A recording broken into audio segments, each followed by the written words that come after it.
The Project Gutenberg ebook of Into the Fourth Dimension. This ebook is for the use of anyone anywhere in the United States and most other parts of the world at no cost and with almost no restrictions whatsoever.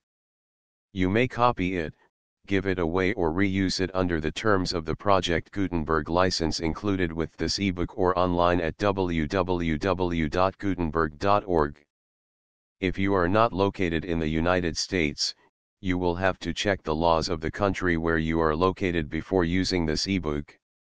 Title: Into the Fourth Dimension. Author: Ray Cummings. Release date: April 12, 2024. Ebook number 73382. Language: English. Original publication: New York, New York, Columbia Publications, Inc., 1927. Credits: Greg Weeks, Mary Meehan, and the online distributed proofreading team at http://www.pgdp.net. Start of the Project Gutenberg ebook Into the Fourth Dimension. Into the Fourth Dimension by Ray Cummings. Are there other worlds existing side by side with ours, yet unseen and unsuspected?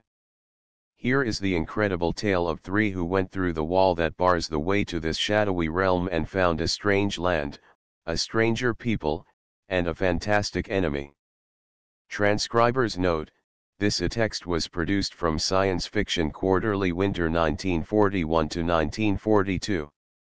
Extensive research did not uncover any evidence that the U.S. copyright on this publication was renewed. In response to the many requests we have received, we are reprinting this famous novel, one of the most unusual ever conceived by a science fiction author.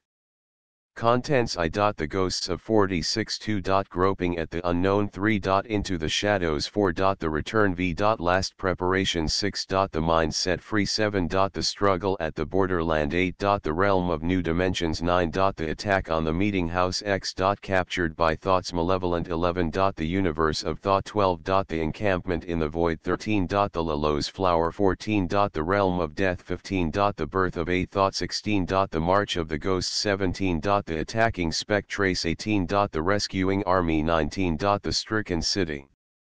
XX. The Destruction of the Ghosts. XXI. Each to his own allotted portion. Chapter I. The Ghosts of 46. The first of the ghosts made its appearance in February of 1946. It was seen just after nightfall near the bank of a little stream known as Otter Creek, a few miles from Rutland, Vermont. There are willows along the creek bank at this point. Heavy snow was on the ground. A farmer's wife saw the ghost standing beside the trunk of a tree. The evening was rather dark. Clouds obscured the stars and the moon. A shaft of yellow light from the farmhouse windows came out over the snow, but the ghost was in a patch of deep shadow. It seemed to be the figure of a man standing with folded arms, a shoulder against the tree trunk. It was white and shimmering, it glowed, its outlines were wavy and blurred. The farmer's wife screamed and rushed back into the house. Up to this point the incident was not unusual. It would have merited no more than the briefest and most local newspaper attention, reported perhaps to some organization interested in psychical research to be filed with countless others of its kind. But when the farmer's wife got back to the house and told her husband what she had seen, the farmer went out and saw it also, and with him, his two grown sons and his daughter. There was no doubt about it, they all saw the apparition still standing motionless exactly where the woman had said. There was a telephone in the farmhouse. They telephoned their nearest neighbors. The telephone girl got the news. Soon it had spread to the village of Proctor, and then to Rutland itself.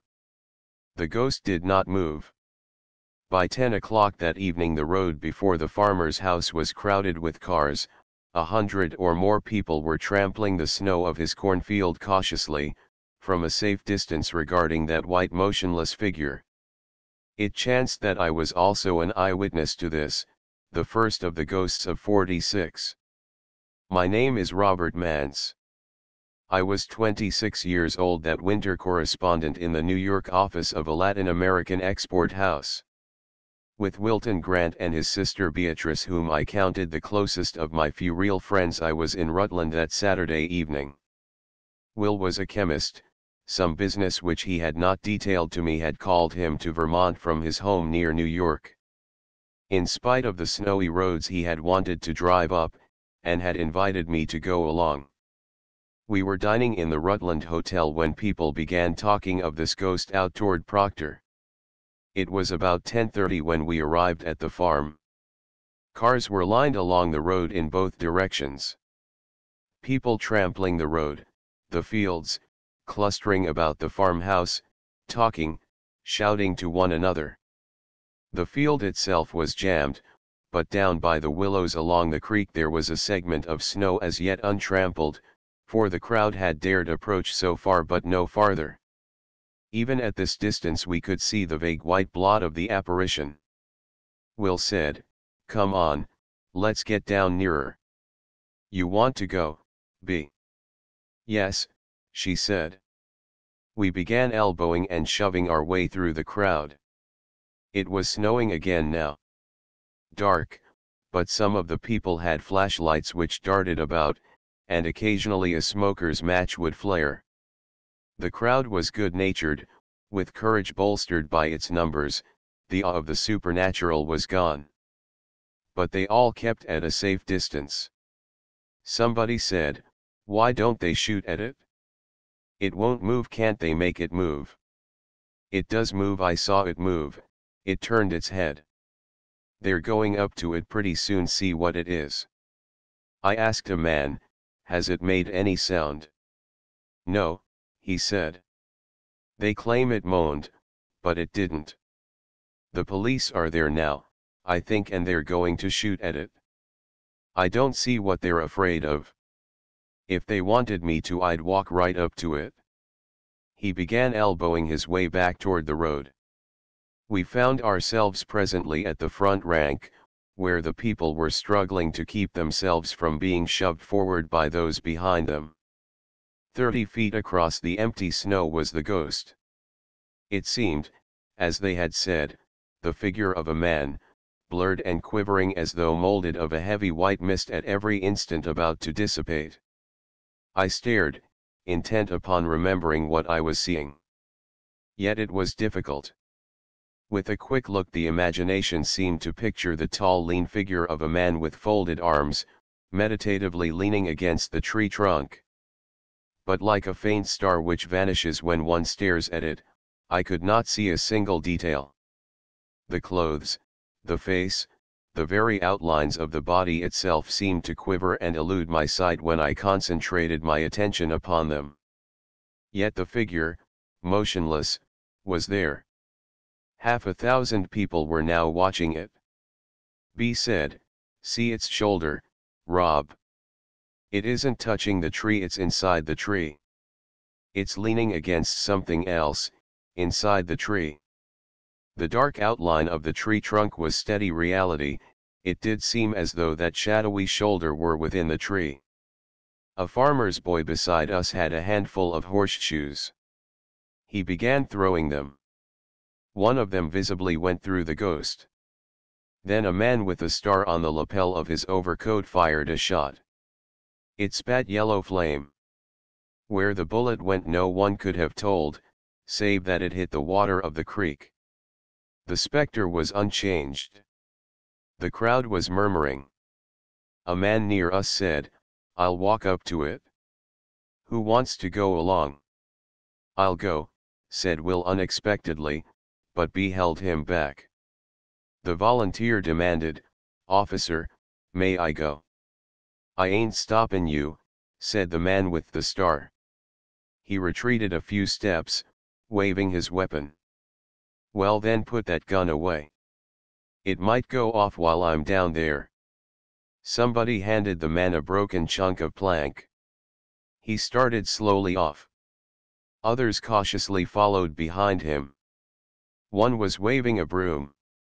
A woman shouted shrilly, "That's right, sweep it away, we don't want it here." A laugh went up, but it was a high-pitched, nervous laugh. The man with the plank continued to advance. He called belligerently, "Get out of there, you! We see you, get away from there!" Then abruptly he leaped forward. His waving plank swept through the ghost. As he lunged, his own body went within its glow. A panic seemed to descend upon him. He whirled, flailing his arms, kicking, striking at the empty air as one tries to fight off the attack of a vicious wasp. Panting, he stumbled backward over his plank, gathered himself and retreated. The white apparition was unchanged. It was just like a glow of white light, the attacker told us later. I could see it but couldn't feel it. Not a thing, there wasn't anything there. The ghost had not moved, though some said that it turned its head a trifle. Then from the crowd came a man with a powerful light. He flooded it on the spectre. Its outlines dimmed, but we could still see it. A shout went up. "Turn that light off! It's moving! It's moving away!" It was moving. Floating or walking. I could not have told. B said that distinctly she saw its legs moving as it walked. It seemed to turn, and slowly, hastelessly it retreated. Moving back from us. As though the willows, the creek bank, the creek itself were not there, it moved backward. The crowd, emboldened, closed in. At the water's edge we stood. The figure apparently was now within or behind the water. It seemed to stalk down some invisible slope. Occasionally it turned aside as though to avoid some obstruction. It grew smaller, dimmer by its greater distance from us until it might have been the mere reflection of a star down there in the water of the creek, then it blinked, and vanished. There were thousands who watched for that ghost the following night, but it did not appear. The affair naturally was the subject of widespread newspaper comment, but when after a few days no one else had seen the ghost, the newspapers began turning from the serious to the jocular angle. Then, early in March, the second ghost was reported. In the Eastern Hemisphere this time. It was discovered in Madeira, near the Borough Badur, in Java. Thousands of people watched it for over an hour that evening. It was the figure of a man, seated on something invisible in the air nearly 100 feet above the ground. It sat motionless as though contemplating the crowd of watchers beneath it. And then it was joined by other figures. Another man, and a woman. The reports naturally were confused, contradictory. But they agreed in general that the other figures came from the dimness of distance, came walking up some invisible slope until they met the seated figure. Like a soundless motion picture projected into the air, the crowd on the ground saw the three figures in movement, saw them, the report said, conversing, saw them at last move slowly backward and downward within the solid outlines of the great temple, until finally in the distance they disappeared. Another apparition was seen in Nome, another in Cape Town. From everywhere they were now reported. Some by daylight, but most at night. By May the newspapers featured nothing else. Psychical research societies sprang into unprecedented prominence and volubility. Learned men of spiritualistic tendencies wrote reams of ponderous essays which the newspapers eagerly printed. Amid the reports now, the true from the false became increasingly difficult to distinguish. Notoriety seekers, cranks, and quacks of every sort burst into print with weird tales of ghostly manifestations. Hysterical young girls, morbidly seeking publicity, told strange tales which in more sober days no newspaper would have dared to print. And in every country charlatans were doing a thriving business with the trappings of spiritualism. In late July the thing took another turn. A new era began, a sinister era which showed the necessity for something more than all this aimless talk. Four men were walking one night along a quiet country road near a small English village. They were men of maturity, reputable, sober, middle-aged citizens. Upon the road level they observed the specters of 4 or 5 male figures, which instead of remaining motionless rushed forward to the attack. These ghosts were ponderable. The men distinctly felt them, a vague feeling, indescribable, perhaps as though something soft had brushed them. The fight, if such it could be called, amounted to nothing. The men flailed their arms in sudden fear, and the apparitions sped away. Greenish, more solid-looking than those heretofore seen. This was more than mere visibility, an actual encounter. These 4 men were of the type who could be believed. The report was reliable. And the next night, in a Kansas farmhouse, the farmer and his wife were awakened by the scream of their adolescent daughter. They rushed into her bedroom. She was in bed, and bending over her was the apparition of a man. Its fingers were holding a lock of the girl's long black hair. At the farmer's shout, the ghost turned, its hand was raised, and the farmer and his wife both saw that the shadowy fingers had lifted the girl's tresses which they were clutching. Then it dropped them and moved away, not through the walls of the room, but out through the open window. The girl was dead. She had suffered from heart trouble, was dead of fright, undoubtedly. It was the beginning of the era of menace. And that next afternoon Wilton Grant telephoned me. His voice had a strange tenseness to it, though it was grave and melodious as always. "Come out and see us this evening, will you, Rob?" "Why, yes," I said. I had not seen them for over a month, an estrangement which I had not understood and which hurt me had fallen between us. "Of course I will," I added. "How's Bea?" "She's been quite ill." "No, not dangerous, she's better now." "Don't fail us, Rob." "About 8 o'clock. "That's fine. I need you. You been a mighty good friend, letting us treat you the way we have." He hung up. With an ominous sense of danger hanging over me, I went out to see them at the hour he had named. Chapter 2. Groping at the unknown. Wilton Grant was at that time just under 40. He was a tall, spare man of muscular build, lean but not powerful. His smooth-shaven face was large-featured, rough-hewn, with a shock of brown hair above it, hair turning gray at the temples. Beneath heavy brows his gray eyes were deep-set, somber. His ruddy brown complexion, the obvious strength of his frame at a quick glance gave him an out-of-doors look, a woodsman cast in the mold of a gentleman. Yet there was something poetic about him as well, that wavy, unruly hair, the brooding quality of his eyes. When he spoke, those eyes frequently twinkled with the good nature characteristic of him. But in repose, the somberness was there, unmistakable, and unvoiced, brooding melancholy.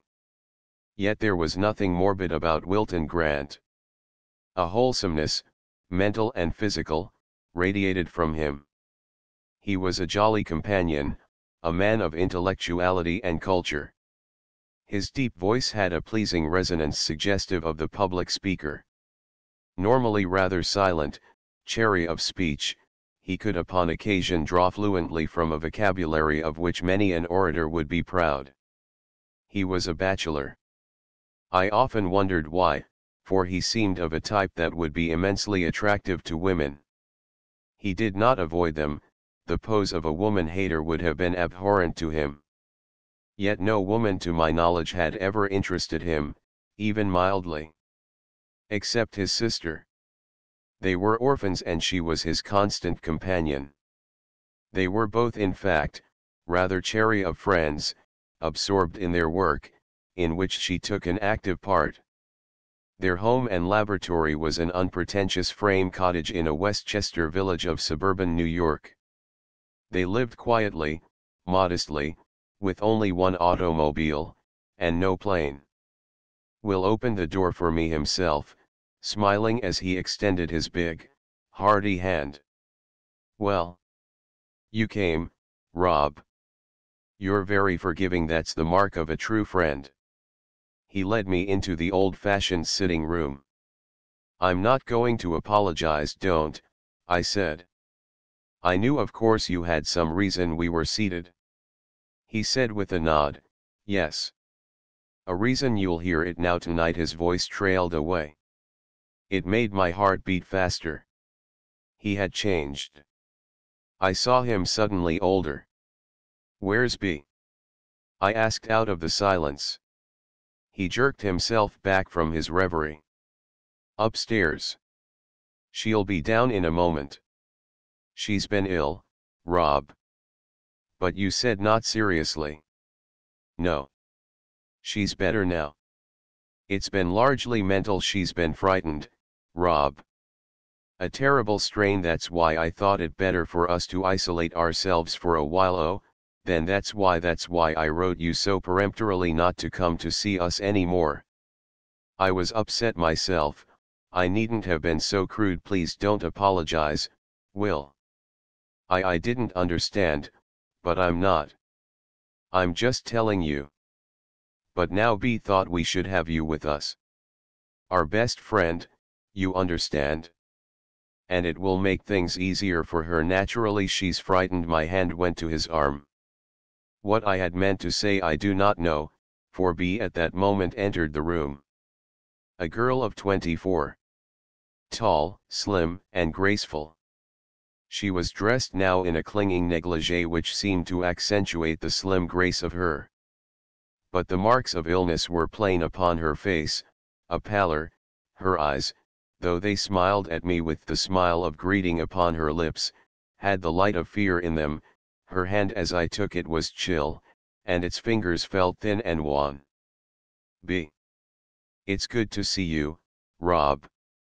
Will has been apologizing for us. I suppose these friends of mine calling me to them in their hour of need." I had been annoyed, hurt. I had not realized how deep was my affection for them, for B. Vaguely I wondered now if their trouble, this fear that lay so obviously upon them both, concerned the coming of the ghosts. B sat close beside me, as though by my nearness she felt a measure of protection. Will faced us. For a moment he was silent. Then he began, "I have a good deal to say, Rob." "I want to be brief," I interrupted impulsively. "Just tell me this. Does this thing, whatever it is, does it concern the ghosts?" I was aware of a shudder that ran over B.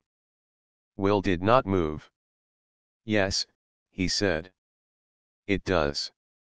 And these ghosts have changed. We knew they would. We've been expecting it." "That poor girl," B said softly. "Dead in her bed of fright. You read about it, Rob." "A menace," Will went on. "The world is just realizing it now. Ghosts, changing from shadow to substance." He stopped, then added abruptly, "We've never told you much about our work, our business, have we?" They had in truth always been reticent. I had never been in their laboratory. They were engaged, I understood, chiefly with soil analysis. Sometimes people would come out to consult them. Beyond such a meager idea I knew nothing about it. Will said abruptly, "Our real work we have never told anyone. It concerns, well, a research into realms of chemistry and physics unknown. I have been delving into it for nearly 10 years, and then B grew old enough to help me. We've made progress." His smile was very queer. "Tonight I'm ready to show you something that I can do." They seemed to torture B, these words of her brother's. I heard the sharp intake of her breath, saw her white fingers locked tensely in her lap. Not tonight, Will. Tonight as good a night as any other. Rob, would it surprise you to know we anticipated the coming of the ghosts years ago? Not that they would come, but the possibility of it. Ghosts. What do you think they are, Rob? Why, ghosts? Ghosts are spirits of the dead made visible." His manner was suddenly vehement, his tone contemptuous. "Earthbound spirits. Astral bodies housing souls whose human bodies are in their graves. Rubbish. These are not that sort of ghosts. I stammered, but then what are they? Call them ghosts, the word is as good as any other. His voice grew calmer, he went on earnestly, I want you to understand me, it's necessary, and yet I must not be too technical with you. Let me ask you this, you'll see in a moment that none of this is irrelevant. How many dimensions has a point? At my puzzled look he smiled. I'd better not question you, Rob, but you won't find me hard to understand. A point, an infinitesimal point in space, has no dimension. It has only location. That's clear, isn't it? A line has one dimension, length. A plane surface has length and breadth, a cube, length, breadth, and thickness. The world of the cube, Rob, is the world we think we live in, the world of 3 dimensions. You've heard of that intangible something they call the 4th dimension? We think it does not concern us, but it does. We ourselves have 4 dimensions. We are the world of the 4th dimension. But the 4th is not so readily understood as the other 3. He paused for an instant, then added, the 4th dimension is time, Rob. Not a new conception to scientists. Think a moment, how would you define time? Time, I said, well, I read somewhere that time is what keeps everything from happening at once. He did not smile. Quite so. It is something in the universe of our consciousness along which we progress in measured rate from birth to death, from the beginning to the end. We are living in a 4-dimensional world, a world of length, breadth, thickness, and time. The first 3, to our human perception, have always been linked together. Time, I do not know why, seems to our minds something essentially different. Yet it is not. Our universe is a blending of all 4. Let me give you an example. That book there on the table, it exists because it has length, breadth, and thickness. But Rob, it also has duration. It is matter, persisting both in space and in time. You see how the element time is involved. I'll go further. We know that 2 material bodies cannot occupy the same space at the same time. With 3 of the dimensions only, that is, if theoretically we remove the identical time factor, they do not conflict. You're confused, Rob. I'm not quite sure what you're aiming at, I said. You'll understand in a moment. Matter, as we know it, is merely a question of vibration. It is, isn't it? I know light is vibration, I responded. And sound. And heat, and he interrupted me. The very essence of matter is vibration. Do you know of what matter is composed? What is the fundamental substance? Let us see. First, we find matter is composed only of molecules. They are substances, vibrating in space. But of what are molecules composed? Atoms, vibrating in space. Atoms are substance. Of what are they composed? Electrons. I said dubiously. Protons and rings of electrons. Let us cling to substance, Rob. These electrons are merely negative, disembodied electricity, not matter, but mere vibration. These electrons revolve around a central, positive nucleus. This, then, is all the substance that matter has. But when you penetrate this inner nucleus, what do you find? Substance.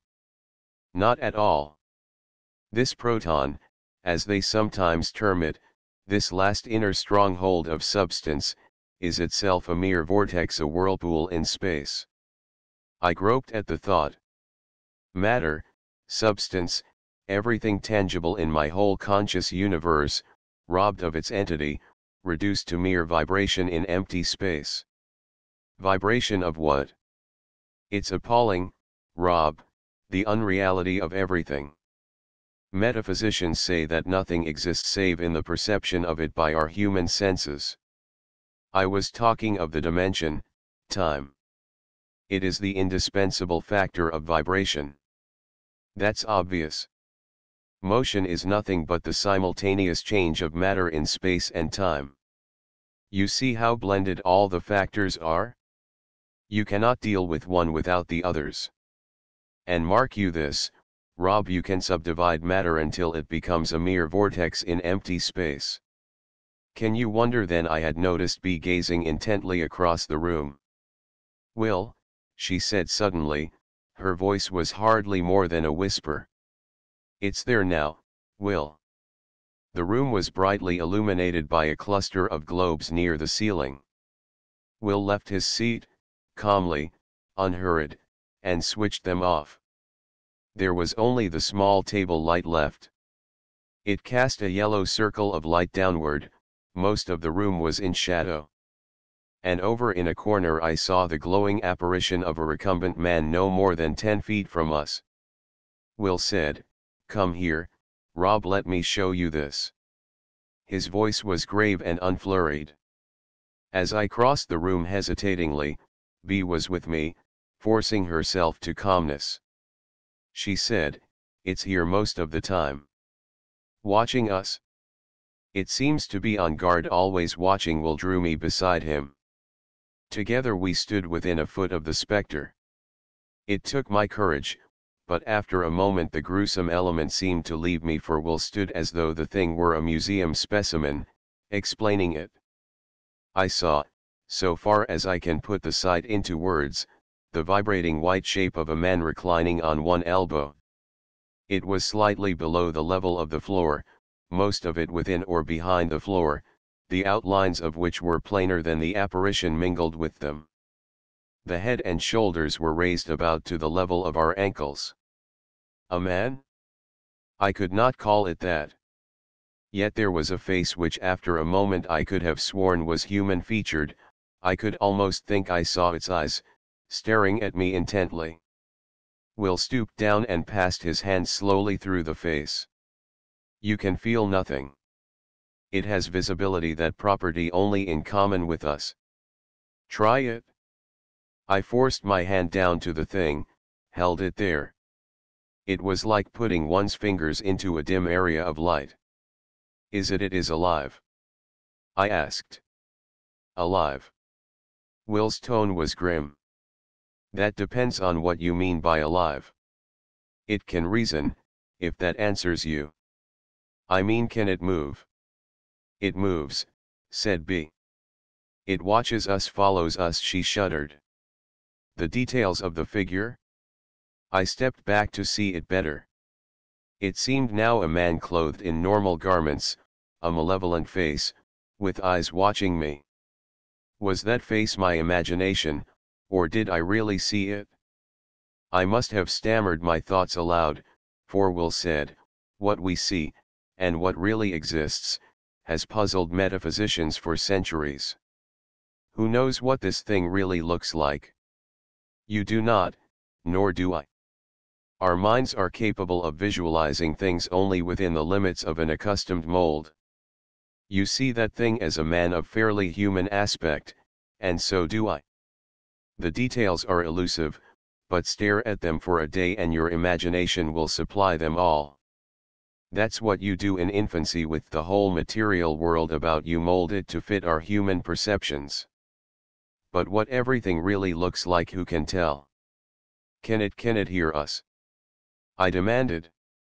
"No, I do not think so. It can see us, no more. And it has no fear."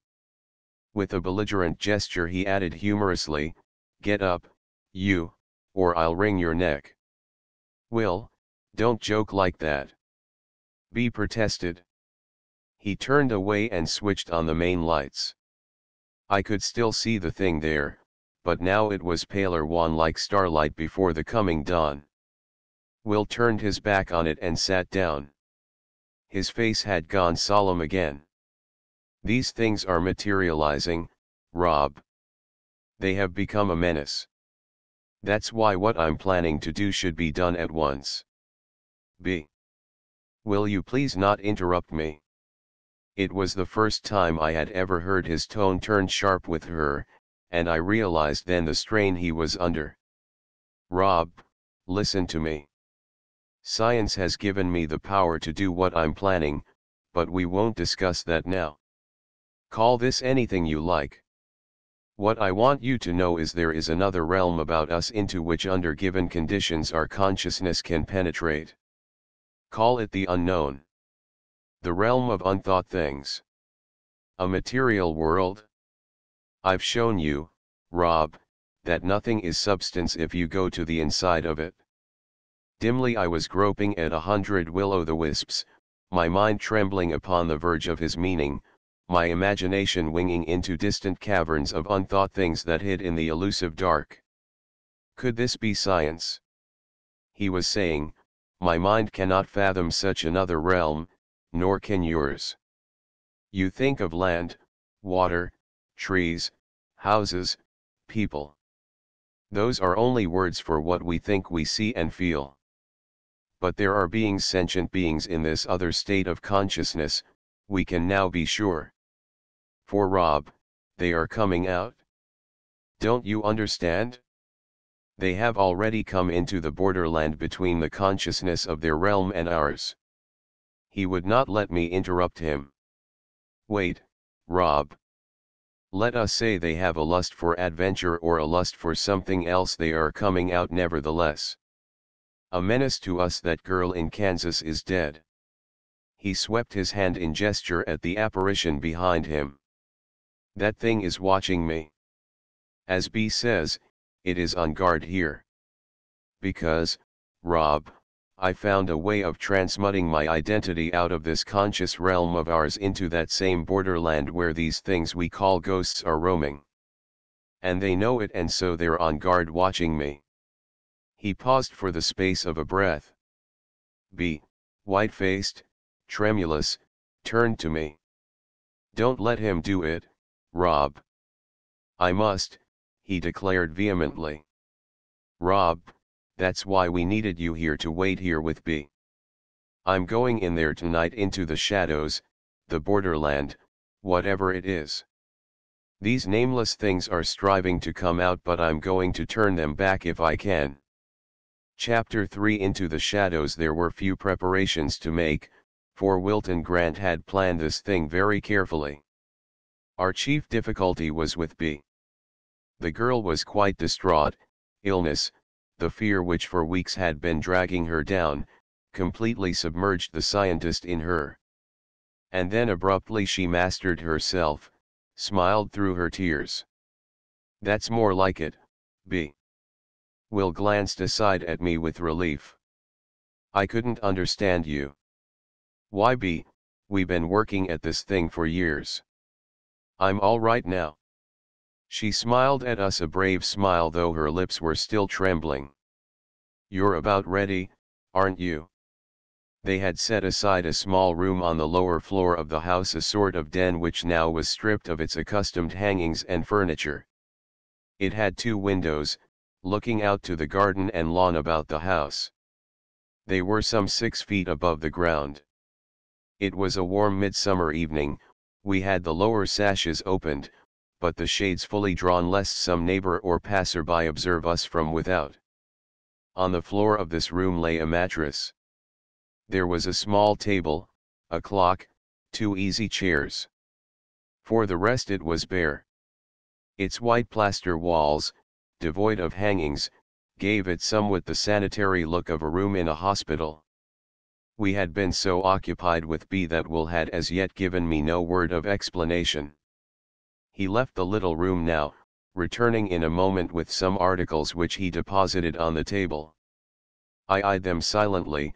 A shiver of fear, apprehension, awe, I could not define it, passed over me. Will had placed on the table a carafe of water, a glass, a small vial containing a number of tiny pellets, a cylindrical object with wires and terminal posts which had the appearance of a crude homemade battery, 4 wires each some 10 feet in length, terminating each in a circular metallic band. I glanced at B. Outwardly now she was quite composed.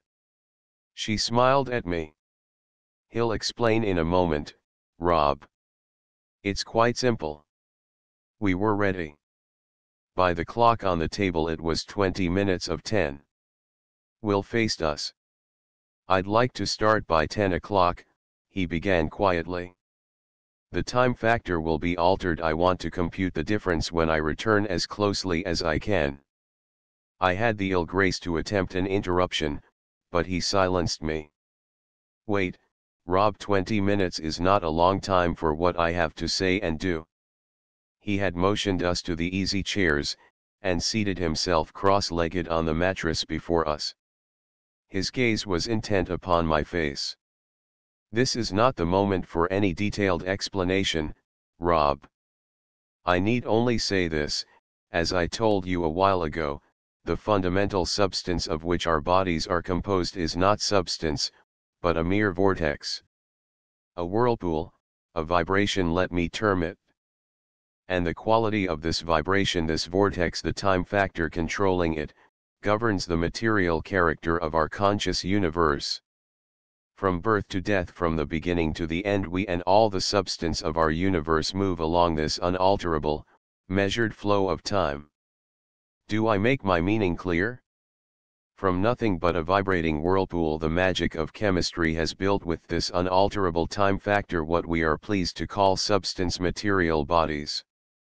These material bodies have three varying dimensions: length, breadth, and thickness. But each of them inherently is endowed also with the same basic time factor. The rate of time flow governing them, let me say, is identical. He spoke now more slowly, with measured words, as though very carefully to reach my understanding. You must conceive clearly, Rob, that every material body in our universe is passing through its existence at the same rate. Now, if we take any specific point in time, which is to say any particular instant of time, and place in it two material bodies, those two material bodies must of necessity occupy two separate portions of space. That's obvious, isn't it? Two bodies cannot occupy the same space at the same time. Now, Rob, I have spoken of this unalterable measured flow of time along which all our substance is passing. But it is not unalterable. I have found a way of altering it. He raised his hand against my murmur, and went on, carefully as before. What does this do? It gives a different basic vibration to matter. It gives a different rate of time flow, upon which, building up from a fundamental vortex of changed character, we reach substance, a state of matter quite different from that upon which our present universe reposes. A different state of matter, Rob. It still has length, breadth, and thickness, but a different flow of time. You follow me? Now, if we take a material body of this, call it secondary state, and place it in the same space with a body of our primary state, they can and do occupy that space without conflict at the same instant of time. Why? Rob, it would take a keener mind than mine or yours to answer that, or to answer the why of almost anything. The knowledge we poor mortals have is infinitesimal compared to the knowledge we have not. I can conceive vaguely, however, that two primary bodies, placed in identical points of space and time, would be moving through time at identical rates and thus stay together and conflict. Whereas, with a primary and secondary body, their differing time flows would separate them after what we might call a mere infinitesimal instant of coincidence. His gesture waved away that part of the subject. He rose to his feet. I have particularized even more than I intended, Rob. Let me say now, only that the pellets in this little vial contain a chemical which acts upon the human organism in the way I have pictured. It alters the fundamental vibration upon which the substance, these bones, this flesh we call a body, the substance of my being, is built. Just a moment more, Rob, then you shall question me all you like. So much for the transmutation of organic substance. Inorganic substance, that table, my shirt, that glass of water theoretically all of them could be transmuted as well. I have not, however, practically been able to accomplish that. But I have invented, if you like, an inorganic substance which I can transmute. It is nameless, it is this. He was coatless, and now he stripped off his white linen shirt. Like a bathing suit, he had on a low-cut, tight-fitting garment. It seemed a fabric thin as silk, yet I guessed that it was metallic, or akin to metal. A dull putty color, but where the light struck it there was a gleam, a glow as of iridescence. This substance, he added, I can take with me. He indicated the wires, the battery if such it were. By momentarily charging it, Rob, with the current I have stored here. It is not electrical though related to it of course everything is our very bodies themselves a mere form of what we call electricity. He was disrobing, the gleaming garment fitted him from shoulder to thigh. About his waist was a belt with pouches, in the pouches small objects all of the same putty-colored substance. I burst out, this is all very well. But how will you get back? The effect will wear off, he answered. The tendency of all matter, Rob, is to return to its original state. I conceive also that in the case of the human organism, the mind the will to some extent may control it. Indeed I am not altogether sure but that the mind, properly developed, might control the entire transmutation. Perhaps in this secondary state, it can. I am leaving that to chance, to experimentation. I said, how long will you be gone? He considered that gravely. Literally, Rob, there is no answer to that but I know what you mean, of course. I may undergo a mental experience that will seem a day, a week, a month measured by our present standards. But to you, sitting here waiting for me he shrugged. By that clock there, an hour perhaps. Or 5 hours I hope no more. My mind was groping with all that he had said. I was confused. There was so much that I no more than vaguely half understood, so much that seemed just beyond the grasp of my comprehension. I seemed to have 1,000 questions I would ask, yet scarce could I frame one of them intelligently. I said finally, you say you may be gone what will seem a day, yet by our clock here it will be only a few hours. This other state of existence then moves through time faster. I conceive it so, yes. But then are you going into the future, Will? Is that what it will be? He smiled, but at once was as grave as before. Your mind is trying to reconcile two conditions irreconcilable. You may take an apple and try to add it to an orange and think you get two apple oranges. But there is no such thing. Our future, let us call it that which has not yet happened to us but is going to happen. I cannot project myself into that. If I could, if I did at once, would the future be for me no longer the future, but the present? The conception is impossible. Or again, in this other state I must of necessity exist always in the present. Nor can you compare them, reconcile one state of existence with the other. He stopped abruptly, then went on with his slow smile. Don't you see, Rob, there are no words even, with which I can express what I am trying to make you realize. That being reclined there in the other room a while ago and watched us. Perhaps for what it conceived to be what we would conceive a day were we to experience it. His smile turned whimsical. The words become futile. Don't you see that? The future of that being is merely what has not yet happened to it. To compare that with our own consciousness is like trying to add an apple to an orange.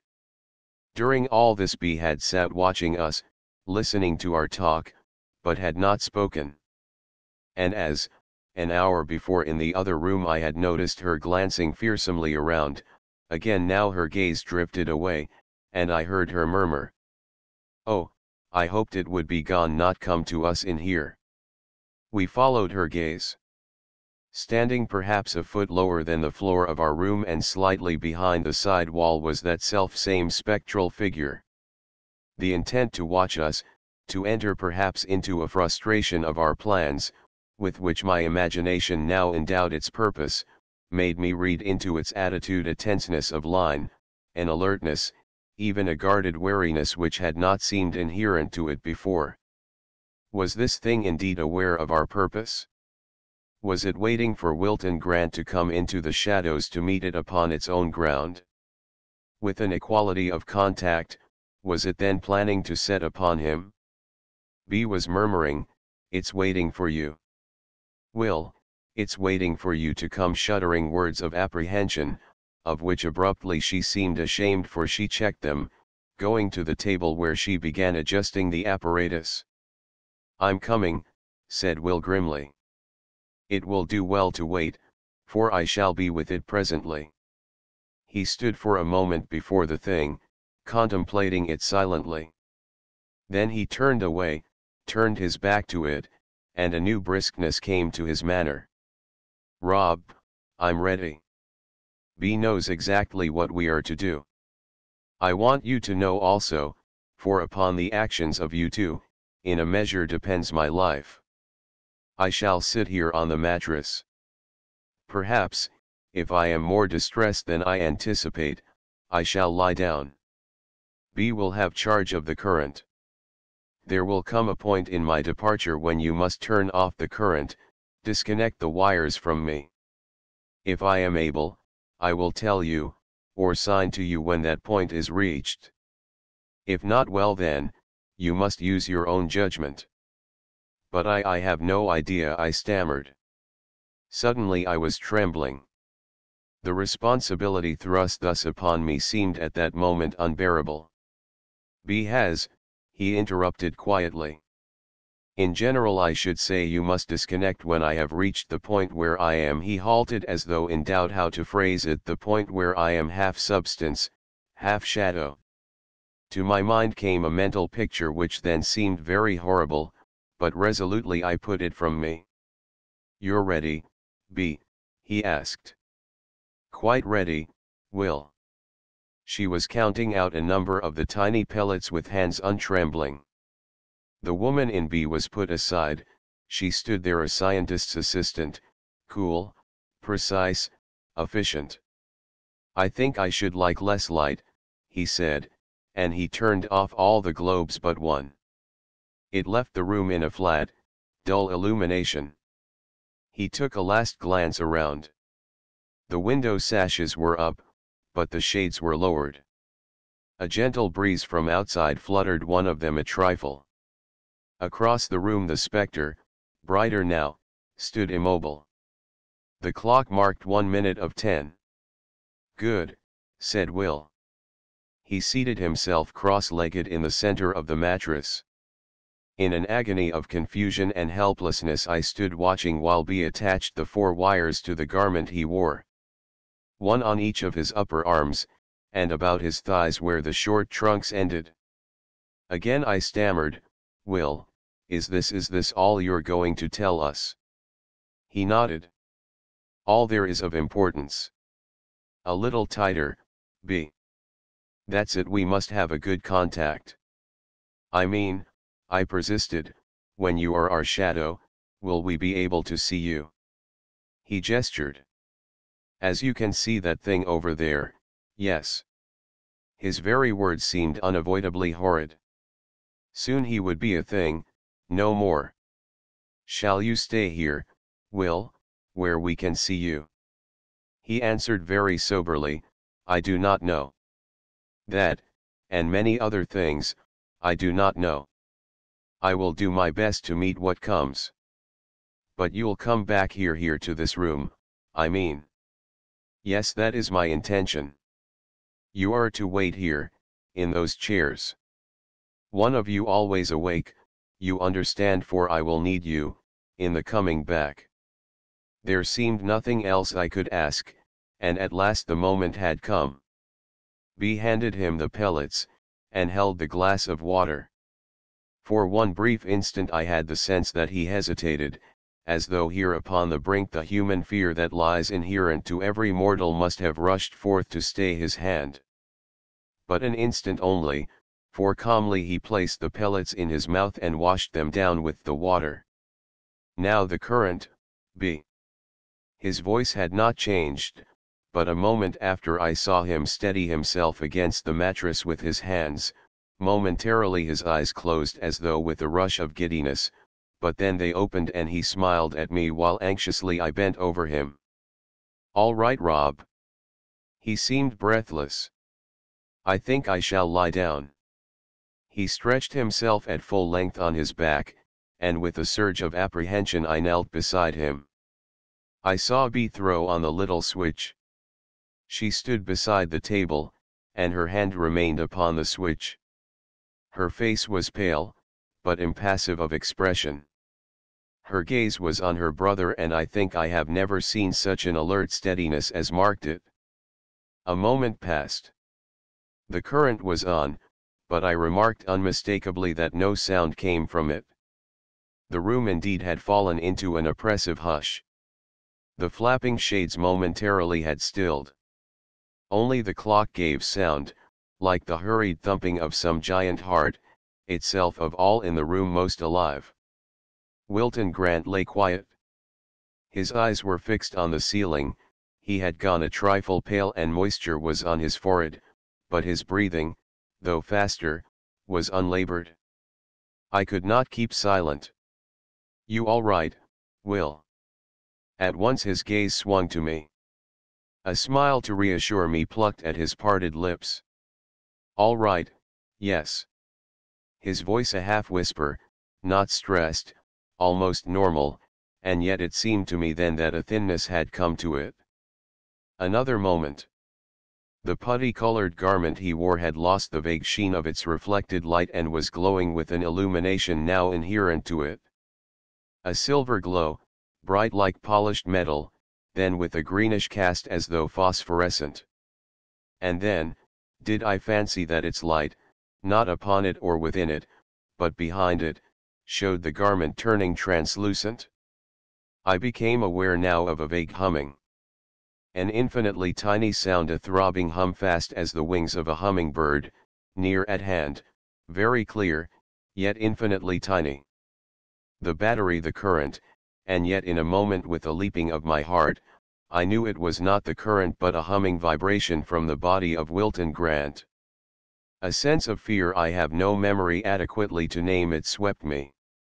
I rose hastily to my feet, as though to put a greater distance between us. I moved backward, came upon a leather easy chair, sank into it, staring affrighted, fascinated at the body recumbent before me. The change was upon it. A glow had come to the ruddy pink flesh of the arms and legs, bare chest, throat and face. The pink was fading, replaced, not by the white pallor of bloodlessness but by a glow of silver. A mere sheen at first, but it grew into a dissolving glow seeming progressively to substitute light for the solidity of human flesh. And then I gasped. My breath stopped.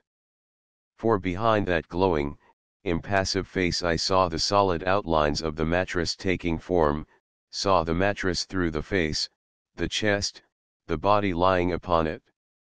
Wilton's eyes were closed. They opened now, and his arm and hand with a wraith-like quality come upon them, were raised to a gesture. The signal. I would have stammered so to be, but already she had marked it and shut the current off. And very quietly, unhurried, she bent over and disconnected the wires, casting them aside. The humming continued, so faint, so rapid I might have fancied it was a weakness within my own ears. And presently it ceased. B sat in the chair beside me. The body on the mattress was more than translucent now, transparent so that all the little tufts of the mattress covering upon which it lay were more solidly visible than anything of the shadowy figure lying there. A shadow now, abruptly to my thought it was Wilton Grant no longer. And then it moved. No single part of it, as a whole it sank gently downward, through the mattress, the floor, until a foot or so beneath, it came to rest. With realization my gaze turned across the room.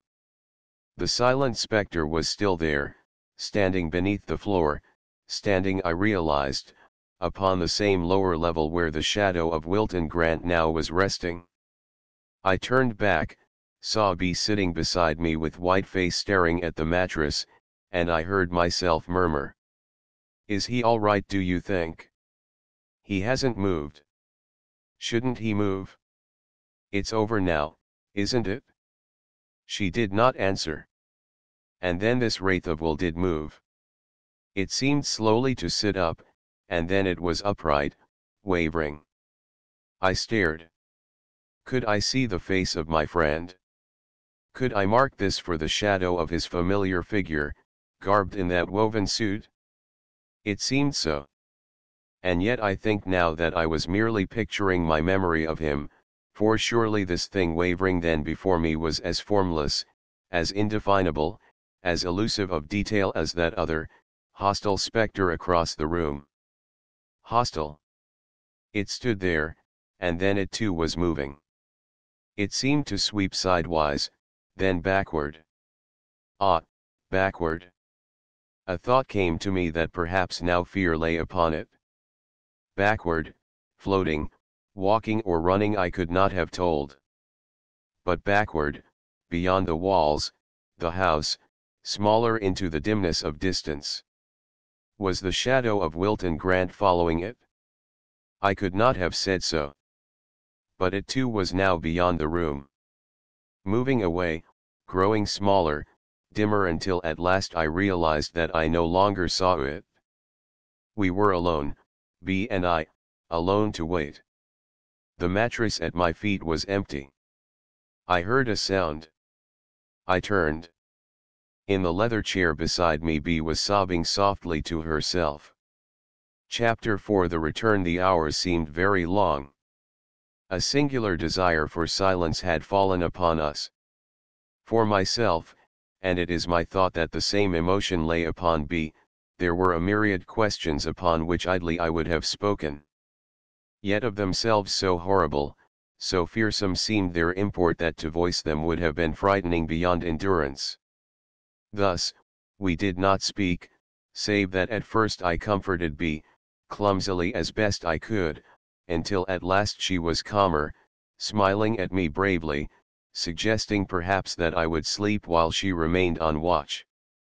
The clock ticked off its measured passing of the minutes. An hour. Then midnight. The window shade was flapping again with the night wind outside. I rose to close the sash, but B checked me. He might want to come in that way. You understand, Rob. Memory came to me of the half-materialized specter of that Kansas farmhouse, that apparition so ponderable of substance that it must perforce escape by the opened window. I turned back to my chair. Of course, B. I had forgotten. We spoke in hushed tones, as though unseen presences not to be disturbed were around us. Another hour. Throughout it all with half-closed eyes I lay back at physical ease in my chair, regarding the white walls of our little room so empty. We still kept the single dull light, dull, but it was enough to illuminate the solid floor, that starkly empty mattress, the white ceiling, the four walls, closed door at my side, the two windows, one of gently flapping shade. And as musingly I stared, the sense of how constricted was my vision grew upon me. I could see a few feet to one blank wall or another, or to the ceiling above, the floor below, but no farther. Yet a while ago, following the retreat of those white apparitions, my sight had penetrated beyond the narrow confines of this room into distances illimitable. And to me then came a vague conception of the vast mystery that lay unseen about us, unseen until peopled by things visible to which our sight might cling. The realm of unthought things. Yet now I was struggling to think them. The realm of things unseen. Yet I had seen of them some little part. The wonder came to me then, were not perchance, unthought things non-existent until some mind had thought them, thus to bring them into being. 2 o'clock. Then 3. 5 hours. He had said he might return in 5 hours. I stirred in my chair, and at once B moved to regard me.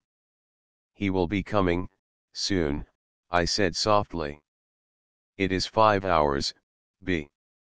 Yes, he will be coming soon, she answered. Coming soon. Again I strove with tired eyes to strain my vision through those solid walls. He would be coming soon, I would see him, far in the distance which his very presence would open up to me. And then I saw him. Straight before us. Beyond the wall, with unfathomable distances of emptiness around him. It might have been our light gleaming upon an unnoticed protuberance of the rough plaster of the wall, so small was it, but it was not, for it moved, grew larger, probably coming toward us. B saw it. He's there. See him, Rob. Relief in her tone, so full to make it almost tearful, but apprehension as well, for to her as to me came the knowledge that it might not be he. Breathless we watched, waited, and the white luminosity came forward. Larger, taking form until we both could swear it was the figure of a man. Lower now, beneath the level of our floor. It came, stopped before us almost within the confines of the room. We were on our feet. Was it Wilton Grant? Was this his tall, spare figure, this luminous, elusive white shape at which I gaped? Did I see his shaggy hair? Was that his brief woven garment?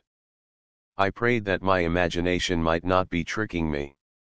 B's agonized call rang out. Will? Is this you, Will? We stood together, she clung to me. The figure advanced, stood now quite within our walls. No longer wholly spectral, a cast of green had come to it, a first faint semblance of solidity. It stood motionless, drooping, as though tired and spent. Was it Wilton Grant? It moved again. It advanced, sank into the floor as though sitting down, sitting almost in the center of the mattress, though a foot beneath it. Significant posture. It had come to the mattress from whence it had departed. It was Wilton Grant. We bent down. B was on her knees. Now we could see details, clearly now beyond all possibility of error. Will's drawn face, haggard, with the luminosity every moment fading from it, the lines of opaque human flesh progressively taking form. He was sitting upright, his hands bracing him against that unseen level below us. Then one of his hands came up, queerly as though he were dragging it, and rested on the higher level of the mattress. His eyes, still strangely luminous, were imploring us. And then his voice, a gasp, and a tone thin as air. Raise me. Lift me up. B's cry was a horror of self-reproach, and I knew then that she must have neglected the instructions he had given her. We touched him, gripped him gently. Beneath my fingers his half-ponderable flesh seemed to melt so that I scarce dared press against it. We raised him. There was little weight to resist us, but as we held him, the weight grew. Progressively more rapidly, and within my fingers I could feel solidity coming. Again he gasped, and now in a voice of human labored accents. Put me down. Now try it, B. We lowered him. The mattress held him. At once he sank back to full length, exhausted, distressed but uninjured. B gave him a restorative to drink. He took it gratefully, and now, quite of human aspect once more, he lay quiet, resting. B's arms went down to him. Will, you must go to sleep now, then you can tell us sleep. He sat up so abruptly it was startling, more strength had already come to him than I had realized. Sleep. He mocked the word, his gaze with feverish intensity alternated between us. "B. Rob, this is no time for talk. No, I'm all right, quite recovered. Listen to me, both of you. What I have been through, seen, felt, you could never understand unless you experienced it. No time for talk, I must go back." A wildness had come to him, but I could see that he was wholly rational for all that, a wildness, born of the ordeal through which he had passed. I must go back, at once. The danger impending to our world here is real, far worse than we had feared. Impending momentarily, I had feared it, but now I know. And I must go back. With you, I want you two with me. You'll go, B. Rob, will you go? Will you, Rob? A sudden calmness had fallen upon B. "I'll go, of course," she said quietly. "Yes, of course. And you, Rob? Will you go with us? We need you." Would I go?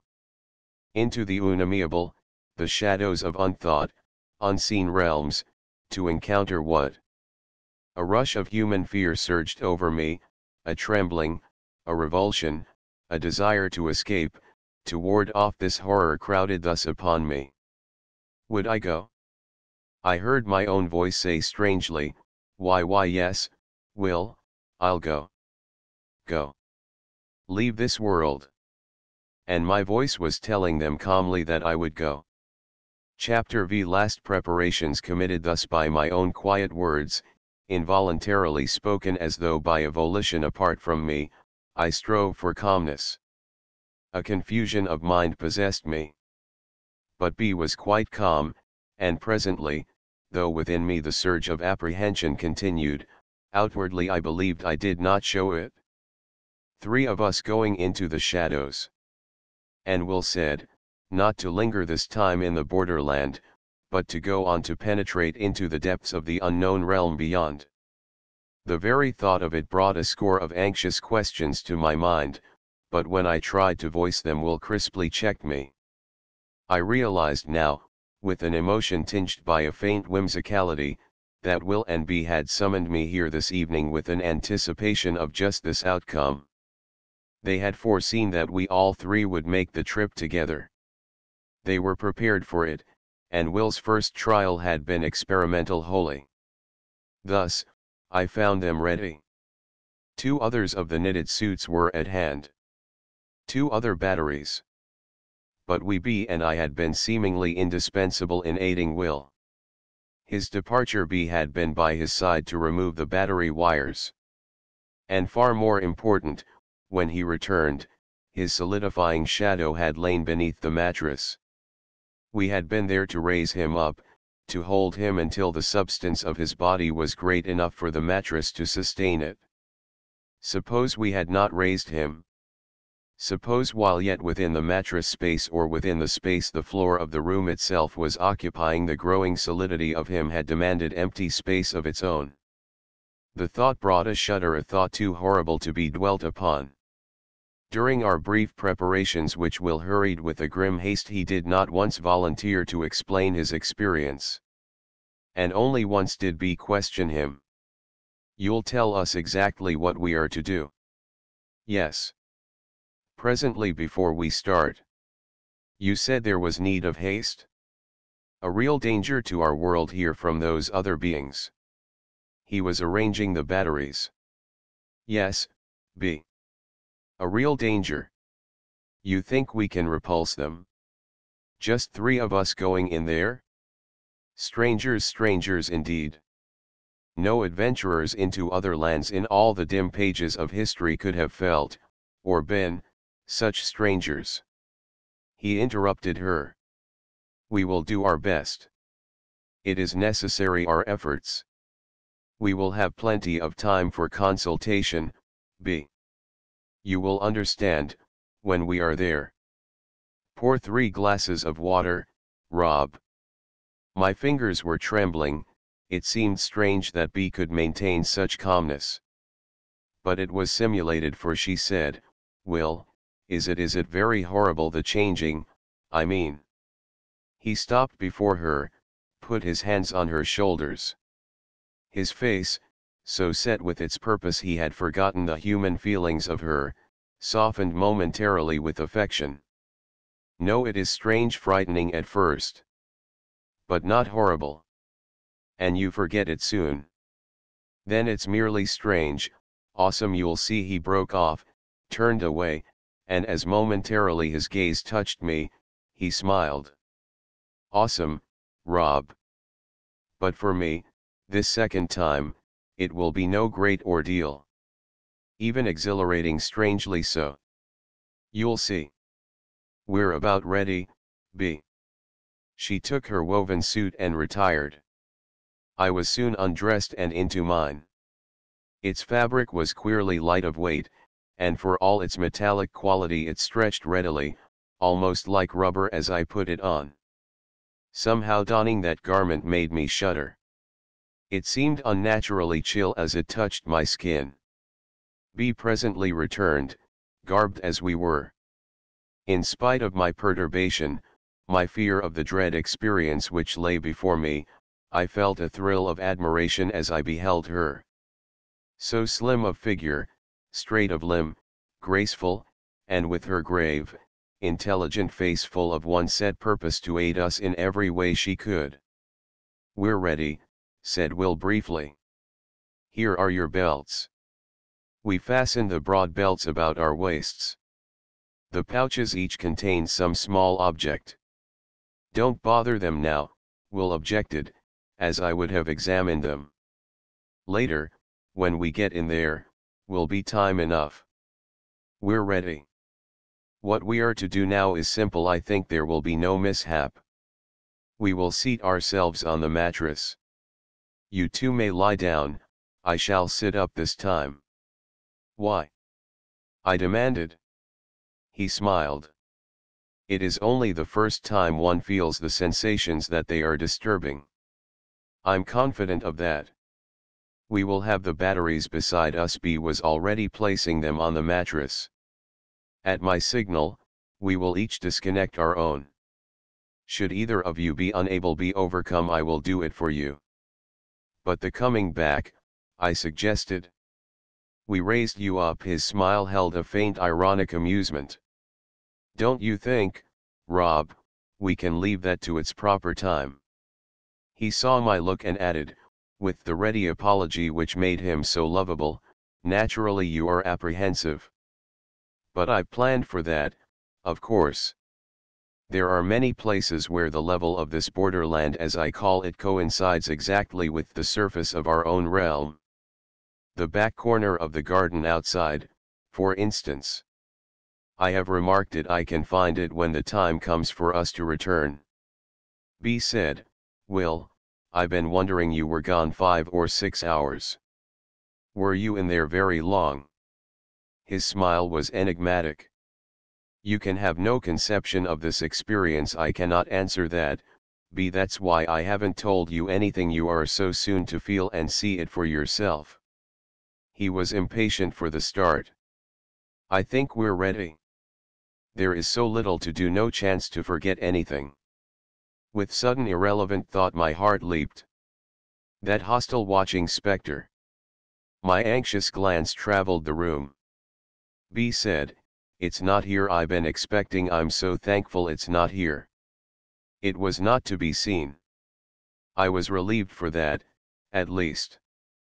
With a last deliberation we all three seated ourselves on the mattress. Will was between B and me. We connected the batteries. I held mine at my side, my nerve-shaken fingers trembling, though inwardly I cursed them, fumbled at the switch to make sure I could control it. The pellets were in the palm of my other hand, the glass of water was within reach. Will said earnestly, "One last thing, and this is important, more important than you realize. Whatever comes, we must keep together. Remember that. You two strive always to keep with me, close beside me. Whatever impulse you feel, fight it, do not yield to it. Remember, you must stay by me." The words themselves were simple to grasp. Yet beneath them lay a vague import, a suggestion of what was to come, which seemed unutterably sinister. I heard B murmuring. "Yes, I understand," I said, and marveled at the steadiness of my voice. "Very well, I'll remember." He said, "Now." I saw his hand go to his mouth. "Now I must take the pellets." Within me a torrent of revulsion surged. I must take the pellets at once. B was raising her glass of water. My hand went up, I felt the pellets in my mouth. Acrid. A faint acrid taste spread on my tongue. And then with a gulp of the water I had swallowed them. Breathless I waited, with heart thumping like a hammer, my head reeling, not from the pellets but from this excitement, fright, which swept me uncontrolled. Will's voice said, "Rob. Your battery, switch it on." My fingers found the little switch, pushed it. I felt a faint tingling of my limbs, a sudden nausea possessed me, my senses whirled, the room, which all at once had grown very sharp of outline, turned nearly black. Chapter 6. The mind set free. I did not faint, and in a moment I felt better. My vision cleared, the room regained almost its normal aspect. But the nausea persisted. I felt a desire to lie down. Will was sitting erect, but beyond him I saw B lying on her side, facing us. I reclined on one elbow, holding up my head that I might look around me. The faintness was gone. The sweat of weakness was upon me, my forehead cold and clammy, but I could feel my heart beating strongly. When was the change to start? It seemed ages since I had taken those pellets. Then I heard the hum. It sounded as though apart from me, but I knew it was not, for I could feel it. A vibration. Not of my knitted suit, a vibration within me, within the very marrow of my bones. My gaze was fixed upon the table across the room. Its outlines were very sharp and clear, unnaturally so, with that sharpness of detail which sometimes comes to the vision of one who is ill. Now they began to blur an unsteadiness as though I were looking through waves of heat. Had the change started? I raised my hand, examined it. No change, save that the receding blood had made it a little pale. The nausea was now leaving me. A sense of relief, of triumph that I was not ill, possessed me. With every alert faculty I determined to remark my sensations. The vibration within me grew stronger, though to my ears it was unaltered. And then, abruptly the change began. My whole being was quivering. Not my muscles, my flesh, my nerves, but the very matter which composed them suddenly made sensible to my consciousness. The essence of me, trembling, quivering, vibrating a tiny force, rapid beyond conception. It swept me with a tingling, grew stronger, possessed me until for a moment nothing of my consciousness remained but the knowledge of it. Frightening, horrible. But the horror passed. Again my brain and vision cleared. My whole being was humming, and then I realized that I could no longer hear the hum, merely felt it. The knowledge of sound, not the sound itself. And an exhilaration was coming to me. A sense of lightness. My body growing lighter, less ponderable. But it was far more than that. An exhilaration of spirit, as though from me shackles of which I was newly conscious, were melting away. A lightness of being. A freedom. A new sense of freedom, frightening with the vague wild triumph it brought. Frightening too, for in the background of my mind was the realization that all my physical perceptions were dulling. My elbow was resting sharp against the rough mattress. I dragged my arm a trifle, and dull, far away as though detached from me, I could faintly feel it. I moved my leg. It was not numb. The reverse, it was thrilling in its every fiber. It moved, but I could only feel it move as in a dream. I even wondered if I felt it move at all. Was it not, perhaps, only my knowledge that it moved? Abruptly I became aware that the table across the room had changed. My mental faculties, with all this morbid change of the physical taking place about them, were still alert. I had vaguely expected the table, the room, the visible, material objects of the realm I was leaving, to remain unaltered of aspect. But they did not. The table had lost its color, a monochrome of grayness possessed it. The table, the chairs, the whole room, had turned flat and gray. Flat of tone, and flat of dimensions as well. The flat printed picture of a room. But in a moment even that had changed. The gray outlines of the table were dim and blurred, the gray substance of it, no longer dull and opaque, seemed growing luminous. Faintly phosphorescent. Translucent, then transparent. Through the table leg, through the wavering gray image of the room wall, I saw opening up to me the vast darkness of an abyss of distance. A phantom room in which I lay. The shadow of a room hovering in empty space. There was no horror within me now. That thrilling sense of lightness, that vague unreasoning triumph of loosened shackles had no thought of horror, and to me came a faint contempt for this phantom room, these imponderable shadows which once had been solid chairs and walls. Then I heard Will's voice. The battery. Turn off your current, Rob. Heard his voice? I believe I barely heard it physically, a thin wraith of human voice striking my eardrums. Yet, mingled with that realization, was the sense that he was speaking quite normally. With my mind's ear, the memory of his normal voice made me hear his hurried, anxious admonition. Turn off your battery. Rob. Rob. My battery. Of course, the moment had arrived when I must turn it off. I glanced down at it.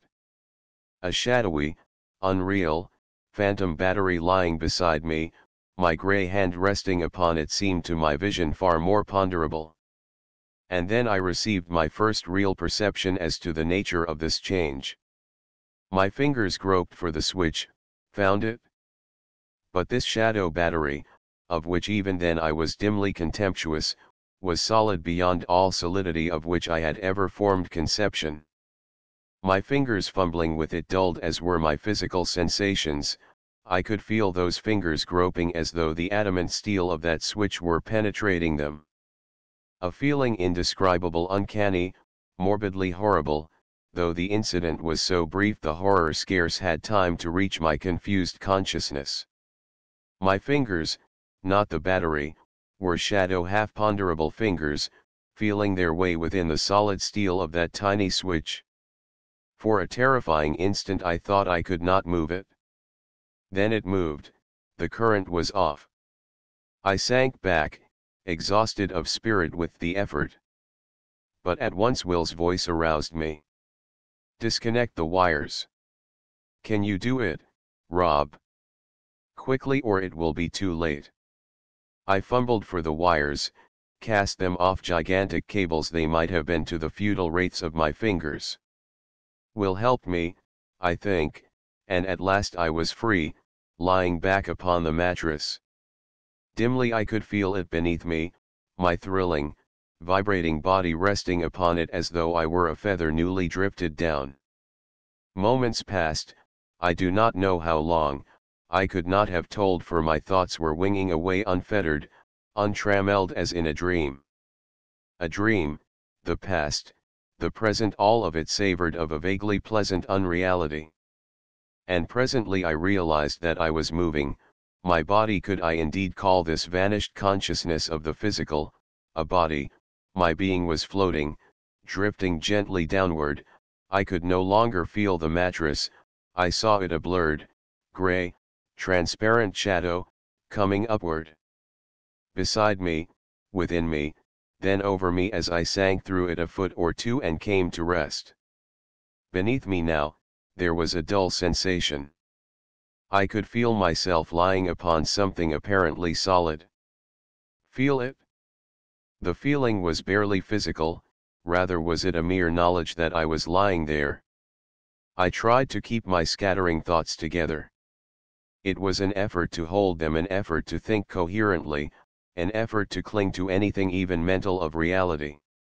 I told myself that the change must be nearly complete. I was the specter, this phantom mattress, this wraith of a room, those ghost-like chairs and table floating in space above me, that was my own real world, lost and gone. A silence had fallen. The hum within me no longer sounded.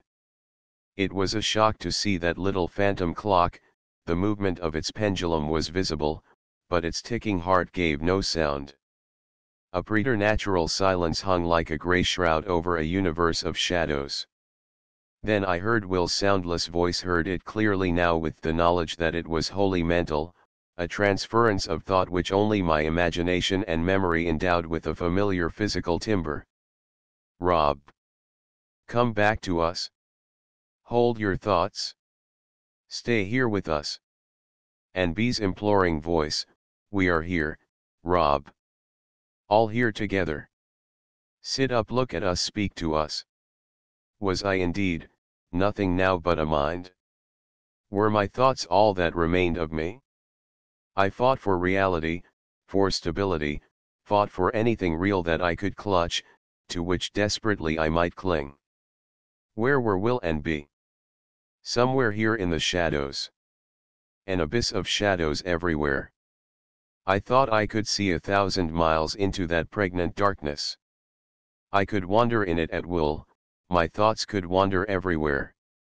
But I must have conquered, for I found myself sitting up, with B and Will beside me. There, that's better. I felt the relief in Will's tone. Hold yourself firm, you'll be used to it in a moment. It's strange, isn't it? Strange, scarce have I words, and even those I choose are almost futile to picture what I saw and felt. The world I had left lay all about me, dim, transparent shadows of familiar things. The room of Will's house, we were sitting just below the level of its floor. Around the room above it, to one side of it, the phantom house itself was visible. Beyond the house, the gardens, the somber ghosts of trees standing about, a shadowy semblance of the winding village street, other houses, a hill in the distance. Mingled with all these shadows, the reality I had left was the reality in which now I existed. The borderland, we had been calling it. A vast realm of luminous darkness. A rolling slope upon which we were sitting, a slope, something newly tangible at least, which I could vaguely see and vaguely feel beneath me. A realm of pregnant darkness, filled with the shadows of the world I had left, and filled also with things as yet unseen, things as yet unthought. The realm of unthought things. Will's voice seemed saying, so strange, but you'll be used to it presently. I turned to regard him and be these specters like myself, sitting beside me. What did I see? What was their aspect to this new mind's eye which was mine? I cannot say. I think now that my intelligence saw the intelligence which was theirs, and clothed it out of habit with a semblance of substance for a body familiar of outline and form, since there was no other aspect I could conceive. I saw, or thought I saw, which perhaps is quite the same, luminous grey ghosts of my companions as last I had seen them. Of themselves they appeared not transparent. Through them the spectral walls of the room were not visible. Of everything around me, the bodies of my friends seemed the most real. Will was smiling at me reassuringly. B's gaze was affectionate. Their voices, save that I knew I heard no sound, seemed not abnormal. I spoke. It was like thinking words with moving lips. But they heard me, not to read my lips, but to hear my thoughts. Heard with a result quite normal, for they nodded and smiled and answered me. Then Will touched me, experimentally with a smile, he laid his hand upon my arm. It was not unreal, save that only dimly, as though my senses were dulled, could I feel him. Yet there was a weight to his grip. His tenuous ghostly fingers, as I would have counted them in my former state, were not ghostly of grip to me now. His fingers, my arm, were identical of substance. His fingers could not occupy the space with me, they were ponderable, real, with a dulled reality which gave me at last something to cling to, brought my scattering thoughts together. I was here Robert Mance, alive living, breathing sitting beside my friends. From that moment a measure of the strangeness left me and took to itself the externals only. I was real, B and Will were real, it was only the things around us which were strange. The body which momentarily I seemed to have lost, was restored to me.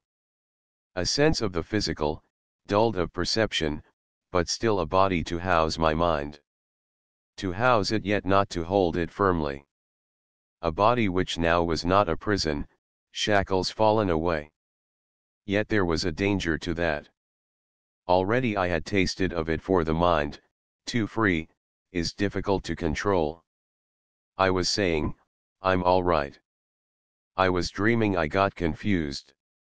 B said whimsically, we're here. Will, there is so much I want to ask you. Not now, B. His voice was full of its old decisiveness. We must start. Keep together, you understand now, Rob, what I meant. Keep together, keep thinking, firmly, what you are doing. And do what I do. We must start. He drew himself erect. As though I were dreaming or thinking of the act, I felt myself standing erect. Then walking vaguely, I could feel the substance of the slope beneath my feet, walking with a lightness, a lack of effort weird but pleasant. And I clung physically to Will, and saw B on his other side clinging to him also, as though a breath of wind might blow us all away. The thought was whimsical. There could be no wind. Wind was moving air. I had the sense that I was still breathing, of course. But how could there be air? Air itself was infinitely more solid than these, our bodies. Yet I was breathing something. Call it air. The word of itself means nothing, and there are no words with which to clothe the realities of any unthought realm. We were walking through the phantom room which had been the reality of Will's home, through its wall, out through its garden. Our slope was rolling, uneven. The shadowy ground of the garden was above us, then below us, then, for a moment, we seemed standing exactly on its level. I remembered. This was the place Will had mentioned, to which we could safely return. We spoke seldom. Will did not seem to care to talk. I realized he knew where he was going, had some definite purpose in his mind. Alert now with every mental faculty, I wondered what it was, yet would not question him. We stalked onward. The shadowy village lay about us, above us now.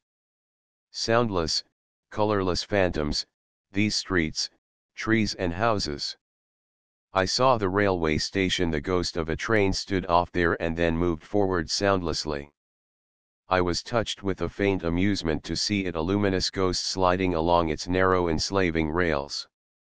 It could not go up or down, or sidewise. And it seemed so imponderable I would fearlessly have walked into it. This borderland, full of these shadows of our other world, yet seemed empty. Nothing of its own reality was visible. In every direction I could look into seemingly infinite distance, and overhead was a vast darkness, the emptiness of infinite space. Was nothing here with us in this borderland? Those other specters, those beings coming out from their world as we were coming in from ours. A thrill of quite normal excitement swept me at the thought. We had come in to encounter those specters. And now they would be specters no longer. Ponderable beings upon an equality with ourselves, and we were here to thwart them of their purpose. I heard B give a faint, alarmed cry. Ahead of us a shape had appeared. It became visible and I felt that perhaps it had been hiding behind some unseen obstacle. It stood, solid and gray, with the shadow of a barn, a haystack above and behind it. Stood directly in our path, as though waiting for us. I pulled at will, but he ignored me. Hastened his pace. We stalked forward with that waiting thing standing immobile in our path. Chapter 7 The struggle at the borderland. The thing stood waiting as Will drew us toward it. Fear swept over me. Yet the very sense of fear brought with it a reassurance, for it was the physical I feared. The vanished sense of my body was not entirely gone, for now I was fearing its welfare. My voice protested, Will. Wait. That thing there, it is friendly, Rob. The fear died. I remembered what now seemed obvious. Will had been leading us somewhere with a set purpose. To meet this friendly thing, of course, this thing which doubtless he had met before. I stared at it as we approached. A dim, opaque gray shape like ourselves, but it seemed formless, sexless, neither human nor unhuman, a shape merely as something poised there of which my mind seemed able to form no conception. Then I heard Will say to B, a girl, B, you understand, Rob, listen. We must cling to the realities of our world. There are no other words, no other conceptions with which we can think these unthought things. This is a girl. I thought it was a girl, and at once I fancied that I could distinguish her. Standing there with a phantom barn and haystack of our own world above and behind her. A girl like B. I could see the grey-formed outlines of her, vaguely flowing draperies, long hair, a face of human beauty with a queer wistful look. She was smiling at Will, a friendly smile. All this I thought I saw, and in the thinking, brought it to reality. Into my mind then flashed a clearer understanding. This borderland and the other inner realm lying beyond it, which soon we were to enter, could no more be compared to the world we had left than an apple can be added to an orange. The very essence of every thought we now were thinking was different, incomparable. Yet within our minds was some lingering, unchangeable quality, call it ego, so that these new things must be clothed in the fashion of the old. My words grow futile? I can only say then that this first encountered being seemed like a girl, wistful of face, grey, colorless of aspect, yet solid as ourselves, which every moment was seeming a more normal solidity. Will touched her. Rob B, this is Allah, she has been waiting for us. Her voice said, I am Allah who will do what I can to help you. The tone seemed soft, liquid, musical, and wholly feminine. Soundless words, but clearly intoned as though I had heard them with a physical ear. B said, why, she speaks English. It struck a note of whimsicality. The thought momentarily relieved the tension under which I was laboring. And so I think it was with the others. They were smiling, but Will's smile faded as he turned to us. You must keep on thinking things like that. Cling always to normality. His voice was earnest. You also, Allah, English, you see, is our language. But you are speaking my language, she said gravely. Of course, he agreed hurriedly. Do not doubt it. All of you I think I understand best of us all. We must strive for our accustomed normality. Remember, the mind now is nearly everything. I am not really confused, I said. It relieved him. He spoke more quietly. This girl, Allah, came from her own realm, wandered out here to see and feel for herself what madness was possessing her people. It is strange, Allah said abruptly. I am frightened. Sudden terror marked her features. I was standing nearest to her and her hand gripped me. Again I felt that solidity. Normality. I was real. I laughed contemptuously at all these shadows. The girl added anxiously, cannot we go back? Now where all is real, not like this. I cannot stay here much longer. We will go, said Will. B and you Rob listen carefully. From now on it is a question of the power of our minds, our willpower. If you wander weaken for a moment we are lost. Keep thinking, I am here with my friends. We are going together, going into the other realm.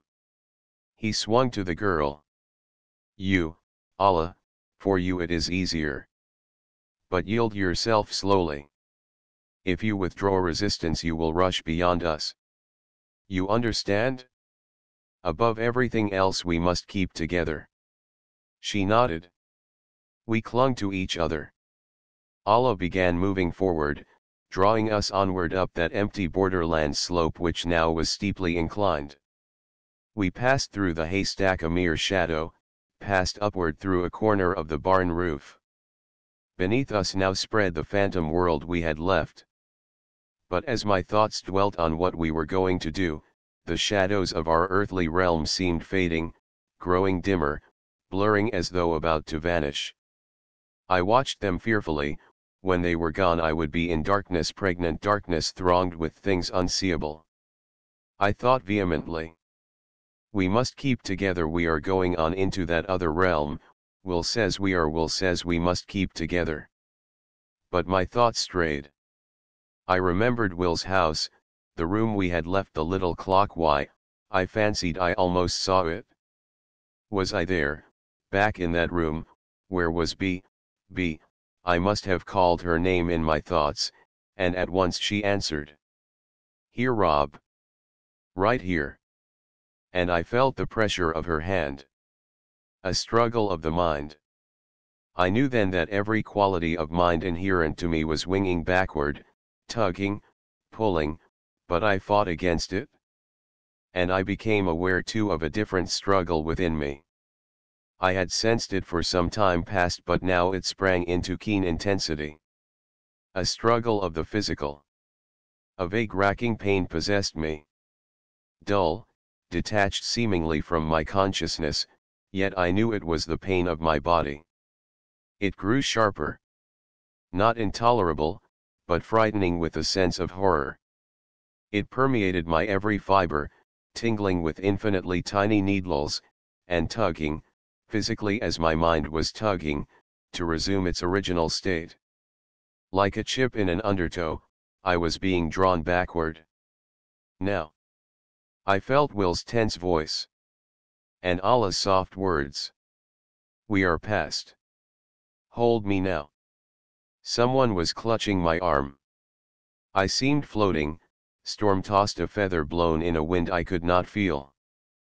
But abruptly the struggle ceased. Vaguely I was conscious that my feet were standing upon something solid. Will and B were here, Allah was here, I was a reality once more, and there were rational thoughts to think and real things to see. Chapter 8 The Realm of New Dimensions. The shadows of our world were vanished. The borderland, with its darkness, its drab empty slope, was gone.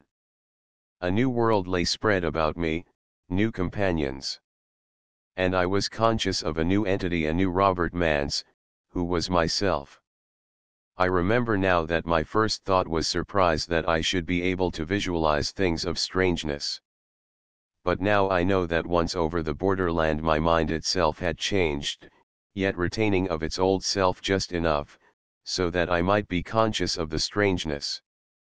In a grey half-light of luminosity seemingly inherent to everything, I found myself standing upon a hillside, gazing down an empty slope of greyness. Was it land?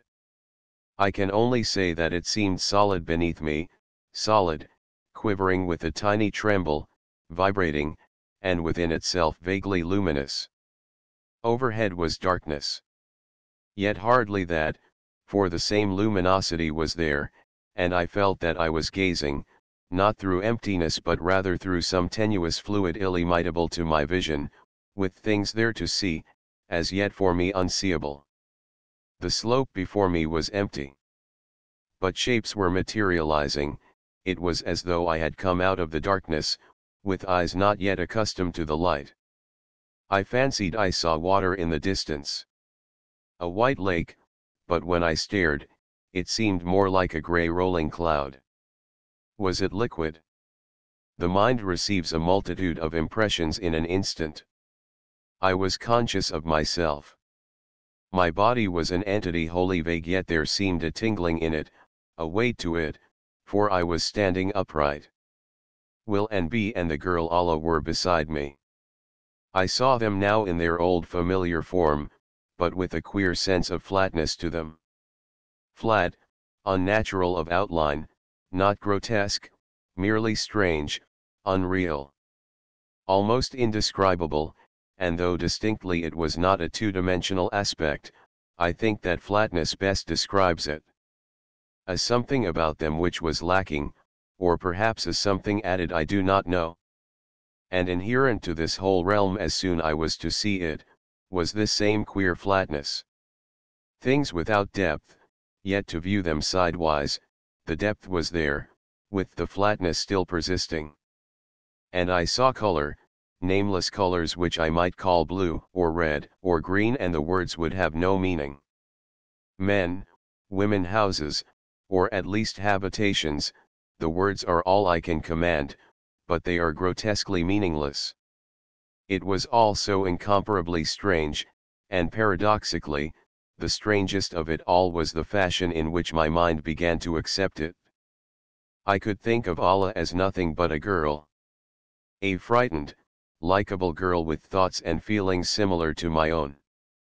This realm was real, a new country, with friends, enemies, a struggle going on within it in which I must play a part. The whole seen and thought of in terms of my own world. And I realized that I to these others of this other realm must have seemed a stranger, but not so very strange.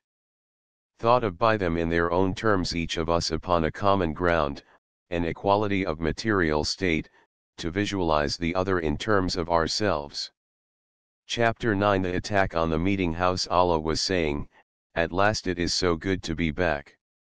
For her the struggle was wholly past, she was smiling, relieved, and upon her face there was solicitude for us. "You are not injured? At rest now?" "Yes," said Will. "It is over." His hand touched B affectionately. "The strangeness will soon be gone, I think." "You all right, Rob?" "Yes," I said. In truth, every moment a rationality of being was coming to me. And curiosity, of itself evidence of normality, made me ask, where are we going? What are we going to do? "Going with Allah," said Will briefly. "Her people are friendly to us, deploring the threatened invasion of our world." I realized that he and Allah at their first meeting must have exchanged knowledge, and planned what we now were to do. B asked, "Are we going far? Will it take long?" Allah seemed puzzled. "Far long?" The words involved space and time. I saw that at first they had no meaning to her. "We are going there," she answered. Her gesture was vaguely downward ahead of us. "Come," she added. We started. My impression now is that we were walking. I could feel a part of my body in movement, quite as though of my volition I were moving my legs. A sense of lightness again possessed me, a lack of stability. But I could feel solidity beneath me, and I was moving upon it. We walked then, down the hill. There was vegetation, things, let me say, seemed rooted within the ground. But they bent from our advance as though with a knowledge and a fear that we might tread upon them. The scene was no longer empty. A rolling land, with what might have been a mountain range rising in the distance. All in that half-light of seeming phosphorescence. I noticed now that the familiar convexity of Earth was gone. The scene had a queer concavity, to the limit of my vision it stretched upward, as though we were upon the inner surface of some vast hollow globe with the concave darkness overhead coming down to meet it. A hollow globe within which we were standing, but it seemed of infinite size. Not far away now was that region which first I thought was water. We passed over it, partly through it. I felt the resistance against me. Like water with no wetness, but to my sight it was a heavy fog lying upon the land. Its breath was oppressive. I was glad when we were past it, emerging again into the twilight with a city before us. A city. Houses, human habitations. I knew it, divined it with a new mental alertness, and Allah's words presently confirmed my thoughts. Our big city, she said. Before us lay an area upon which was spread a confusion of globes. Circular, yet visually flat of depth.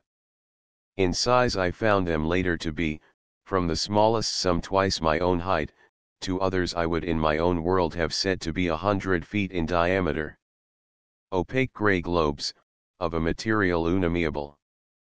Of every size they lay seemingly strewn about, and in places piled one upon the other. All of grey color that glistened with a sheen of iridescence. The big city. Diminished by distance, it seemed indeed as though 1,000 varying-sized soap bubbles, smoke-filled, lay piled together. And the whole flattened, queerly unnatural, like a picture with the wrong perspective. The globes were scattered about, but as we approached I saw open spaces twisting among them like tortuous streets. Horizontal streets, and vertical streets as well. Abruptly I realized that this realm was not cast like my own upon a single plane. On earth we move chiefly in a world of 2 dimensions. Only in the air or water do we have the freedom of 3. Here, the vertical and the horizontal seemed no different.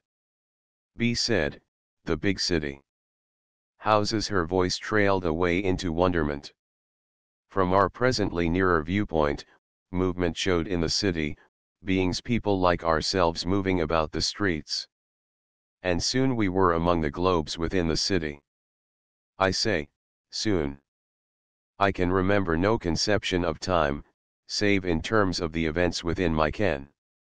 How long it was from our crossing the borderline until we reached the city I do not know. We moved, walked, and entered the city. How far we walked, that too I do not know. The people we passed did not heed us. The globes, from whatever angle we viewed them, were circular, seemingly flat, but always flat in the unseen dimension. We passed close to one. It appeared solid. It had no apertures, no doors nor windows. A man went by us, a shape in the guise of a man, and he entered the globe by passing through it. It yielded to his passage, its substance closed after him, opaque, sleek, glistening as before. We stopped at a globe of larger size. Allah said, I will leave you here. And when I come back we will go together to the meeting place. They are waiting for you. Will nodded. Very well, Allah. How long before you come? Again she was puzzled. How long? Why, I will come. She left us. I did not see how or where she went. Will said, come on. This is our house they have given us. Together we passed through the side of the globe. I felt almost nothing, as though I had brushed against something, no more. Were the globes of a material solidity? I do not know. Within the globe was a hollow interior. Call it a room. The same luminous twilight illumined it. A room of circular concavity. No walls, no ceiling, it was all floor. We walked upon it, and though we had passed through it, nevertheless it sustained us, and in every position beneath us seemed the floor, above us the ceiling. A memory of the vanished gravity of our earth came to me. The word, the conception, had no meaning here. Yet we had weight. The substance upon which we rested attracted us perhaps. I cannot say. We gazed around us. There were places of rest, rectangles of a misty white, into one of which I found myself instinctively reclining as though with a need of physical quiet. A sense of ease came to me, but it was only vaguely of the physical. I was indeed now barely conscious of a body, but of my mind I was increasingly aware. I could be tired in mind. I was, and I was resting. Will and B were resting also. I saw upon B's face that same queer, wistful expression which had marked Allah's. I saw her regarding me intently, and I answered her affectionate smile. Will said, "The strangeness is leaving us. I'm tired. I wish I did not have to talk, but I feel that I should." He told us then what he had learned from Allah. This big city was the most populous place of the realm. Allah's parent, I might say her father, to make the term more specific, was leader of the big city people. One among them, one whom they called Brutar, had found a way to get into the borderland. He had gone there, and I think that it was he whom we termed the first of the ghosts whom we had seen that night on the little Vermont farm. He had returned, with tales of an outer world, tales of the consciousness of a different body, a physical being with pleasures unimagined. The craze to follow him spread. An element undesirable among the people seemed most inspired to join him. Allah told me little more than that. Will went on. The method they are using to get to the borderland I do not yet know. But I know that this Brutar he would sweep with his followers into our world. Physically possessed, in a fashion they could not understand. He stopped with the sentence unfinished. It left me with a memory of that Kansas farmhouse, and of the young girl who had died of fright. B asked, "What do they call themselves, these people? This race beings?" she floundered. "There are no words, yet I have so much to ask." He shook his head. "All that we have to learn. There is a civilization here, a mental existence in which we'll soon be taking a rational part. For myself, it is less strange every moment." I nodded. "And Allah's people, they refuse to join in this invasion of our world." "Yes," he said. "They deplore it. They're trying to stop it. A meeting is to be held. Allah is coming to take us to it." I drifted off into a reverie, and Allah came. I glanced up to see her beside us. "If you are ready," she said, "we will go." Again we passed through the enveloping globe which was our home, passed along the city street. It was now deserted. We walked on its level surface. It wound and twisted its way between the globes. At times a group of them piled one upon the other, the smallest on top, like a disarray of bubbles, obstructed the street. But the substance upon which we walked, it was often barely visible, turned upward, a sharp upward curve to the vertical, then straight up, again leveling off, and then downward.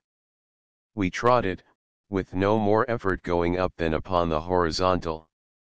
It seemed, indeed, only as though the scene about us had shifted its plane. In silence we proceeded. I wondered where the inhabitants of the place might be. Then I saw a few. Not walking openly, these few we now encountered.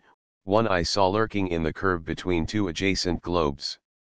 A man, robed darkly, a dark hood seemingly over his head, like a shroud enveloping him to mingle his outline with the darkness. Darkness. Had the twilight turned to night? Was this the borderland again? I seemed to see its darkness. I strained my vision for the familiar shadows of our own world. Was that a tree? A street? Was that Will's house over there? B's agonized voice reached my consciousness. "Rob! Rob, dear, come back to us." My mind had wandered, and had drawn with it the tenuous wraith of a body it so easily dominated. I fought myself back. Told myself vehemently I was not in the borderland, I was with my friends. With Will B, with Allah. I saw them, distantly, with space I know not how much, nor time, how long between us. Saw them, saw B with horrified arms held out as though to bring me back. And felt myself whirling in nothingness. "Rob! Rob!" "Yes," I called. I'm here coming. And at last again I was with them. You're careless, Rob. Concern mingled with the relief in Will's tone. Careless, you must not wander that way. Allah said quietly. There are many like that. A wandering mind brings evil to the body it tosses about. But with us now, it is additionally hard, Will said. Every instinct within us draws us away as it was with you, Allah, in the borderland. Yes, she agreed. I know that. We continued our passage toward the meeting house. That shrouded shape I had seen was not of my wandering fancy, for now I saw others. Peering at us from dark spaces, eyes that glowed unblinking, or shapes of mantled black skulking furtively along the streets. Avoiding us, yet always watching as we boldly passed. Brutars, Allah said. Those who with Brutar would attack your world. They are everywhere now about the city. I am afraid of them. We came upon the meeting house. It was a tremendous globe, in outward aspect no different from the others save that its size was gigantic. As we neared it I saw that upon its luminous grey surface were narrow circular bands of a lighter color, bands both vertical and horizontal. These also I had noticed on most of the other globes, a lighter color in bands, or sometimes in small patches. I questioned Allah. The lighter colored parts were where one might safely enter, thus not to encounter the occupants, or the furnishings within. We passed through one of the bands of the gigantic globe, and found ourselves in a single great room. A globular amphitheater, to use earthly measurements it had perhaps 1,000 feet of interior diameter. Its entire inner surface was thronged with grey-white shapes of people, save where, like aisles, the space of the outer bands divided them into segments. The segments were jammed. The people seemed crouching upon low pedestals, one close against the other. A few of the pedestals were vacant. None where we entered, and the nearest I saw were almost above us. We passed along an aisle to reach them. The globe and everyone in it appeared slowly turning over, so that always we seemed to be at its bottom with those opposite to us over our heads. At last we were seated. In the center of the globe, suspended there in space by what means I could not know, was a ball some 50 feet in diameter. Upon it men were sitting. Dignitaries, leaders of the people facing from every angle the waiting throng. And one a man of great stature, Allah's father, walking around the ball restlessly, awaiting the moment when he would begin his address. A silence hung over everything. Again I was reminded of the utter soundlessness of this realm. I felt the suppressed murmurs of the people, but I know no physical sounds were audible. Nor indeed, had I eardrums with which to hear them had such sounds existed. Time passed as we found our seats. Immobile we sat, and for me at least, time ceased to exist. Then Allah's Father spoke. My people, danger has come to a strange race of friendly neighboring beings. And it brings a danger also to us all, to you, to me. He stopped abruptly. I felt a sound, a myriad of sounds everywhere about us. Shouts of menace, a swishing, queerly aerial sound as of many rapidly moving bodies. Through all the aisles of the globe, from outside, the shapes of men were bursting.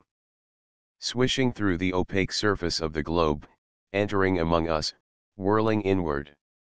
Like storm-tossed feathers they whirled, end over end, uncontrolled with the power of their rush. A cloud of hostile grey shapes in the fashion of menacing men come to attack us. Chapter X. Captured by thoughts malevolent as the followers of Brutar burst into the globular amphitheater with shouts of menace, a confusion, a chaos, a panic descended upon the gathering. Everywhere the people were rising to flight, struggling to escape, struggling with each other, aimlessly, unreasonably, with scarce the steady thought to distinguish friend from foe. The stools upon which we had been sitting were overturned, the floor around me, and above me was gray with its surging occupants.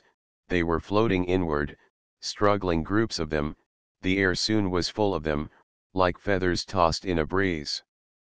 I could feel the breeze now, a turgid motion of that imponderable, invisible fluid for which I have no other name save air, a breeze caused by the fluttering things which were ourselves. It seemed as the idea came to me from some dim recess of that other mind which had been mine. It seemed an aimless struggle. I was clutched by a dozen groping hands pressed by half as many bodies. I saw them indistinguishable as they rocked against me, and felt them dimly. I fought back, clutched at emptiness, or caught something solid. Pushed it violently away, to see it float off, and feel myself drift backward from the recoil of my blow, the physical futilely struggling with its own tangibility. A whirling gray shape, definitely outlined in the fashion of a burly man, bore down upon me. It halted, gathered its poise and confronted me. A length away, with empty space between us, it stood motionless. Brutar. Recognition came to me, and I knew then that this was the shape they had termed the first of the ghosts, that spectre we had seen on the bank of the little creek in Vermont. Brutar, he who was leader of these invaders we had come to check. The desire shot through me to attack him now, to kill him. I plunged, but as though I had leaped into some unseen entangling veil, I was halted, pushed backward until again I found myself facing him. He had not moved. With folded arms he stood regarding me. I stared into his eyes. They were glowing, smoldering torches. A wave of something almost tangible was coming from them, and abruptly I knew that it was his thoughts in a wave so ponderable I could not force my body against it. I could feel it, this wave, feel these thoughts, malevolent, commanding, compelling, as they beat against me. He spoke. You need not try to move. You cannot, except as I would have you move. The words seemed inherent to all the space about me. It was almost as though the words themselves were ponderable, but it was the thought of them, his thought of them, which like a net had me entangled. I struggled, if not to advance, then to retreat. I could do neither. The wave had coiled about me. Matter of a tangibility almost equal to that of my own body, it held me enmeshed.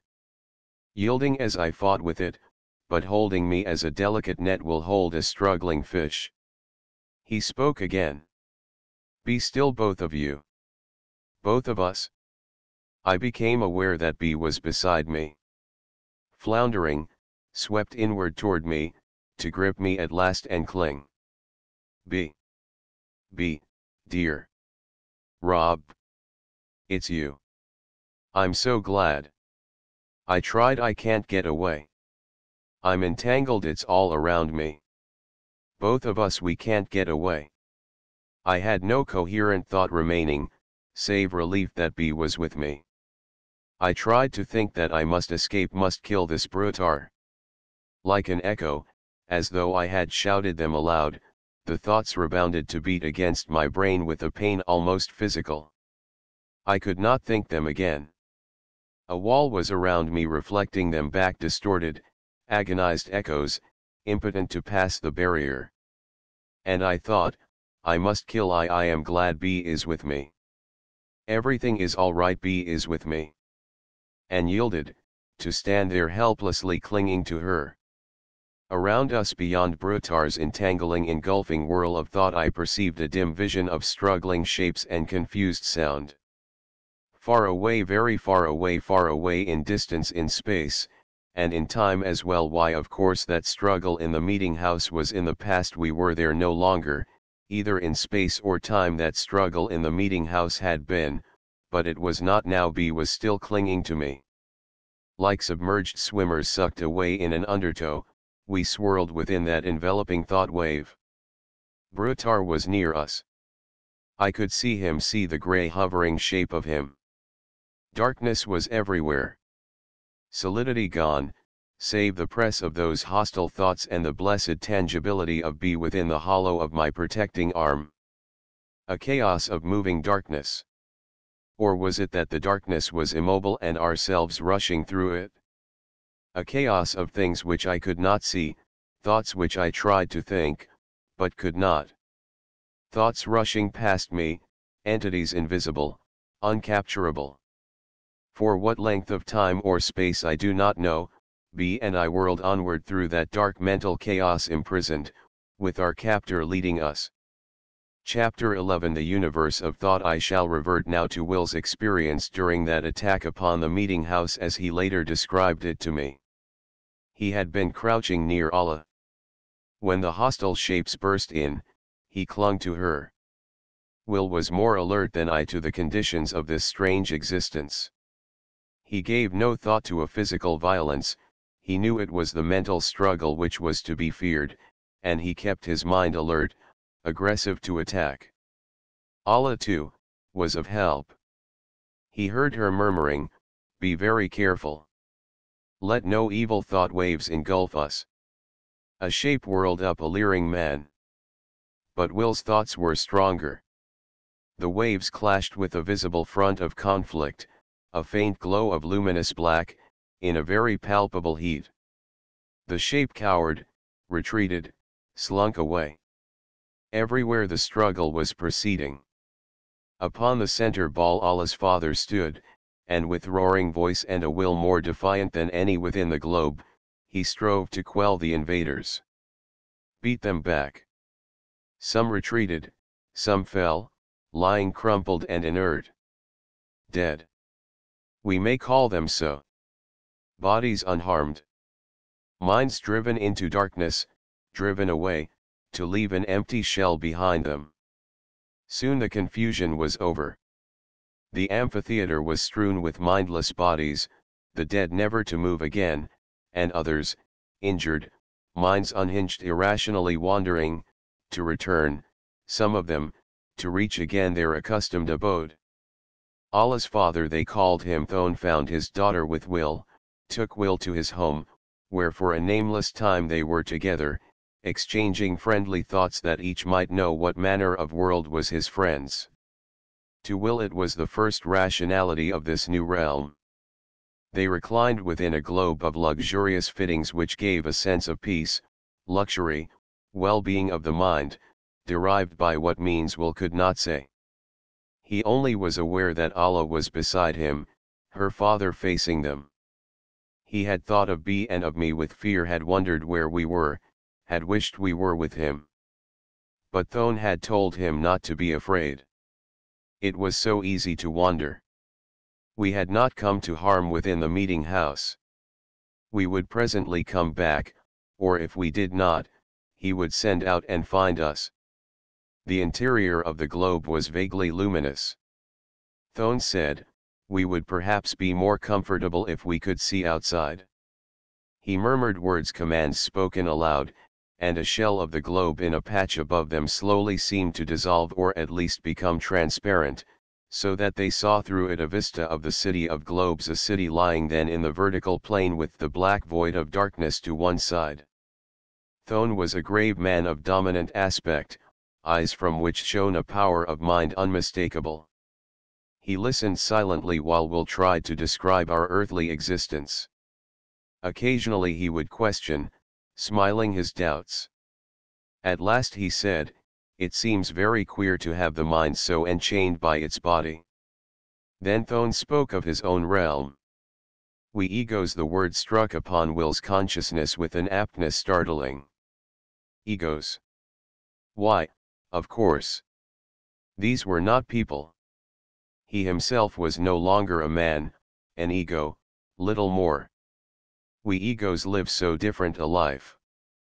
It is nearly all mental. This body, he struck himself. It is negligible. Soon they were plunged into scientific discussion, for only by an attempt at comparison in terms of science could Will hope to grasp the elements of this new material universe. He said so, frankly, and Thon at once acquiesced. "I will try," he smiled, to tell you the essence of all we know of, shall we call it the construction of this universe of ours? All we know. My friend, it is only the wise man who knows how little is his knowledge. Our world then is a void of space and time. The space of itself is nothingness, illimitable. Yet to our consciousness it has a shape, a curvature, like this that is around us now. He indicated the hollow interior of the globe. To traverse it in a single direction, one always tends to return. Will said, a globular void of space. I can understand that. But how big is it? There is no answer to such a question, Thone replied gravely. To our material existence, our consciousness, it is a finite area, yet within it some of us may go further than others. A mind unhinged takes its body very far, or so we believe, and yet sometimes returns safely.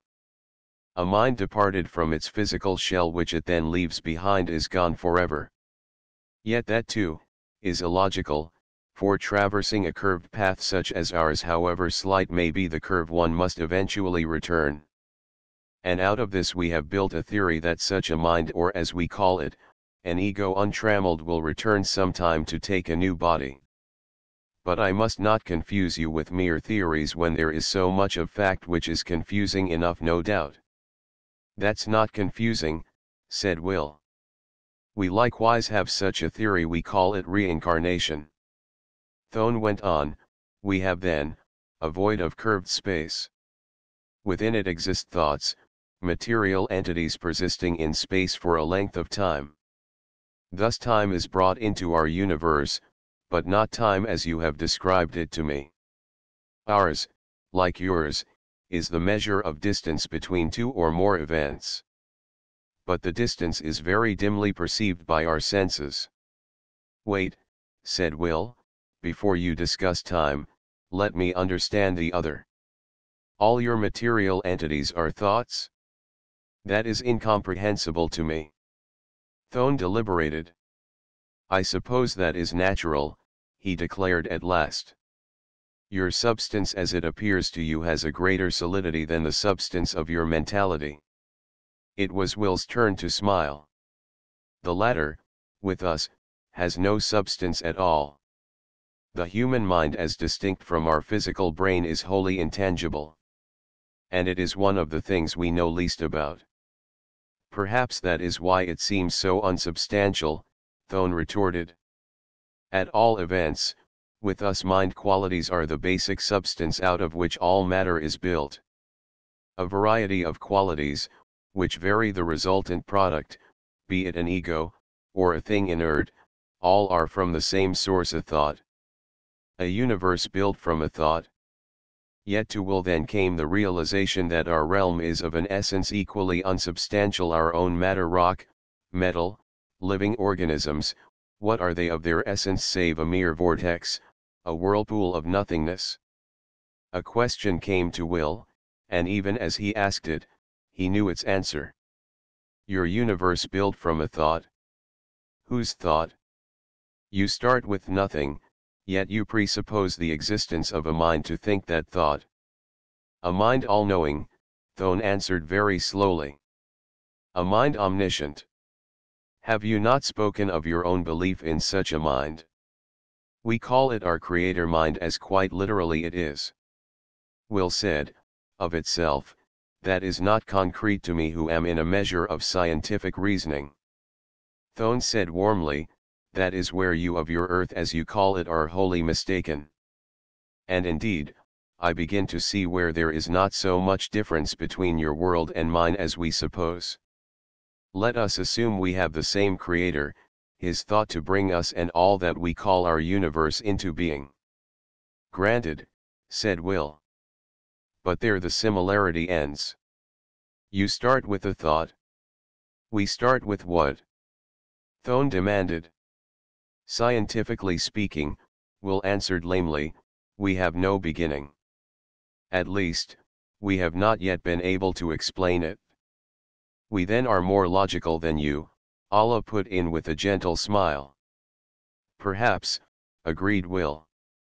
But you cannot connect your thought with your science, or at least you have not, to me as yet.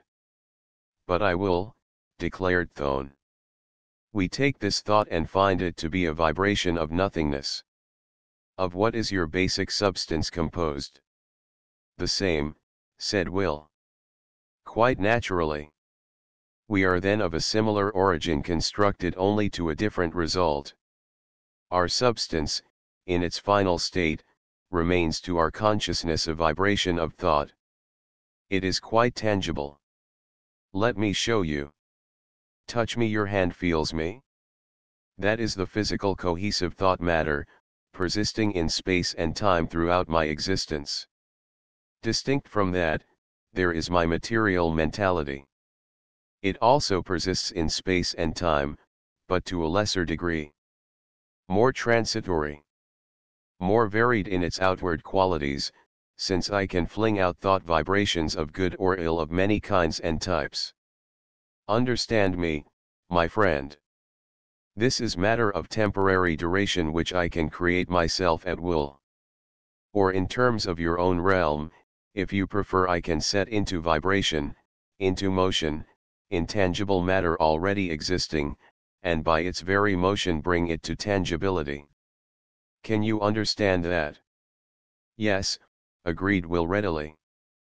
And you surprise me with constant similarities to my own world.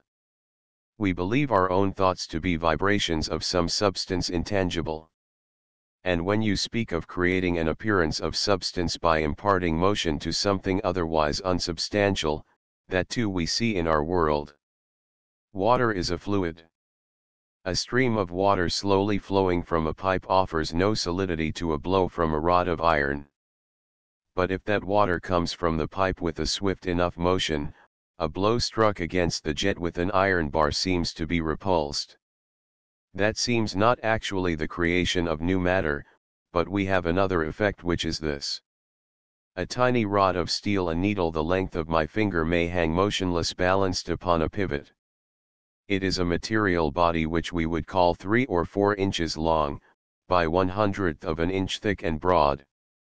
We set it swinging, vibrating, whirling in a circle with the pivoted end as the center. With a swift enough movement that circle is impenetrable. In effect, out of that needle, we have created a steel disc, 1/100th of an inch thick, with a diameter of say 8 inches. An area of material substance hundreds of times greater than the needle, yet the mass is not increased. Quite so, Thone agreed. Our thought waves have a mass infinitesimal. But like your steel disc, they can momentarily become very tangible to our ego senses. A tangibility very different, yet comparable to our bodies themselves. Less mass, yet more power. Under some circumstances they may alter an inert substance, as I have made transparent to our vision that segment of the globe over there, beyond which we see the city. Or they can enmesh a material organism, your body, for instance. I had meant to demonstrate that.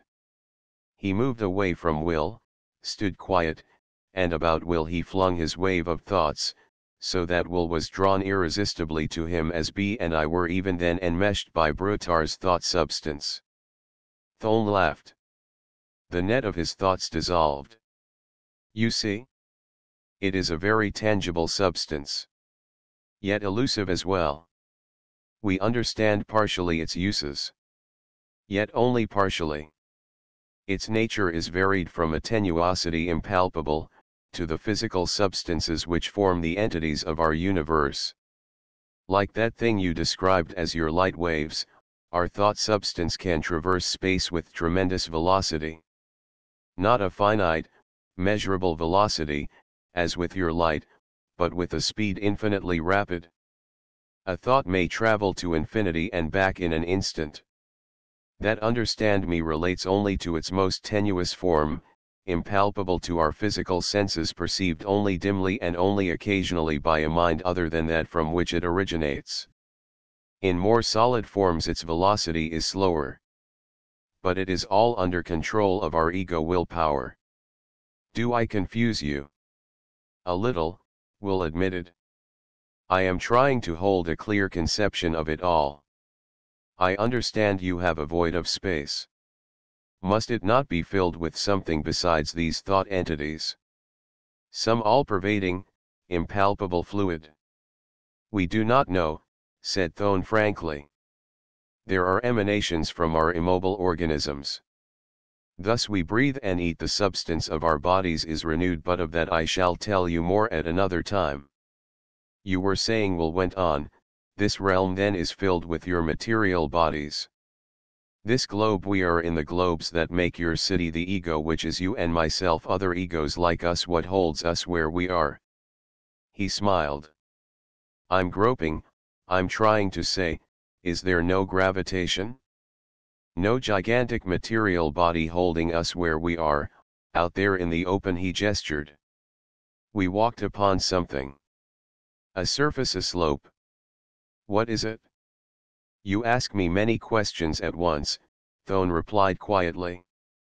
Gravitation, as you call it, yes, with us it is the inherent desire of every particle of thought matter to cling to its fellows. Thus everything of substantiality tends to cluster at the center of the void. Only motion enables it to depart, which is why it must always move in a curved path, a balancing of the two conflicting forces. You question me about some gigantic material substance like your earth. There is none. You ask me upon what you walked out there in the open. You walked upon the curvature of space. Upon a false, a mere semblance of solidity which was the resultant balance of the forces moving you. This globe, this city, it lies immobile upon a solidity equally false, immobile because there is nothing to move it. I think I understand a little better, Will said slowly. All force then, as well as all matter, has its source in the ego mind. Of course. We create matter, and movement of matter, by our own volition. We have been originally created by the divine thought, after which we construct and maintain our universe by ego thought of our own. Inert substance, the mind laboriously creates it, flings it out, solidifies it, molds it to our diverse purposes. Living organisms, the reproduction of the ego species, is similarly of our ego mind origin. Yet there is a difference there. For me to reproduce myself in Allah, the divine thought, the assistance, shall I say, of the great Creator again, is necessary. We have not been quite able to fathom why it is so, but it is. There is a difference between an ego and a thing inert, a vital something which only the great Creator can supply. Allah suddenly interrupted, and upon her face I saw fear. Your friends, those whom you called B and Rob, they are in danger. She, that girl as you called her, that girl B, is sending out thoughts of danger. I can feel it. Thone said, try, Allah, could you find her? Where has she gone? I don't know. Her thought matter is streaming back here. I can feel it very faintly, but it has reached here. She is with Rob and there is Brutar. Thone was upright, with Will beside him. Will was surging with fear. Danger to them? To my sister, to Rob, Thone said, he has entrapped them, Brutar has entrapped them all, unwary, since they do not know how to use these new minds which are themselves. We must try and get them. Oh, my friend, there is so much that I would tell you, but another time, not now. For if they are in danger we must go to them. That Brutar is a mind very powerful and out there in the void, B and I were being rushed onward. The shape of Brutar with his leering, triumphant face swept ever before us. A dark confusion of mental chaos plunged past. Dismembered, leprous shapes of things, which I thought I saw.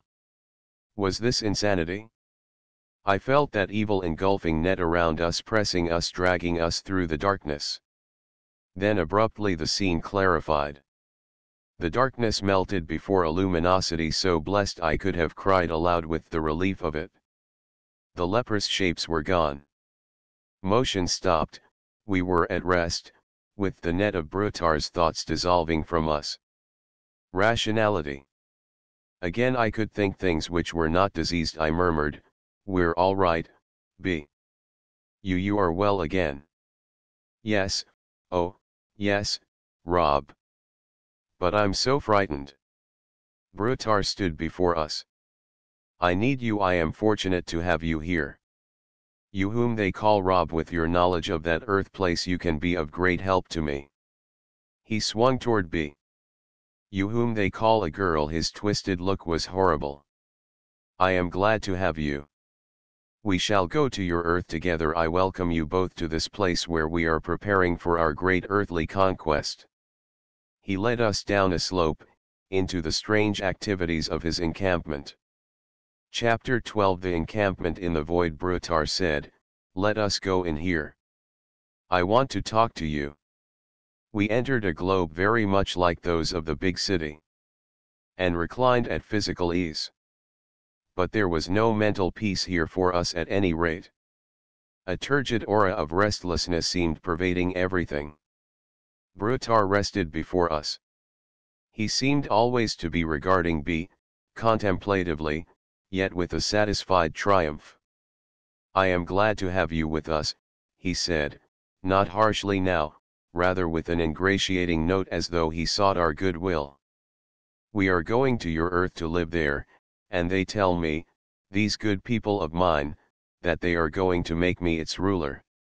He spoke with a false modesty, as though to impress us with his greatness forced upon him by his adoring followers.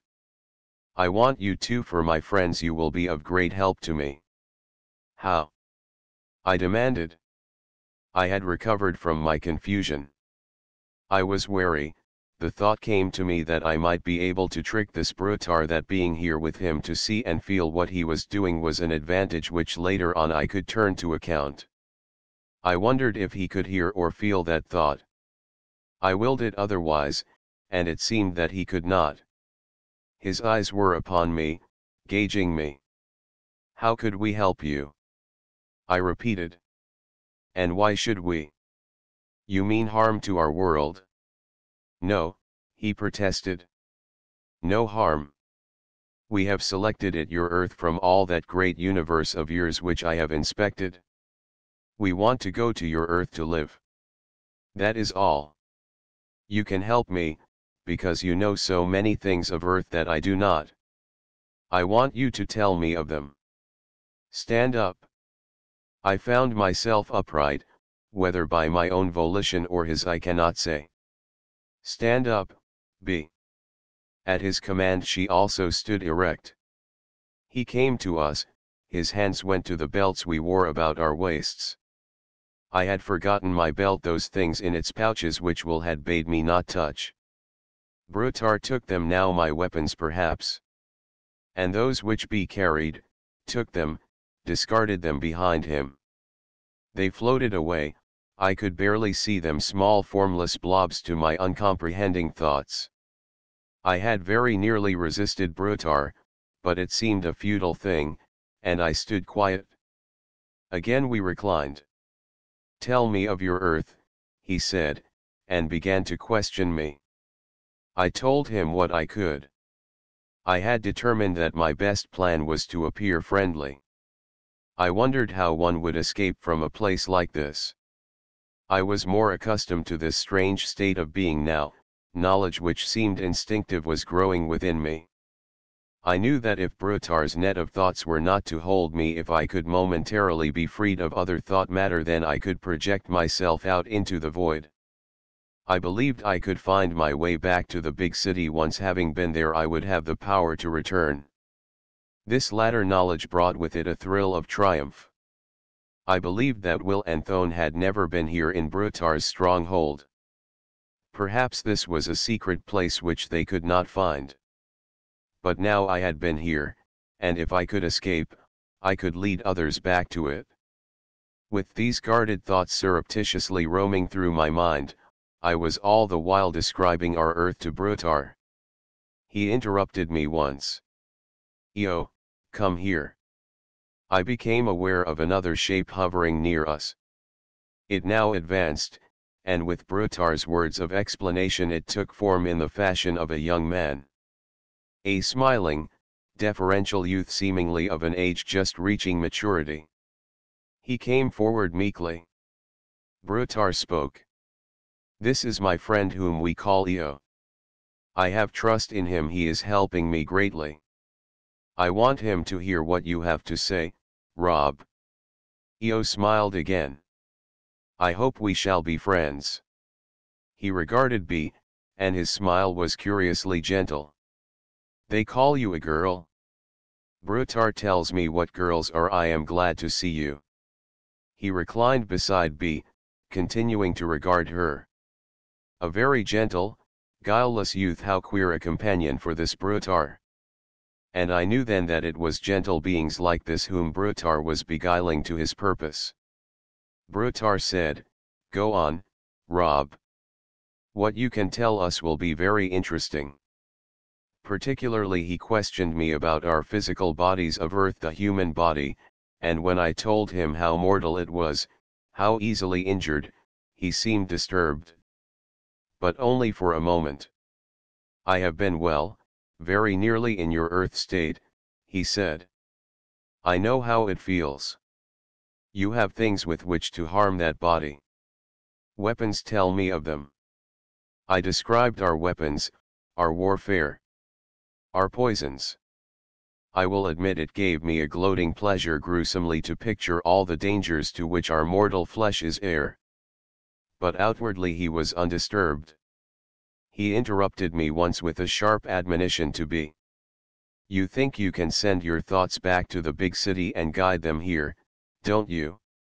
"I would not try that, if I were you." B started with guilt. She had been attempting to do that. Her thoughts had gone back, at first instinctively, then with a conscious direction, but he was stopping her now. Around us like a veil, a barrier was materializing. Io said gently, "She will not do that, Brutar. She is friendly to us." His hand very lightly touched B. He added earnestly, "I like you, girl." Brutar momentarily had turned away. I think he was not aware of what Io had said. I saw that B was smiling. I felt her voice saying very gently, "I like you, too. You are very kind. I think you are very good. On earth we would call you a boy." "Boy." He murmured it. "I like the way that sounds hearing you call me boy." Brutar had risen erect. "You have told me a great deal, Rob. We shall be friends." He was eyeing me. "On earth when we get there, I shall make you into a great man, a very powerful man. You would like that?" Did he feel that my intelligence was so limited that he could bribe me thus crudely? I smiled. "Oh, yes, I should like that. But I've told you so much, and you haven't told me anything. How did you first find our earth? How did you get yourself into that borderland, and beyond? You were the first to go, weren't you?" "The first," he said proudly. "I discovered it well, by accident. Shall I show you how? And what I am doing to take all my loyal followers there with me?" "Yes." I agreed.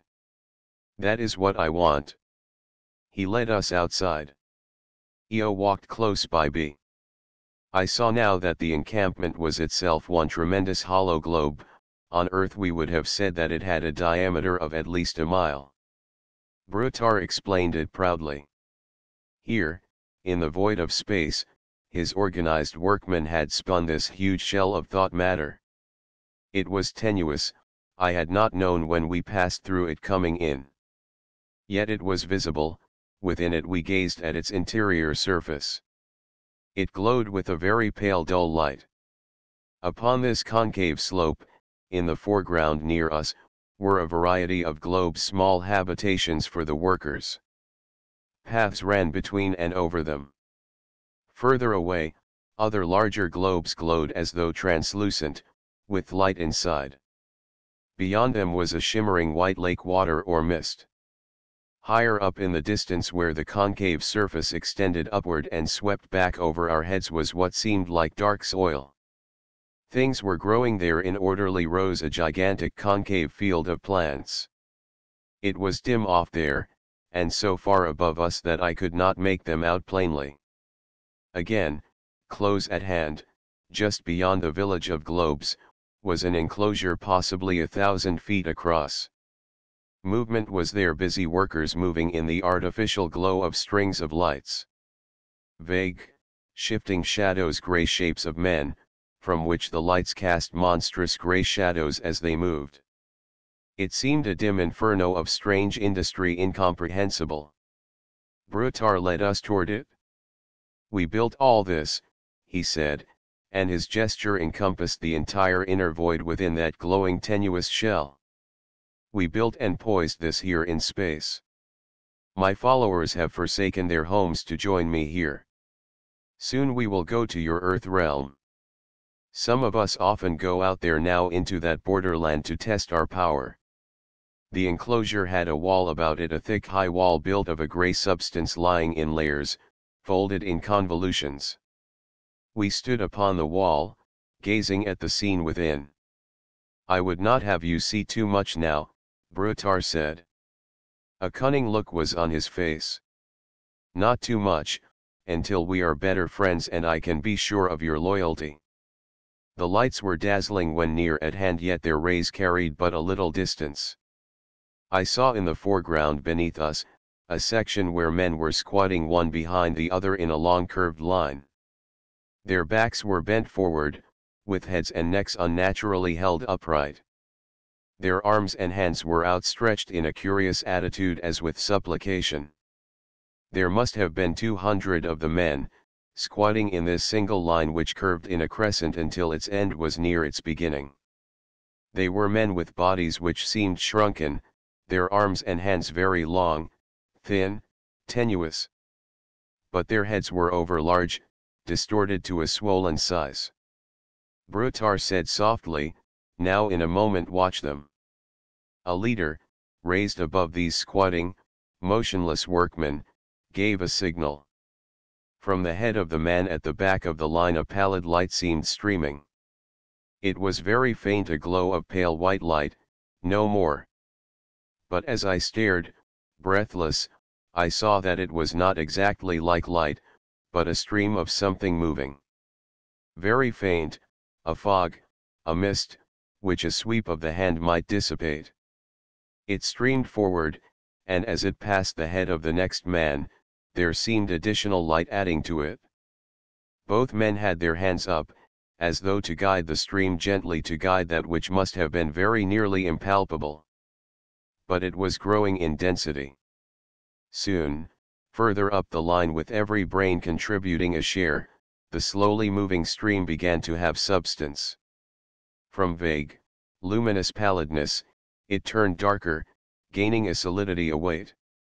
The guiding hands sustained it, molded it, pushed it onward. It came to the end of the line.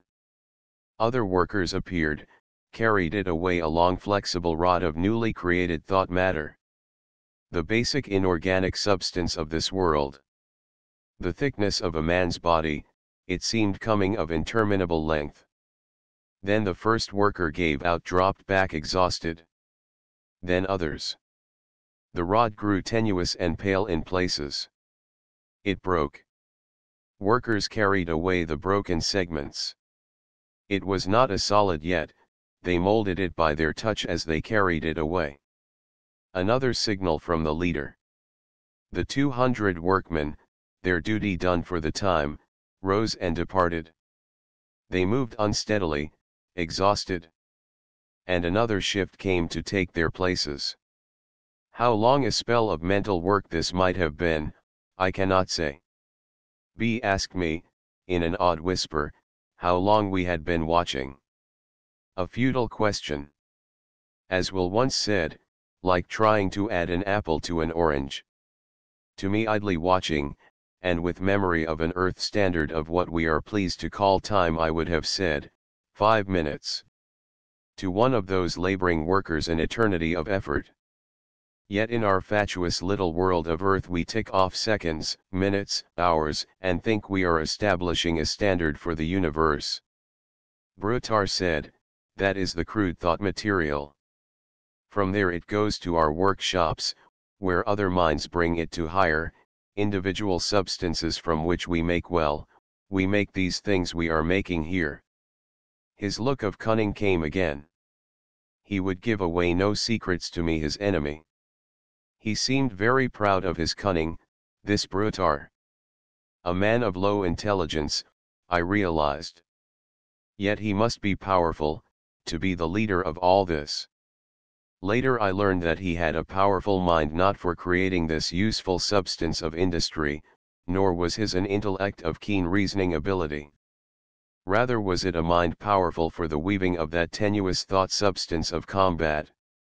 He was a warrior. And in mental speech as well, he was fluent, plausible, guileful. B was saying, is all work mental? He did not understand the question. Eo said, she means, is all work done by the mind? Oh yes, Brutar smiled. Why not? Except well, you've seen what part the hands play the bodies. It is comparatively unimportant. May we see what they are doing with that thought substance? I suggested. No, he smiled. I told you before, not now. I did not press it. I was wondering if the shell of this huge globe would let me through. Could I clutch B and will myself away into the void? Could I not thus escape Brutar? My thoughts must have reached him. He said sharply, if you regard the welfare of your mind, Rob, you will not attempt to wander. His tone changed to a menacing contempt. I can strike that sickly mind of yours from your body in an instant. Have a care. I fancied I caught a warning glance from Eo. B gave a low half-suppressed cry of fear. I smiled at Brutar. You are too suspicious, I said. If we are to be friends, you go about it badly. He did not answer that, and I added, you said you would tell us how you discovered our Earth realm. It must have seemed an extraordinary discovery. His vanity was easily touched. He smiled again. Yes, I will tell you. And show you. It is no secret that Leader Thone of the big city knows it. So I do not mind showing you. Chapter 13. The Lalo's flower. We stepped back from the wall. Brutar led us onward through the twilight. We passed globes translucent with light from within, heard the hum and hiss of work going on, but Brutar would not let us enter. We passed a dark bowl of enormous size, like a great globe cut in half. We encircled its rim. I stared down into darkness. Grey shapes of inert things were ranged there, things which had been manufactured of the thought substance, I surmised. But Brutar would not say. We skirted the misty lake. It seemed a blanket of fog lying there. Within me, at the sight, a vague pang stirred. A desire unpleasant in its suggestion of a needed gratification, and with it a premonition of coming pleasure. I was puzzled. There was no instinct to guide me, or if there was, my puzzled reason subverted it. I described my feeling to Eo. It seems physical, I said. I had forgotten my body, but there seems a pang there. Thirst, he said readily. The word he used, gave me the thought of thirst. And this was water, or its equivalent. I knelt beside the white layers of mist. Did I inhale it, or drink it? I have no means of knowing, but I know that the pang left me, and that the experience was vaguely pleasant. We moved on. Came at last to the great field. Behind us, the opposite side of the encampment, the enclosure wherein I had seen the creation of thought material, was now almost over our heads. The ground of the field was soft and flaky. It seemed as though it might have been a black soil lying in flakes. Things were rooted within it, growing things set in long orderly rows that stretched up the concave surface into the dimness of distance. They appeared to be plants, in height about to my knee. A central stalk, branches bent outward like gesturing arms. A bud, or flower, at the top. It seemed to carry features of face. My imagination? Something that had been said or suggested to me. Possibly. But the things bent aside as we advanced upon them. They seemed eyeing us. Suddenly I was conscious of a myriad eyes from everywhere fixed upon me. I said to Brutar, "This black ground is that thought material." "Yes," he said. "Made from the same substance you saw created. But many mental processes were necessary to bring it to this final state. And then you planted these things in it?" I asked. "They look as though they had an intelligence." "I don't understand that. Are they growing here or what?" Brutar hesitated. "I think that the man's learning was not very great." Eo said, "I believe I can explain it, Rob. All things in our world are divided into two classes. One, the inert, material bodies. These we create from nothingness to their final perfected state. The other class, living organisms, is very different. The addition of a creator thought is necessary. These plants, to be specific, are called lolos. The lolos plant. To create it we must have a spore, an infinitesimal something already existing. With this spore, others like it may be created by our own mentalities. And nurtured by our mentalities through a period of growth. But that latter process can be simplified by the production of the soil in which the plants are then nourished. It is basically an identical process. It is much like our own world," I said. "Except that these plants seem to have a conscious mind." "Why not?" Brutar demanded. "Every living thing has a mind." Eo added, "Since the essence of everything is mentality, naturally the spark of life must bring that mentality to consciousness." "These things then," I said, "they know that they are alive." "Of course." "And Rob, what you told Brutar of your earth agriculture, what you called your vegetable kingdom, seems not so very different from ours." "But it is different," I said. "Our plants are growing things are not aware that they are alive." Eo demanded gently, "How do you know that? Is it not perhaps that your own mentality is lacking, to gauge the power of theirs?" I smiled. "It may be so." "Brutar, these lolos plants, what is their purpose?" "With them we are going to your earth," he said. "This lolos plant of itself has a power very wonderful. We crush it, and the blood of it taken into our body, sends the mind upon strange and pleasant wanderings." "Evil wanderings," said Eo. "A drug." As Brutar further explained, I realized it. And I wondered if this lolos plant, the name of it sounded thus since to my own mentality it suggested the lotus flower. I think that was so. The blood of this plant was a powerful narcotic. Brutar had been addicted to its use, and his wandering mind had come into the borderland. He had seen our earth realm, gone further until he experienced the sensations of our physical consciousness. Had come back, to gather his followers, to create in quantity the blood of this lolos that all might go to conquer and enjoy this greater realm. Brutar was absorbed in his subject. Listening to him, I had nevertheless noticed that B's attention was fixed upon Eo. She was whispering to him. With his sweet, boyish face, he was listening to her, enraptured. He was close beside her, and I saw that he was touching her. Brutar, still talking to me, bent to show me one of the lolos plants. It shrank away from him as though in fear. He frowned, struck it a blow with his hand. His attention momentarily was diverted from us. I heard Eo murmur softly, yet tensely. You are right, girl. This is evil, I realize it now. Rob. Hold yourself firm. Stay with me. We will try to escape.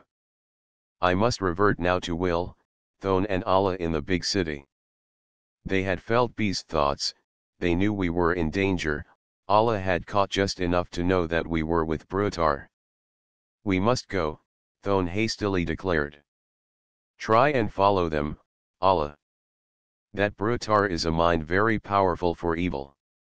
With Will held firmly between them, they swept out into space. To Will it was a dream, a nightmare of mental chaos.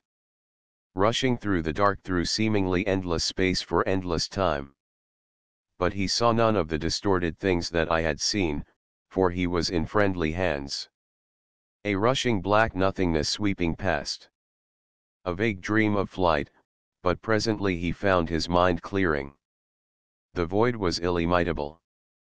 But soon it seemed not wholly empty. To one side was a faint glow an infinite distance away, as though it might have been a nebula gleaming over space 1,000 million light-years of distance. Or something shining from another time eons away. It moved sidewise as they swept along. It glowed, faded, was gone. We will not go there, Allah murmured. She seemed to shudder. That is the realm of disease. I hope never to go there. Endless time passing. Or perhaps, as Will was thinking, time was in abeyance, standing still, non-existent. And Will saw other far-off gleaming patches, like faint drifting stardust. Soon they were gone. He did not ask what they might be. Allah still felt B's thoughts. Then they ceased. Will became aware of a confusion, a fluttering, as though now the flight had lost direction. He gazed around intently, searchingly, but the space at that moment was wholly empty. Where are we? He asked. Thone and Allah were exchanging thoughts. Thone said, where are we? There is no answer, Will. There is nothing here. We are nowhere. A confusion.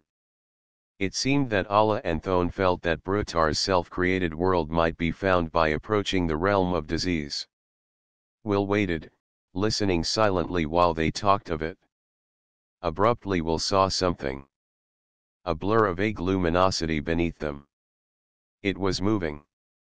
Suddenly he knew it was not large and far away, but small, and very close. It mounted, broke visually apart, resolved itself into two dark blobs. Shapes. The moving shapes of a man and a woman. They came nearer. The woman was B. It was B and the youthful Eo. He was clinging to her, she seemed helping him struggle upward. They reached Will. B gasped, he is hurt? Oh Will, it's you. Help him, his mind struggles to leave us. He is wounded.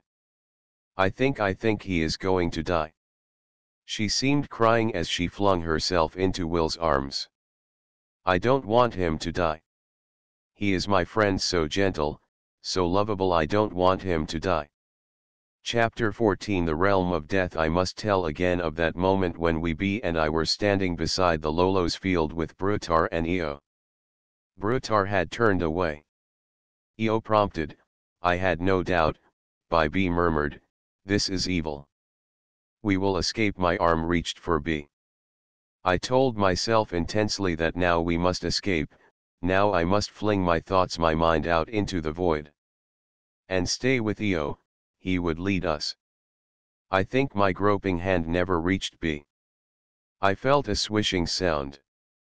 A swirl of thoughts struck me like feathers blown against me in a gale. But they seemed to cling. Invisible, imponderable, barely palpable, dimly I could feel these thoughts like a net entangling me. I was floundering. Surging through blackness. Where was B? I thought I saw her and Eo whirling near me. But it was a thought, unreal hallucination, for as I tried to grip it and make them visible, they were gone. My thought of them dissolved into a realization that I did not see them, for they were vanished. But Brutar I saw, a distorted wraith of him, his grim, menacing face, grim with combat. I was rushing through blackness. But as an undertow may suck the strongest swimmer, something was pulling me back, a hampering net around me, materializing into greater ponderability, holding me firmly. The blackness about me was taking form. I strove to think I saw the big city.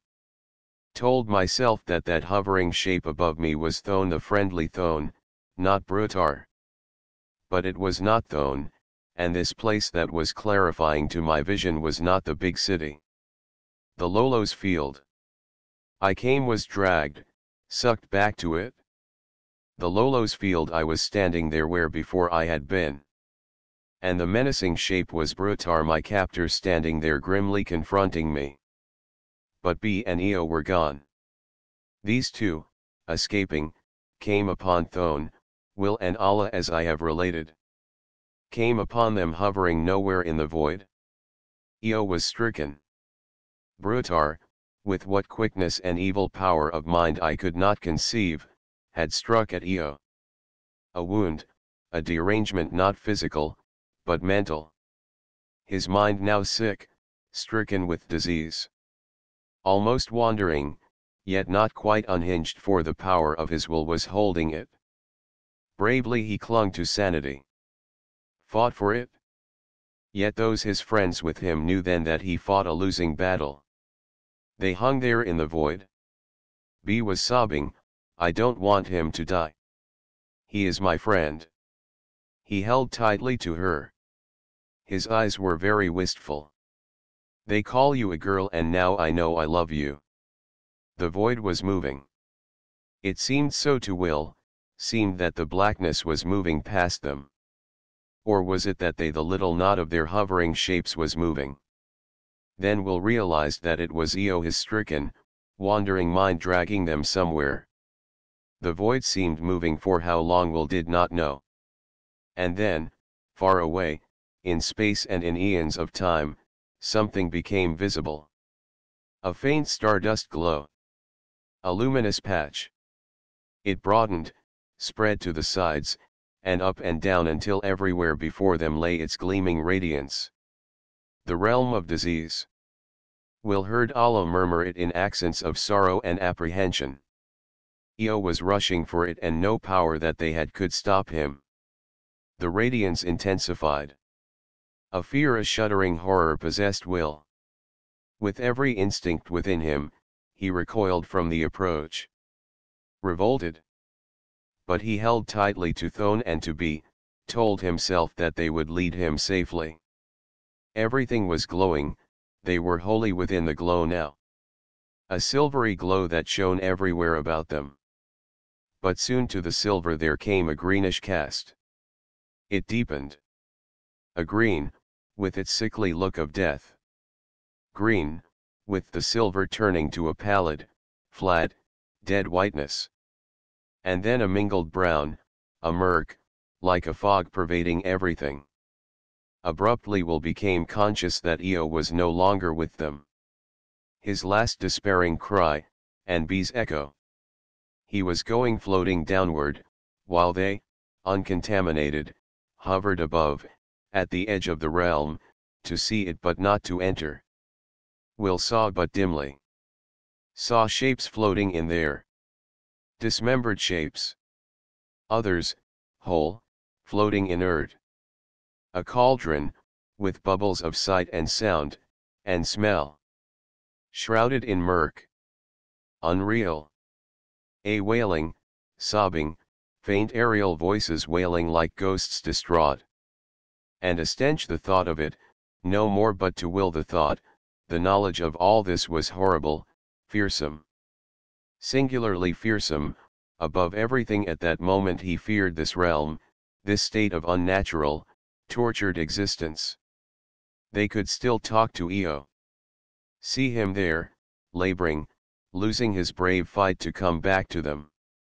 He seemed very far away, and yet very close, for though his form was down there, engulfed with all the leprous horrors of disease, his voice was very plainly heard.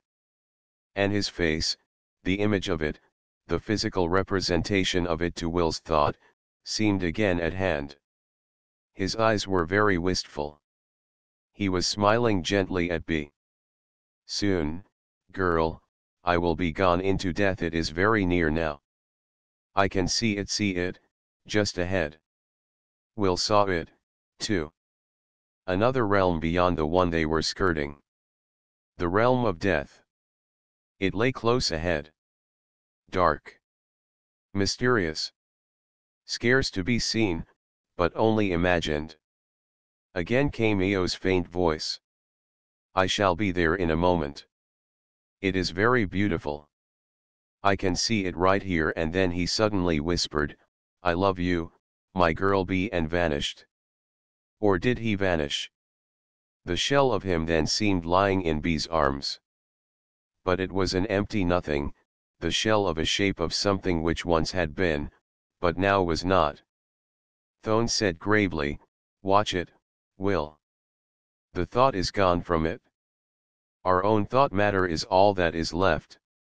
You shall see of what permanence that is. The dead shell lay inert. It was dissolving. Gruesome. Will turned away, then forced his vision back to see a leprous wraith, a rotting shape which presently, like a melting fog, began to dissipate. Dissolving, until the very last essence of it was gone into nothingness. Allah seemed to sigh. It is very horrible. Yet I think that we are wrong to consider it so, for it is nature. Will recovered himself. The realm of disease had withdrawn to a memory. Around him the blackness seemed purified. But ahead he could see, or thought he saw, that other endless realm where dwell what we call the dead. Questions flooded him. Eo was there? Could they not go and see him? Could he, this entity which had once been Eo, could he not still speak to them from beyond the borders of death? Thone said, we will approach it if you wish. Unamiable time, and then Will found that they were there, hovering, and a realm, a place, a something he knew not what, lay spread above them. Earnestly he groped for it. Not with his physical hands, but with his senses. His thought went there and back. He thought he saw shapes up there. Hovering, glowing shapes in a great light space. And with futile, childish imagination he endowed them with beautiful, ethereal qualities, transfigured them into glowing human shapes of beauty and peace. And thought he saw them, and that they might speak to him. Or that perhaps, because Thone might be more than human, they might communicate with Thone, and thence to him. And then he laughed. It was all so childish. Thone said, Eo is there, in the darkness and the light. You can think of him. Your thought will go there. And it will come back to you, fraught with what qualities your imagination may lend it. But nothing else. No, said Will, nothing else. I understand that now. Chapter 15. The birth of a thought. They turned away in the void, away from the dark light mystery of the realm of death, and drove themselves back to the big city. The search for Brutar's encampment was at the moment futile. They knew they could not reach it. And though B had escaped with Eo, she did not know whether I escaped or not.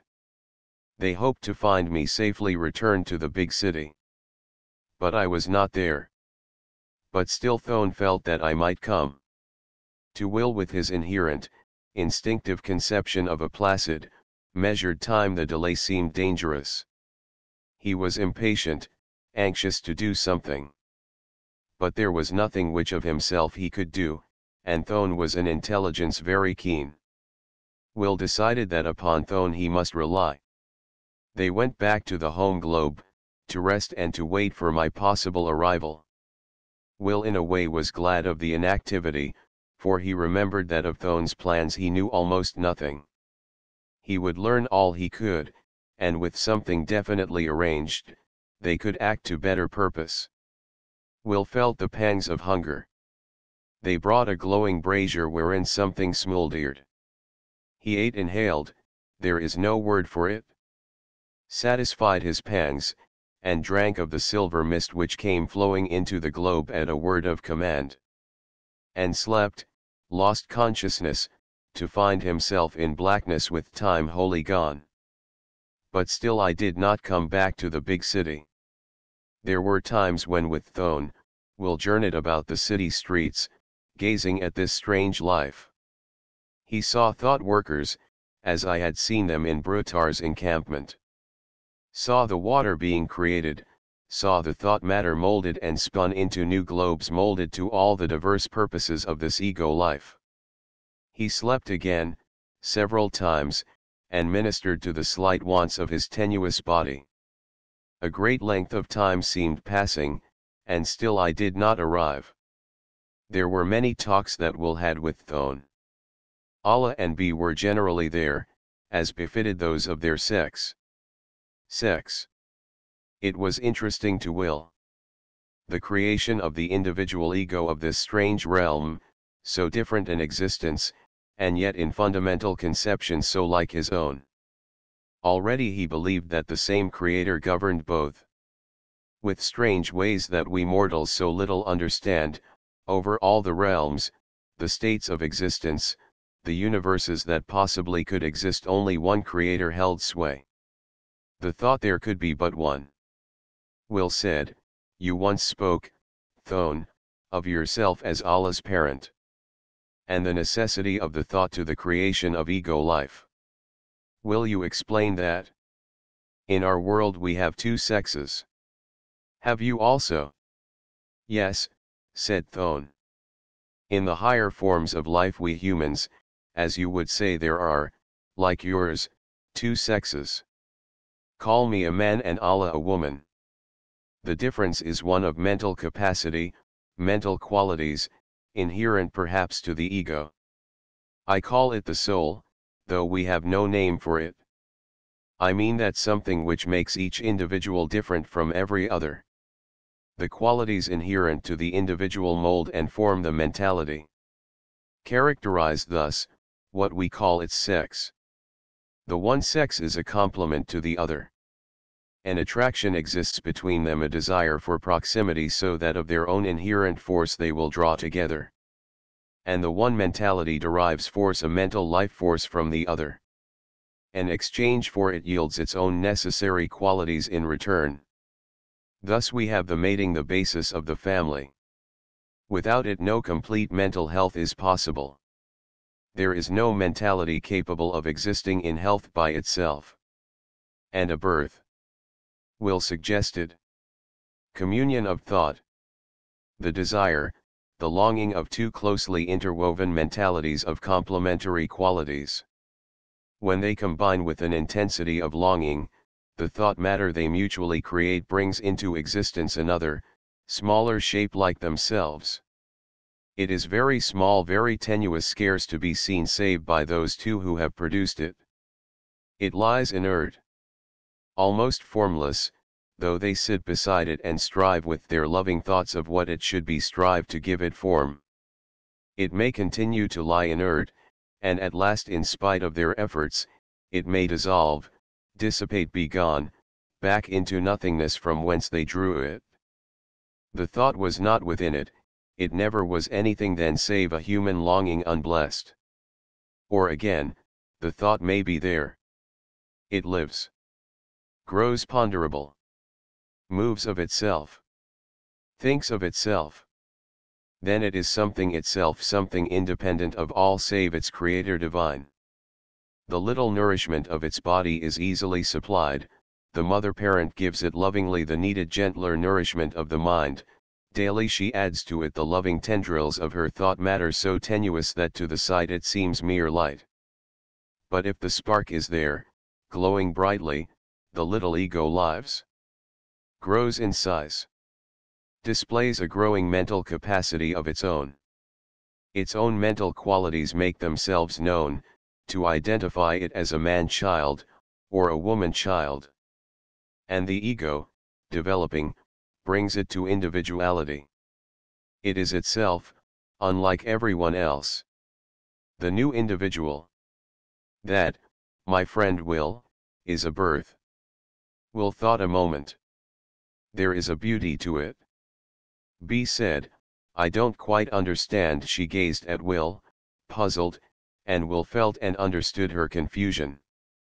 He said, your explanation, Thone, seems to make man differ from woman only in qualities of the soul and mind.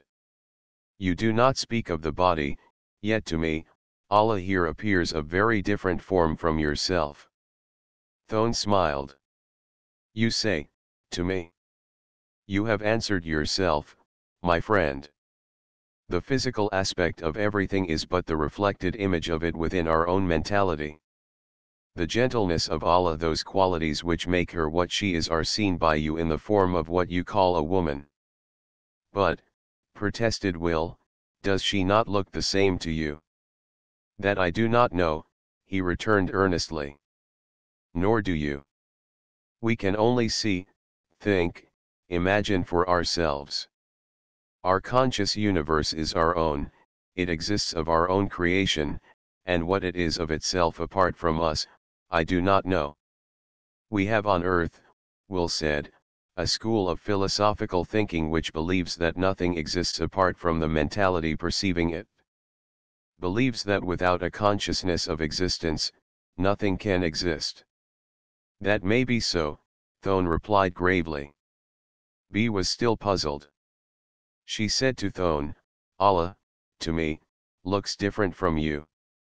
She looks, as Will says, like a girl. Won't you tell us how she looks to you? He thought a moment. She looks like Allah, he said slowly.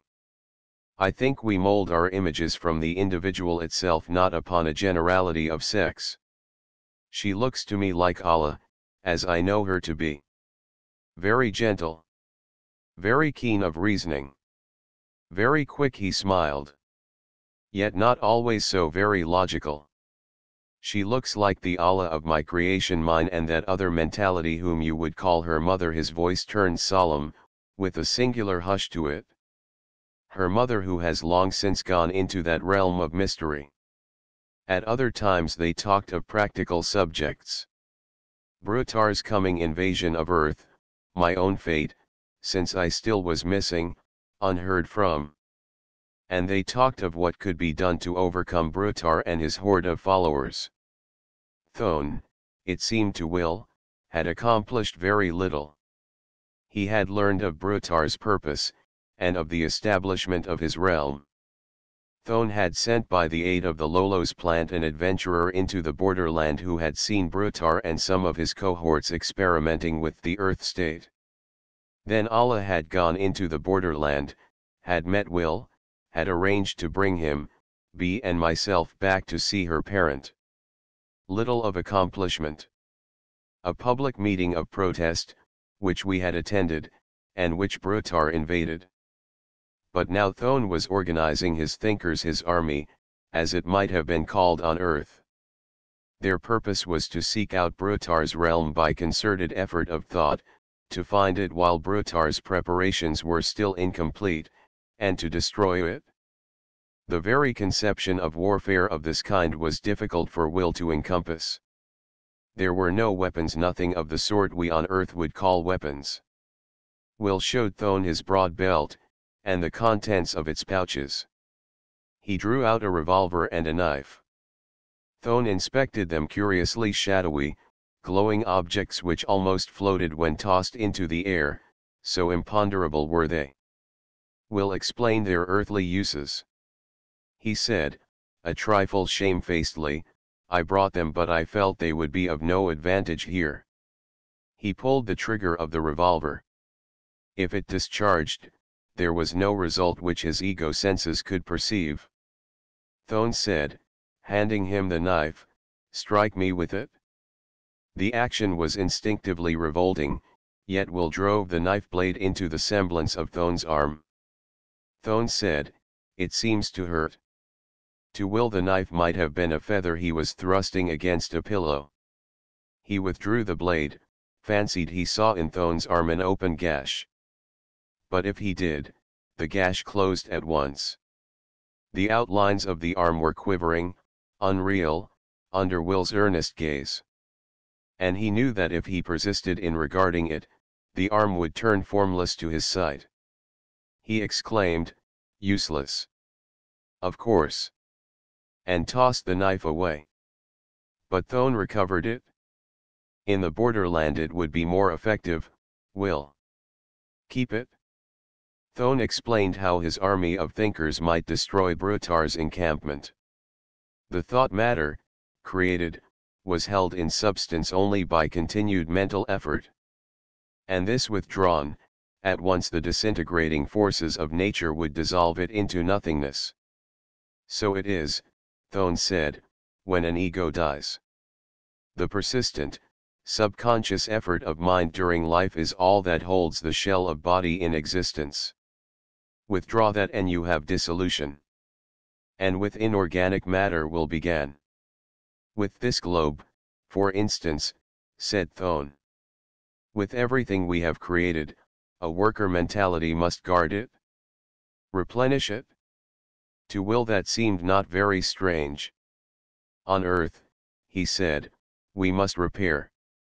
Nature slowly but steadily tears down that which we have built. Of course, Thone responded. We will destroy Brutar's encampment, himself and all his followers. Rather should I say, we will force them to stop replenishing and nature will destroy. Then Will said, let me ask you this, I understand that if you, with your weaving of the net of thoughts, are quicker, more powerful than I, you will beat down my resistance. Entrap me, force my body to follow you. Or to depart from me, Thone added. I could force you back as far from me as I could spin the net. I was thinking suppose we must fight them in the borderland, a combat at once physical and mental, Thone retorted. He smiled. You think we are ill-prepared, Will? That is not so. My men of science have studied this condition, experimented with it very fully. The borderland, the transition into your earth state, all such things are new to us. But we are coming to understand them.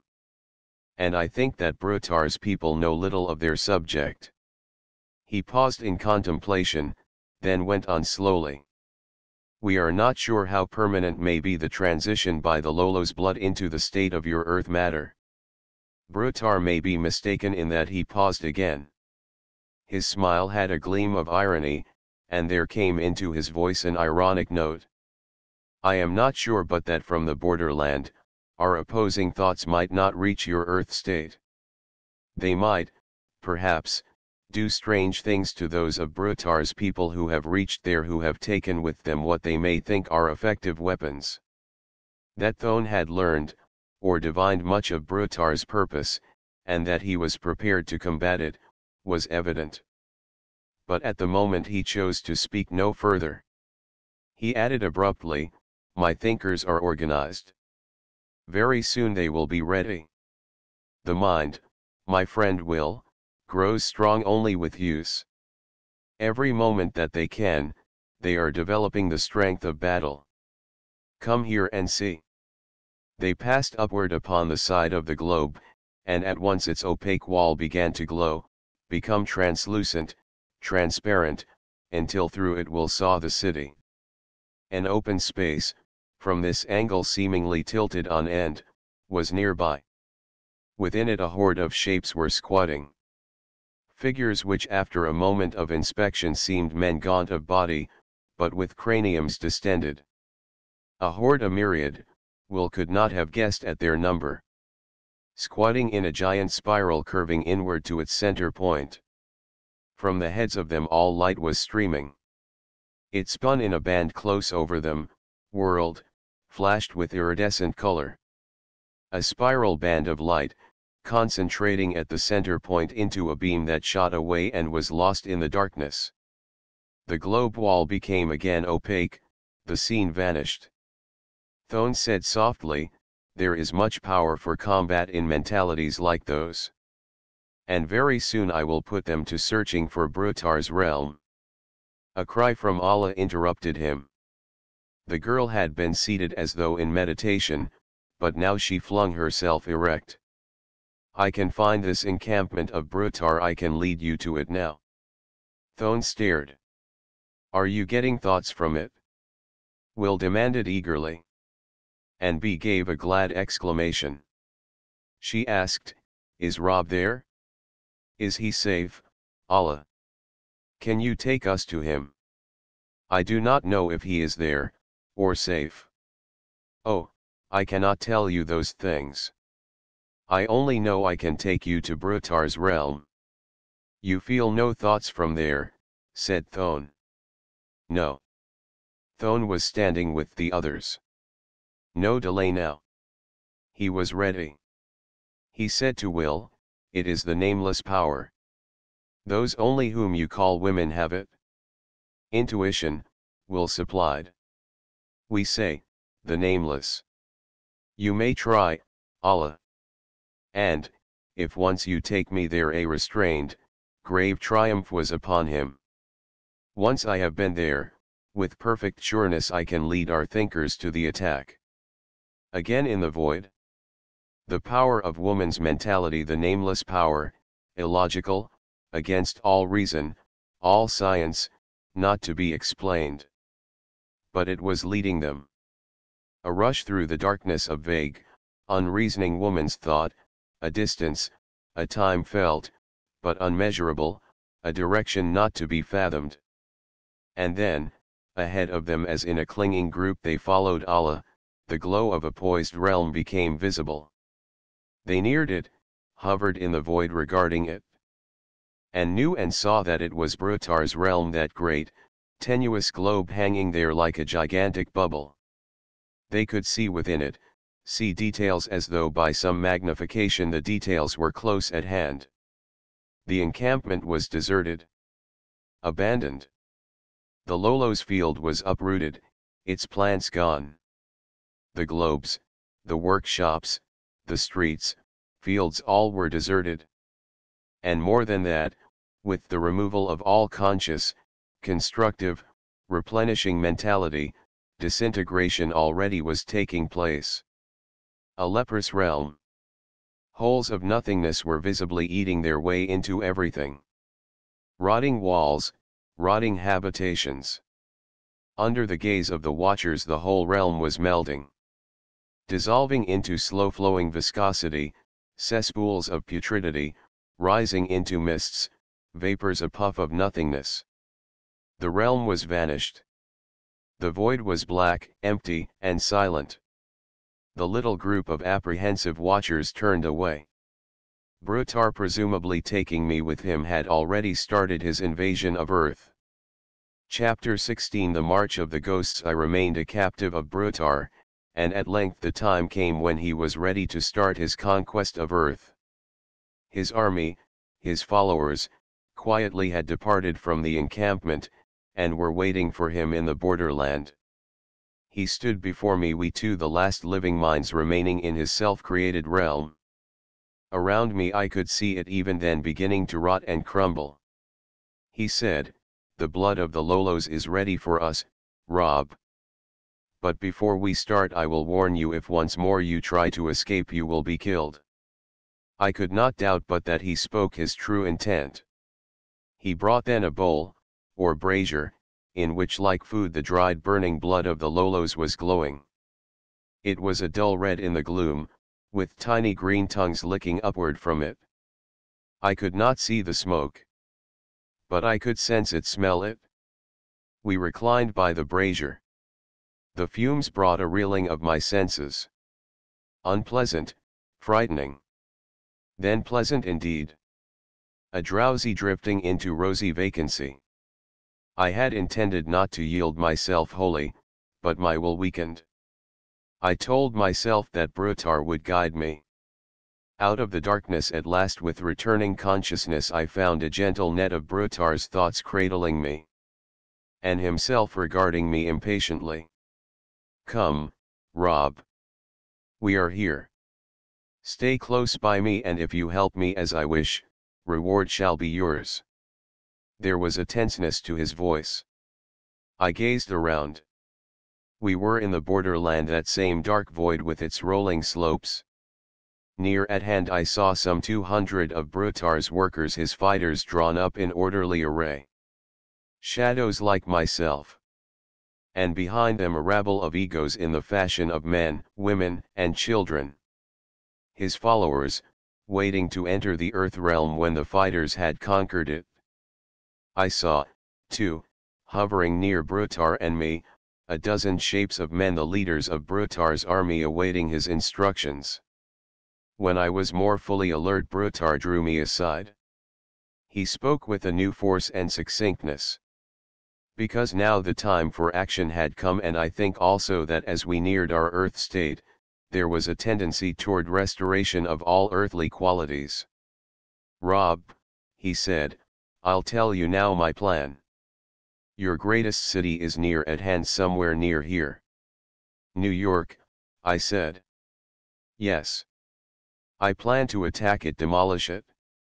It's a very small portion of your earth, of course, but with that evidence of my power I think your earth leaders will cease to fight me, will admit my supremacy. If not, well, then I shall demolish each of your great cities in turn. He told me then that these 200 men, with his dozen sub-leaders, were all the fighting force he at first proposed to use.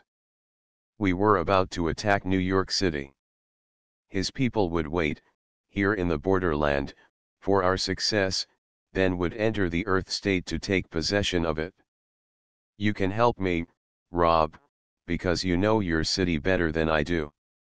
Look around us now, tell me exactly, where are we?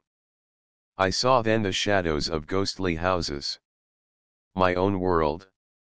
Gray, spectral houses, streets, a church, trees lining a street of residences in a small quiet town. It lay in a plain tilted at a slight angle, and perhaps 30 feet above us. I looked up to the street overhead. Quiet. It was thronged with people, ghostly shapes crowded up there staring down at us.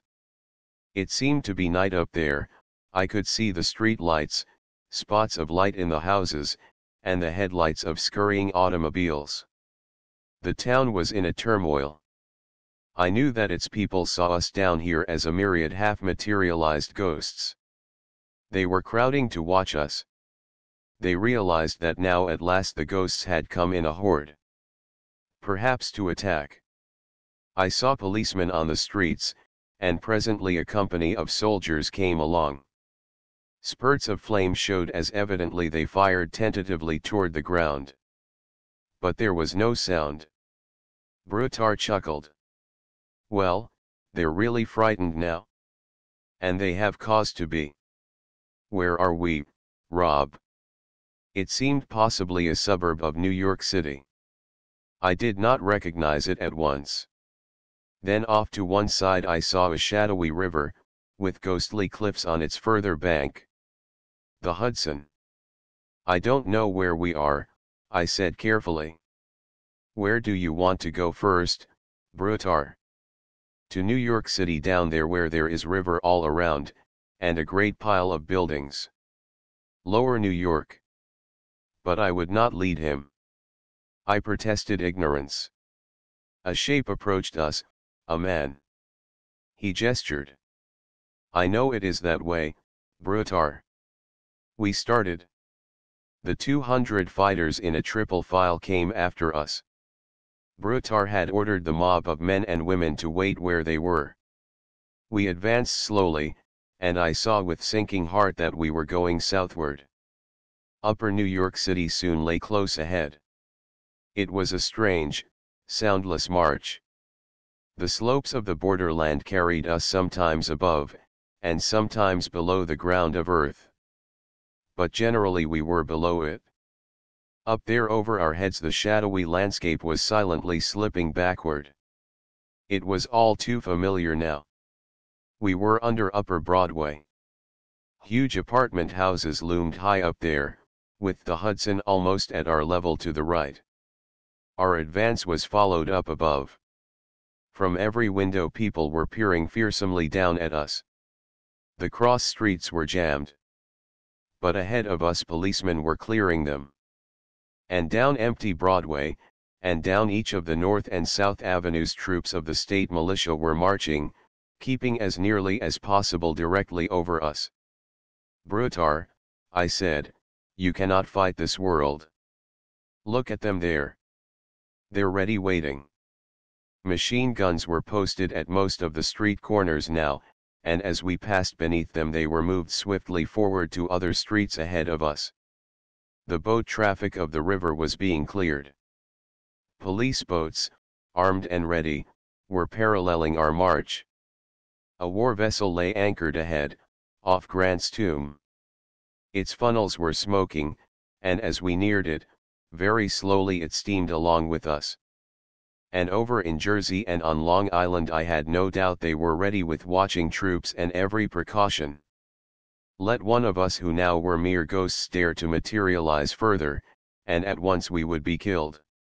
What could Brutar do? He laughed at my thoughts. "You shall see, Rob, when we get among the great houses and I lay my weapons." I could not fathom what he meant, but the sure confidence of his tone had an ominous ring to it. Weapons? I saw none. We were empty-handed, Brutar and I. And the 12 sub-leaders were empty-handed as well. But of Brutar's attacking force marching behind us, I had noticed that each man was carrying a single article. I could not call them weapons, I did not know what they were. They seemed more like gray, ghostly bricks, each man carrying one. What were they? I could no more than guess. Some material, doubtless of Brutar's creation, brought into this borderland state.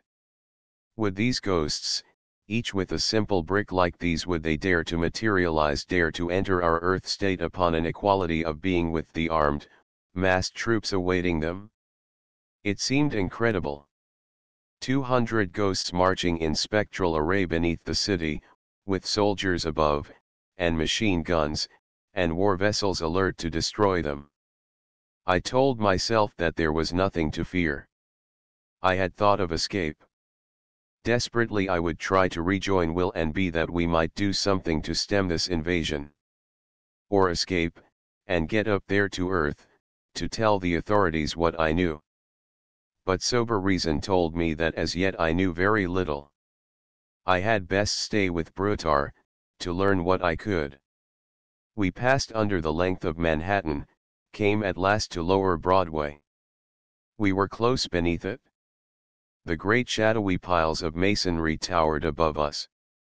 Looking upward I could see the shadowy outlines of the foundations of the buildings, to the right the tubes leading to New Jersey beneath the river, the network of water mains, gas, light, arteries of the city.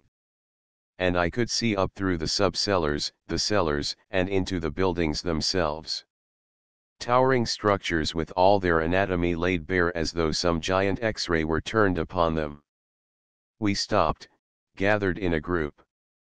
We were just beneath City Hall Park, standing partly within one of the subway tunnels. No trains were running. Soldiers were massed on the station platform. They came along the tracks, transparent ghosts of uniformed, armed men came until some of them passed directly through us, and stood nearby, grimly watching and waiting. In the empty park overhead, policemen were on guard, and troops were bringing in machine guns. I could see, too, that soldiers were now massing on the shadowy Brooklyn Bridge, police boats were clustering on the river there, and armed men were waiting in the cellar of every building nearby. There were towering giants of buildings all about us here. The Woolworth building was close at hand. Brutar said, "I should not care just now, to materialize further, Rob. These men look very determined." His laugh was ironical. "They are watching us closely, much good it will do them." He called his little band of fighters to him, they stood partly on the subway tracks and partly beneath them. And he gave his low-toned instructions. I saw 10 of his men move aside as he indicated them. Yes, he said. You first. And I think I would work upon that large house over there. Silently, with their ghostly glowing bricks in hand, the 10 advanced. Across the subway tracks, through the spectral earth and rock straight under Broadway. Climbing or floating upward, I could not tell. Moving through and into the vitals of the Woolworth building. Chapter 17 The attacking spectrace. I said to Brutar, you asked my help. But you have let me do nothing to help you and you explain nothing, so that I have no idea what is going on. Am I not enough your friend by now? Brutar smiled. I think he was fatuous enough to believe that he had won me over. You will be able to help me, Rob. We're going to place these weapons everywhere. There is a statue near here somewhere, a giant figure rising from water. I want you to lead us to it. Later when we have finished with this great house. Weapons. I echoed. What sort of weapons? He continued to smile. You called them bricks a while ago. That's what they are, inert material we brought with us. I had devised other things, but thought that these would suffice. Come here, I'll show you. He took one of the bricks. As I stood with him to examine it, a score of the ghostly troopers came across the subway tracks and fronted us. It was a light substance, but quite ponderable. Solid, yet rather of the consistency of soft rubber.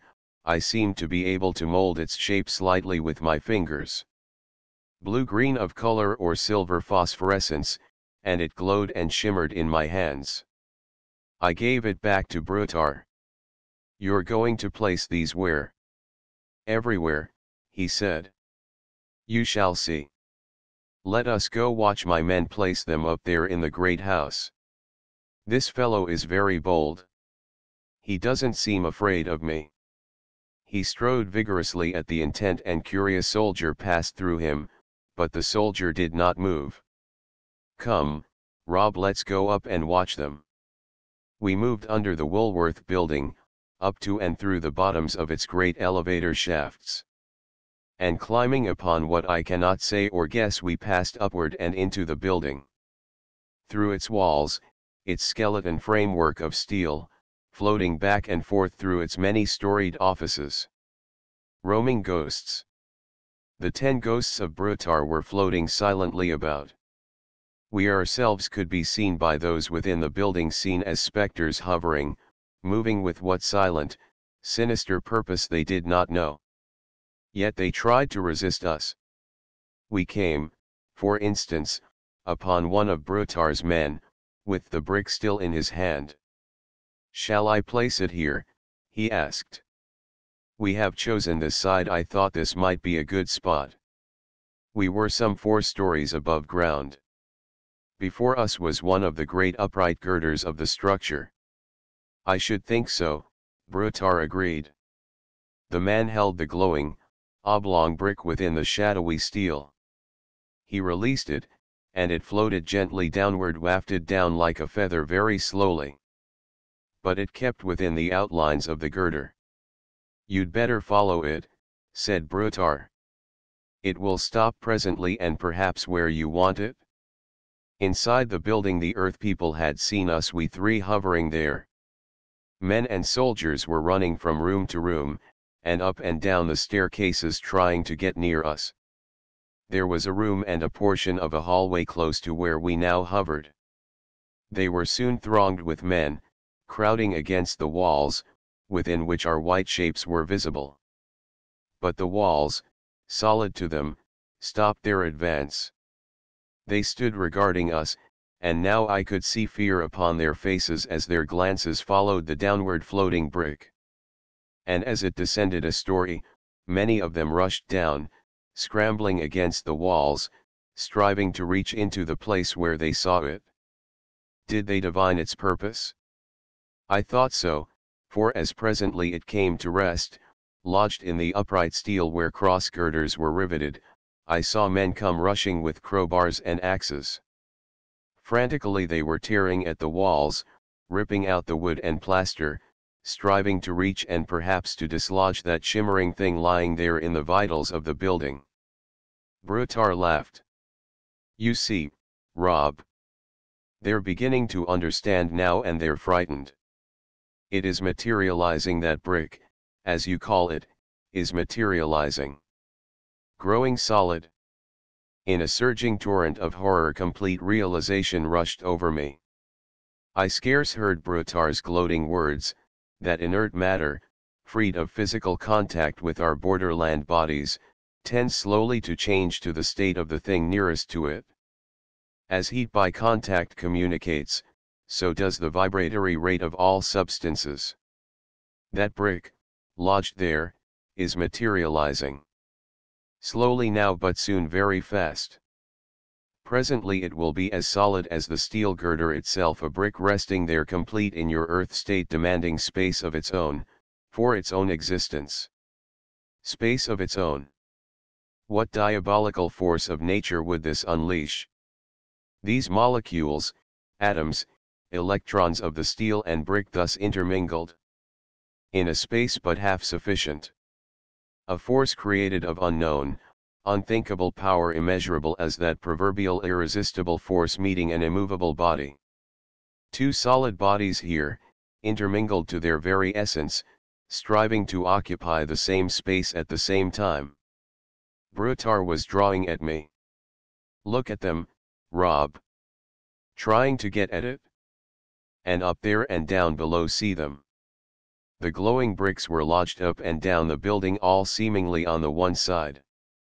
Down underground, lodged in the very foundations of the structure, I could see three of them piled together. And frantic shapes of men digging for them through the walls of the cellars. Come further away, Rob. We can see it better from a distance. It should be very interesting. We retreated, going back until again we were standing just beneath the level of City Hall Park. Brutar's men gathered around us, 200 ghosts clustered there watching the fruit of their diabolical efforts. There were soldiers with machine guns in the park. The guns impotently, ridiculously, were trained upon us. And around the edge of the park a cordon of police kept back the crowds. I wondered what time of night it might be. Evening, possibly, and then I saw the spectral clock of the little tower of the squat City Hall. It was just before midnight. Our march, perhaps not so much sinister as weird to the public, had drawn a jam of the morbidly curious to this part of the city. They were packed everywhere. And all the normal activities of the city were stopped. No traffic on the streets. Vehicles motionless. The great Woolworth building stood like the ghost of some grave giant, serene, majestic in the power of its size. Its summit up there in the gloom seemed lighted, spots of blurred light were everywhere within it. The whole scene of shadows seemed unreal. Like a dream. But as I saw those frantic figures scrambling within the threatened building, hacking futilely at its foundations to try and remove in time those dim, glowing bricks materializing from another realm, the stark, strange reality of it all was forced upon me. We waited. How long I cannot say. Spectators of two realms, each to the other mere ghosts, standing there watching and waiting. For a time nothing happened throughout all the scene. And then a change was apparent in the crowds about the park. No longer were they watching us, the ghosts, but they were eyeing now the Woolworth building. At first curiously, incredulous to believe the news which was spreading about. Then restlessly, and then, as orders evidently were passed to the troops and to the policemen, these began pushing and shoving at the people. The crowd resisted at first, moved reluctantly. Then a fear seemed to surge over them, fear growing to panic. They began trying to run, waves of them everywhere surging in panic away from the doomed building. Hundreds went down underfoot, trampled upon in the streets by their fellows, mad, insane now with fear. and from every nearby building its occupants came tumbling out like frightened rats, scurrying out to join the panic of the streets. A chaos everywhere. And we ghosts stood quiet and serene in its midst. Brutar murmured. "Watch the great house. They know it is doomed. See, they have stopped their efforts in there now at the last, trying to save themselves." The Woolworth building was emptying. Abandoned. Breathlessly I stood and gazed upon the ghostly scene. The tremendous building towered there motionless. But presently I fancied it stirred, its graceful roof up there seemed swaying. Shifting. Or was it a trick of my straining vision? But then I saw it was not, for palpably the tower swayed. Leaned. Further leaning until all at once I knew it could not recover. Poised, and then was toppling. A breathless instant. Slowly at first, like a felled forest giant, the great structure was coming down. Slowly, then with a rush it fell to the south, fell in great shattering segments. Crashed with a soundless crash upon the several blocks of nearby buildings. Crashed and tore with the thousands of tons of its weight, smothering everything beneath its crashing masonry and steel. A soundless chaotic scene of ruin and death over all those city blocks, with huge rising clouds of dirt and smoke mercifully to obscure it. Chapter 18 The Rescuing Army. I stood gaping, every sense within me shuddering at that soundless scene of ruin and death. And then it came upon me that now I could escape. Brutar had turned triumphantly to his underlings. I heard his voice, "The first success. Now let us try the others." No one seemed to be noticing me. I turned and swept myself away into the darkness. I was aware of the gray outlines of New York floating by above me. A dim idea was in my mind that I must rejoin Will and Thone. Out there beneath the Westchester Hills the silent mob of Brutar's ghostly followers still waited. Near them was the main body of his army, inactive, waiting here while he with his chosen few were experimenting upon New York. Experimenting. This little experimental test, and it had brought down the Woolworth building. What then would they do with a general attack? I passed around the mob silent, fleeing specters and sped again into darkness. With no conscious thought of passing time, or direction to my flight. Yet there must have been some instinct to guide me. The thought of B came strong. A growing triumph, a relief, told me I was nearing her, and I think now that it was her thought of me which guided my flight. Darkness. But overhead lay the shadows of my own world. Winding gray hills, towns that lay like gray, colorless pictures in a book, queerly distorted as I looked, upward and through them. Shadows like myself were advancing from the gloom in front of me. A little group, behind them a vague sweep of shapes stretching out to seem a throng, a multitude. Thone. Will and be with the rescuing army of the big city behind them. The rescuing army. There came upon me with that meeting a great surging knowledge of my love for B. My love, born up there in my own world. And then, in the realm of the egos, stripped of the physical, a changed love which had faded to a vague affection and knowledge that she was dear to me, but nothing more. Now in the borderland once more, at least of half-material substance, a very human love descended in a torrent. My arms went around her. B, my darling. And she responded to my caresses, kissing me with an eagerness, a longing undisguised. Rob. I been so frightened, not having you murmured then that she loved me, and clung to me. The threshold of our own world. But it was no time for love-making. I told Thone and Will what was transpiring, what already had come to pass, down there in New York. And with them we presently swept forward to the rescue. Thone's army was at least as large as Brutar's, and it was not, like his, burdened by those who could not fight. In orderly array it advanced, and soon ahead of us we saw the shapes of Brutar's forces. Strange ghostly battle into which now we plunged. I could not fully understand it at the time, but now I think I do. The very essence of it a physical inactivity. Fighting. The word to our earthly minds is so full of movement. Yet a man battling with himself, pitting the good against the evil within himself, may sit in his easy chair and fight a fierce fight. So it was here, unleashed forces of the mind, grappling silently a struggle without rules of combat in which no quarter could be given, and which could only end by complete annihilation of one side or the other. I knew all this, and standing with Thone and Will on a dark eminence above the scene, I watched, breathlessly. We were under that same little Westchester town. Its streets and houses lay shadowy above us. Ghostly people were up there thronging the streets, gazing down with fear and awe at these flowing masses of ghosts advancing to battle.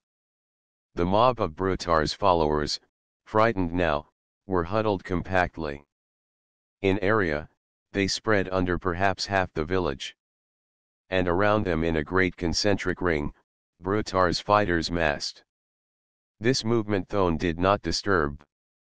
"Let them," he said. "It's what I wish, to have them massed like that." From our eminence we were poised not very far beneath the ground level. We could see over the whole area of the battle which was proceeding below us. The central mob who could not fight, the ring of Brutar's soldiers, and surrounding that, at a distance of some 500 feet, another ring, Thone's fighters who now were massing to the attack. "What will they do?" I murmured. But no one answered me, and soon I was answered by the scene itself. From both sides Thone's army and Brutar's little waves of the thought substance were flowing out over that segment between the opposing rings. Like slow floating wisps of grey smoke from the heads of the fighters. Flowing across the space between the lines. Materializing steadily. Solidifying until I could almost imagine it might become a grey wall. But this was an illusion. It was merely thought antagonistic which would grip and hold like a net, no more. The two opposing streams met in the center of that circular no man's land between the lines. A chaos of blurred formless color was there. Not gray now. An angry red.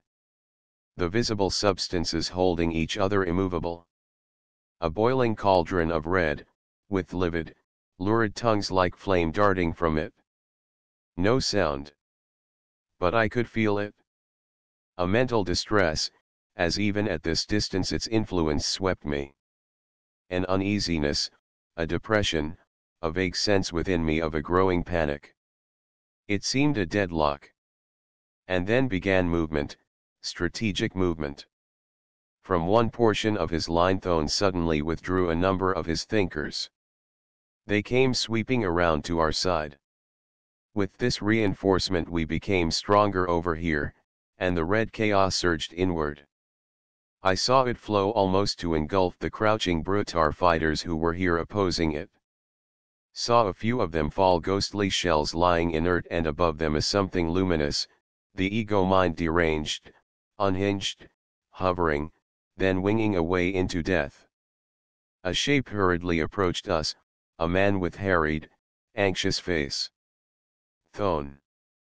We are too weak now upon the other side. The Red Death is almost upon us there. They want the thinkers back. Thone ordered them back. He turned to me. We will win, Rob. But I could not see it so. Look. He gestured. There is a haze above the red. It passes inward, can't you see that? And they cannot stop it? They have not been trained, for they do not know what it is. Above the red seething ring, where the opposing thoughts were meeting, I saw, as he said, a haze. It seemed a dim purple. It was floating up and inward. Very tenuous, hardly to be noticed. An imponderable something. Thone said, a quality of our thought which they cannot combat since they do not know what it is or realize perhaps its presence. But its influence will reach them in time. He swung upon the attentive shapes near us. Ol, give orders not to hasten. Hold the deadlock. Keep them there. Do not hasten. We must drive up the others if we can. Brutar and the others Brutar. His few picked men down there in New York working death and destruction. I had forgotten them completely. Thone issued other orders. If thoughts of distress come from here, let the thoughts out. They may reach Brutar, bring him back to help his battle here. Let out their thoughts that way. He gestured toward New York. And if we drive Brutar and his men up here, let them in. Other orders. 100 or 2 of our fighters withdrew from the line. One here and there, ceasing to fight, coming toward Thone, forming behind us. A picked force with which we were to descend into New York. And soon, leaving the scene here, we sped under the gray shadows of Westchester, southward toward the city. And in time, came upon it. New York. Splendid giant. Like some great helpless lion standing harried. Cuffed, wounded, stricken. Unable to fight back. Amazed, bewildered, yet undaunted, ready to fight. But helpless. Chapter 19. The stricken city. The little glowing bricks had been spread in scores of places. The acres of tumbled masonry which once reared aloft in proud splendor the Woolworth building lay still smoking. Other buildings were down. Lower Manhattan, its pile of monuments to the engineering skill of man, was interspersed with areas of ruin. A smoke pall hung over everything. Through it as we arrived I saw another giant building come down. A warship lay in the upper harbor. Small boats were clustered around it. Over its decks and within its structure, men were frantically rushing.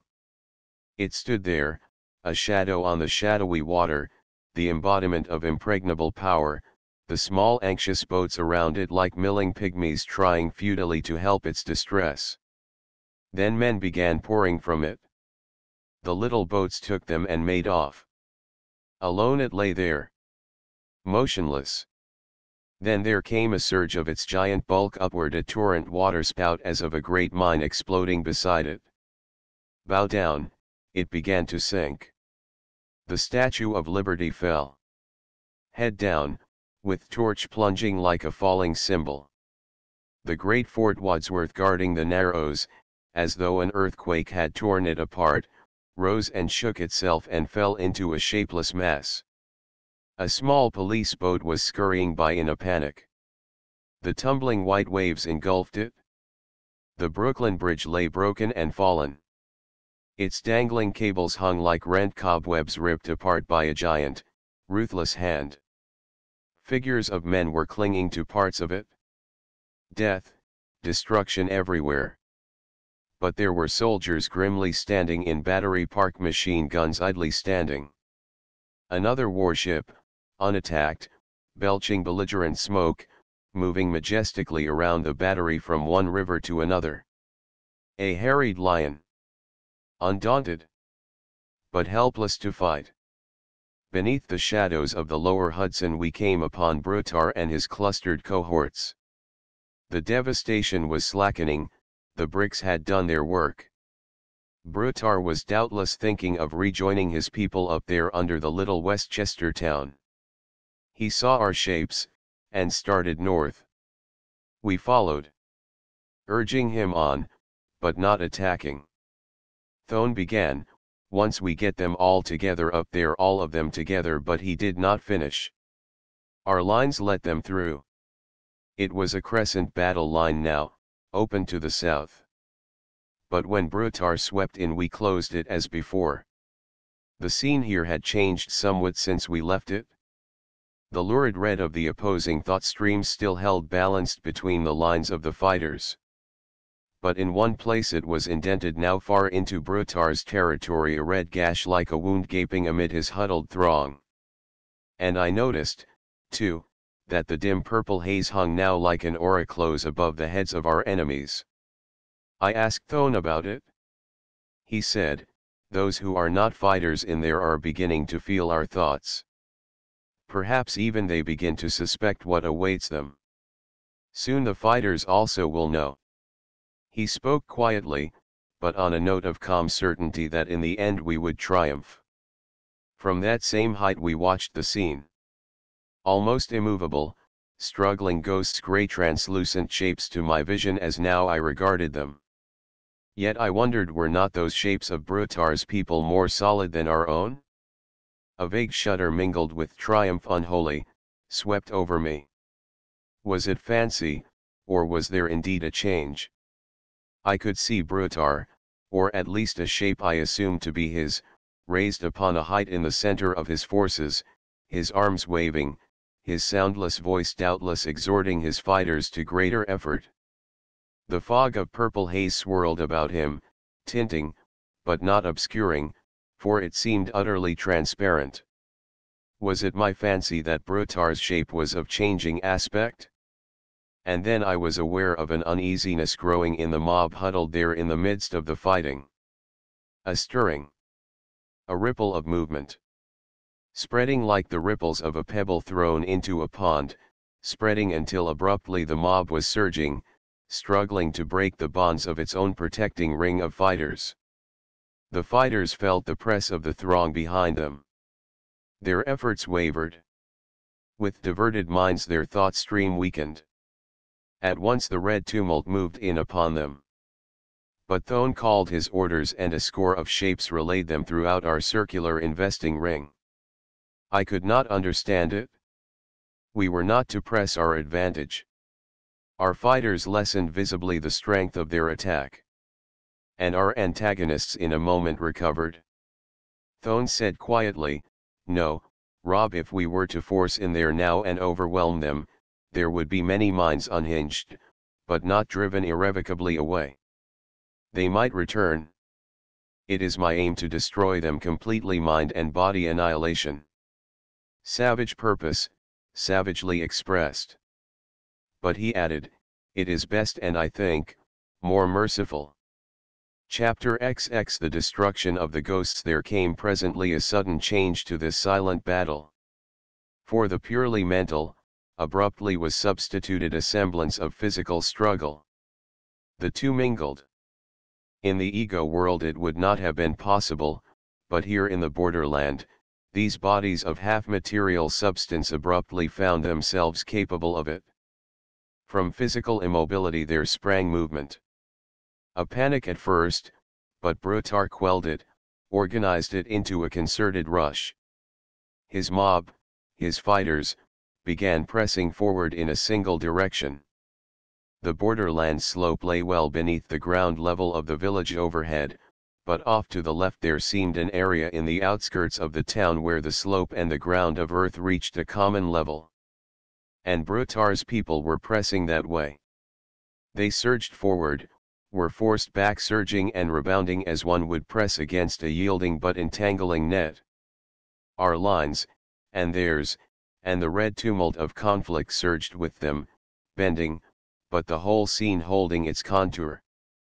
And I saw that very slowly, with each forward sweep and rebound they were gaining in their direction.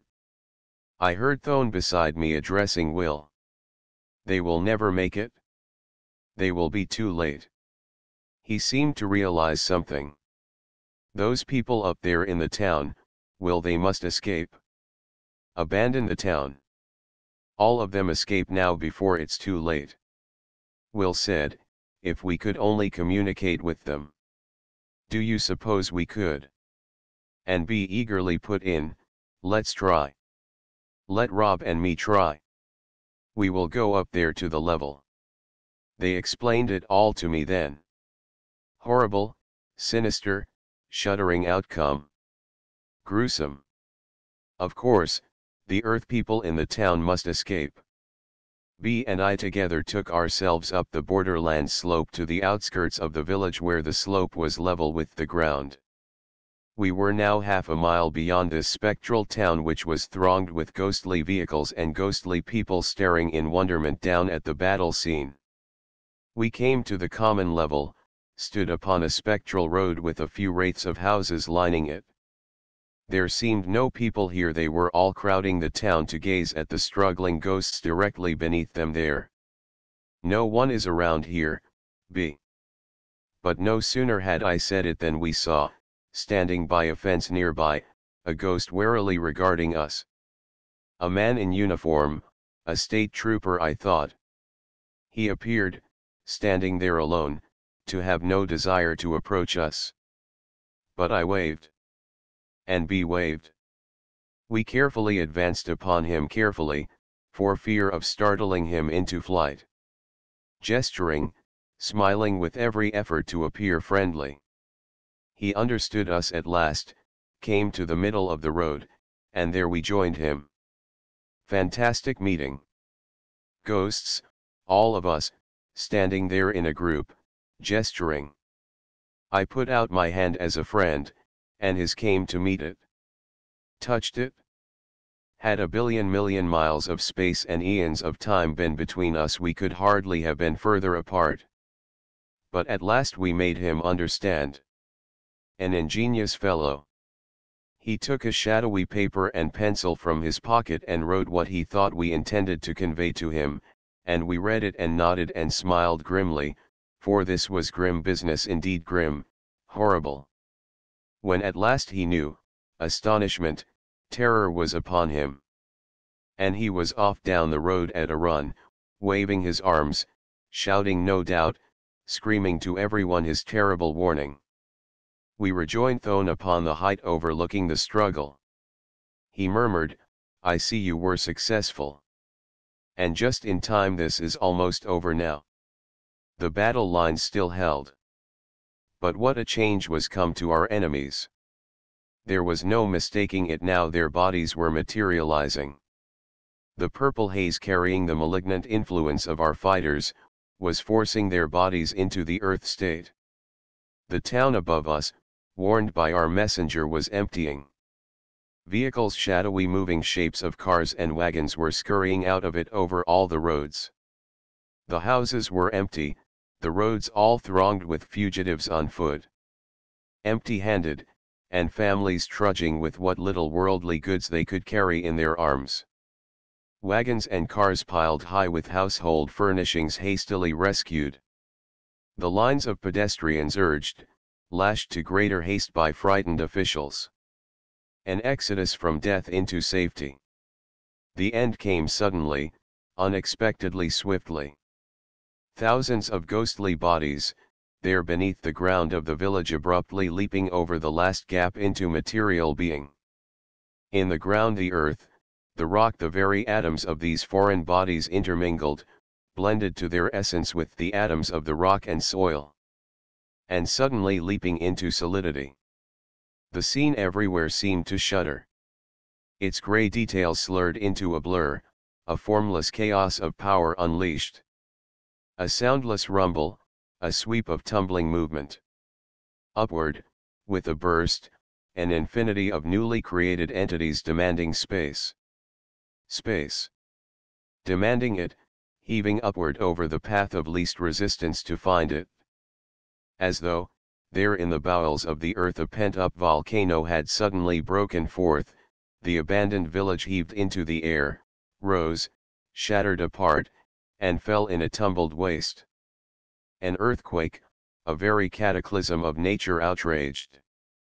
A shattered, tumbled mass of wreckage where a moment before there had been a village. Fire leaped to the last destruction. Smoke rolled up in great spiraling clouds. And visible, down beneath the ruin, a ring of victorious shimmering ghosts, standing odd and alone in the empty darkness. Chapter XXI. Each to his own allotted portion. We stood in the borderland with Thone and Allah. "You will not return to our ego world," said Thone. It was a statement in tone, rather than a question. "You are right, Friends. Each to his own, as the Creator intended.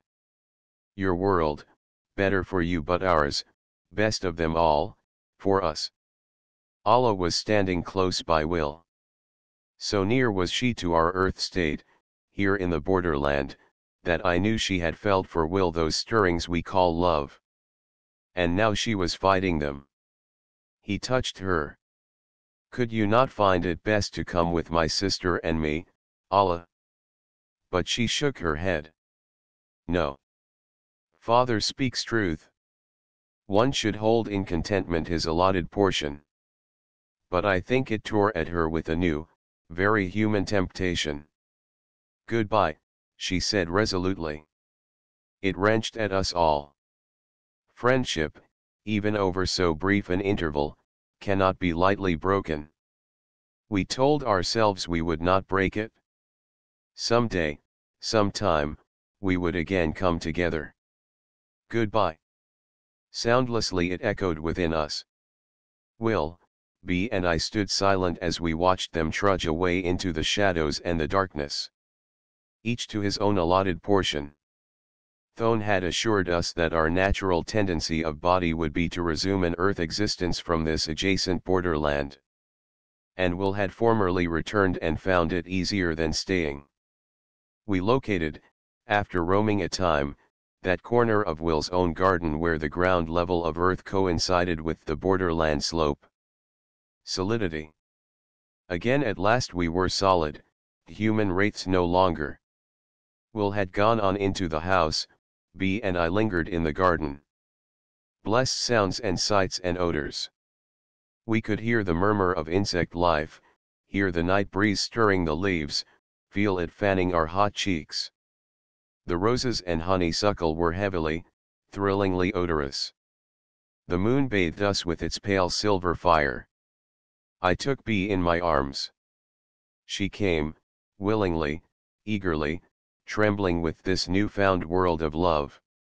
And returned my kisses, and clung to me. Each to his own, B darling. How good this world of ours seems. I never appreciated it before. Did you? No. No, never. But I appreciated it now. The end.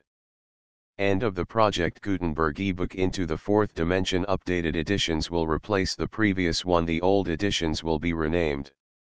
Creating the works from print editions not protected by U.S. copyright law means that no one owns a United States copyright in these works, so the Foundation, and you, can copy and distribute it in the United States without permission and without paying copyright royalties.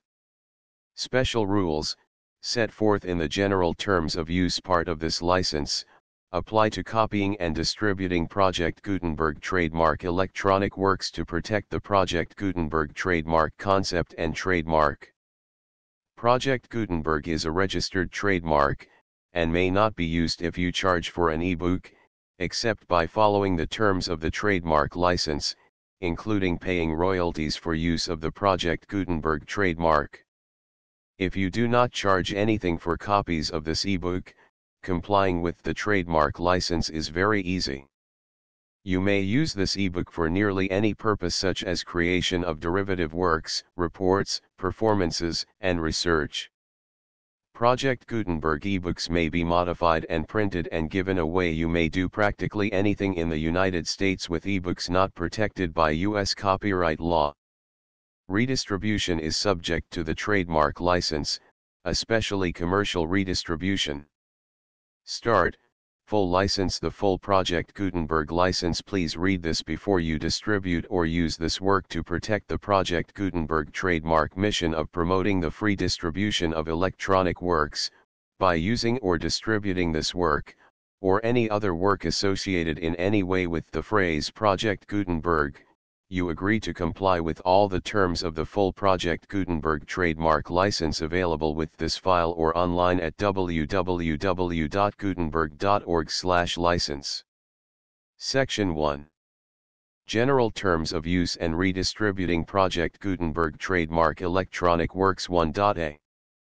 By reading or using any part of this Project Gutenberg trademark electronic work, you indicate that you have read, understand, agree to and accept all the terms of this license and intellectual property, trademark/copyright, agreement. If you do not agree to abide by all the terms of this agreement, you must cease using and return or destroy all copies of Project Gutenberg trademark electronic works in your possession. If you paid a fee for obtaining a copy of or access to a Project Gutenberg trademark electronic work and you do not agree to be bound by the terms of this agreement, you may obtain a refund from the person or entity to whom you paid the fee as set forth in paragraph 1.e.8. 1.b Project Gutenberg is a registered trademark. It may only be used on or associated in any way with an electronic work by people who agree to be bound by the terms of this agreement. There are a few things that you can do with most Project Gutenberg trademark electronic works even without complying with the full terms of this agreement. See paragraph 1.c below. There are a lot of things you can do with Project Gutenberg trademark electronic works if you follow the terms of this agreement and help preserve free future access to Project Gutenberg trademark electronic works. See paragraph 1.e below. 1.c. The Project Gutenberg Literary Archive Foundation, the Foundation or PGLOF, owns a compilation copyright in the collection of Project Gutenberg trademark electronic works. Nearly all the individual works in the collection are in the public domain in the United States. If an individual work is unprotected by copyright law in the United States and you are located in the United States, we do not claim a right to prevent you from copying, distributing, performing, displaying, or creating derivative works based on the work as long as all references to Project Gutenberg are removed. Of course, we hope that you will support the Project Gutenberg trademark mission of promoting free access to electronic works by freely sharing Project Gutenberg trademark works in compliance with the terms of this agreement for keeping the Project Gutenberg trademark name associated with the work. You can easily comply with the terms of this agreement by keeping this work in the same format with its attached full Project Gutenberg trademark license when you share it without charge with others. 1.d. The copyright laws of the place where you are located also govern what you can do with this work. Copyright laws in most countries are in a constant state of change. If you are outside the United States, check the laws of your country in addition to the terms of this agreement before downloading, copying, displaying, performing, distributing or creating derivative works based on this work or any other Project Gutenberg trademark work. The Foundation makes no representations concerning the copyright status of any work in any country other than the United States. 1.e Unless you have removed all references to Project Gutenberg, 1.e.1. The following sentence, with active links to, or other immediate access to, the full Project Gutenberg trademark license must appear prominently whenever any copy of a Project Gutenberg trademark work, any work on which the phrase Project Gutenberg appears, or with which the phrase Project Gutenberg is associated, is accessed, displayed, performed, viewed, copied or distributed. This ebook is for the use of anyone anywhere in the United States and most other parts of the world at no cost and with almost no restrictions whatsoever. You may copy it, give it away or reuse it under the terms of the Project Gutenberg license included with this ebook or online at www.gutenberg.org. If you are not located in the United States, you will have to check the laws of the country where you are located before using this ebook. 1.e.2. If an individual Project Gutenberg trademark electronic work is derived from texts not protected by U.S. copyright law, does not contain a notice indicating that it is posted with permission of the copyright holder, the work can be copied and distributed to anyone in the United States without paying any fees or charges. If you are redistributing or providing access to a work with the phrase Project Gutenberg associated with or appearing on the work, you must comply either with the requirements of paragraphs 1.e.1 through 1.e.7 or obtain permission for the use of the work and the Project Gutenberg trademark as set forth in paragraphs 1.e.8 or 1.e.9. 1.e.3. If an individual Project Gutenberg trademark electronic work is posted with the permission of the copyright holder, your use and distribution must comply with both paragraphs 1.e.1 through 1.e.7 and any additional terms imposed by the copyright holder. Additional terms will be linked to the Project Gutenberg trademark license for all works posted with the permission of the copyright holder found at the beginning of this work. 1.e.4. Do not unlink or detach or remove the full Project Gutenberg trademark license terms from this work, or any files containing a part of this work or any other work associated with Project Gutenberg trademark. 1.e.5. Do not copy, display, perform, distribute or redistribute this electronic work, or any part of this electronic work, without prominently displaying the sentence set forth in paragraph 1.e.1 with active links or immediate access to the full terms of the Project Gutenberg trademark license. 1.e.6. You may convert to and distribute this work in any binary, compressed, marked up, non-proprietary or proprietary form, including any word processing or hypertext form.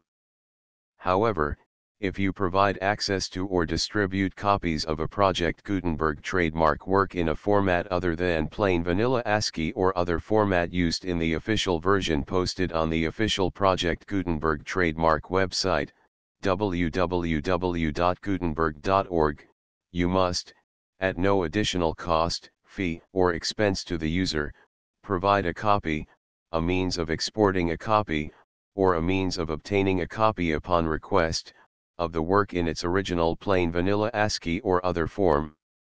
Any alternate format must include the full Project Gutenberg trademark license as specified in paragraph 1.e.1. 1.e.7. Do not charge a fee for access to, viewing, displaying, performing, copying or distributing any Project Gutenberg trademark works unless you comply with paragraph 1.e.8 or 1.e.9. 1.e.8. You may charge a reasonable fee for copies of or providing access to or distributing Project Gutenberg trademark electronic works provided that, you pay a royalty fee of 20% of the gross profits you derive from the use of Project Gutenberg trademark works calculated using the method you already use to calculate your applicable taxes. The fee is owed to the owner of the Project Gutenberg trademark, but he has agreed to donate royalties under this paragraph to the Project Gutenberg Literary Archive Foundation. Royalty payments must be paid within 60 days following each date on which you prepare, or are legally required to prepare, your periodic tax returns. Royalty payments should be clearly marked as such and sent to the Project Gutenberg Literary Archive Foundation at the address specified in Section 4, Information about donations to the Project Gutenberg Literary Archive Foundation. You provide a full refund of any money paid by a user who notifies you in writing, or by email, within 30 days of receipt that he does not agree to the terms of the full Project Gutenberg trademark license. You must require such a user to return or destroy all copies of the works possessed in a physical medium and discontinue all use of and all access to other copies of Project Gutenberg trademark works. You provide, in accordance with paragraph 1.f.3, a full refund of any money paid for a work or a replacement copy, if a defect in the electronic work is discovered and reported to you within 90 days of receipt of the work. You comply with all other terms of this agreement for free distribution of Project Gutenberg trademark works. 1.e.9. If you wish to charge a fee or distribute a Project Gutenberg trademark electronic work or group of works on different terms than are set forth in this agreement, you must obtain permission in writing from the Project Gutenberg Literary Archive Foundation, the manager of the Project Gutenberg trademark. Contact the Foundation as set forth in Section 3 below.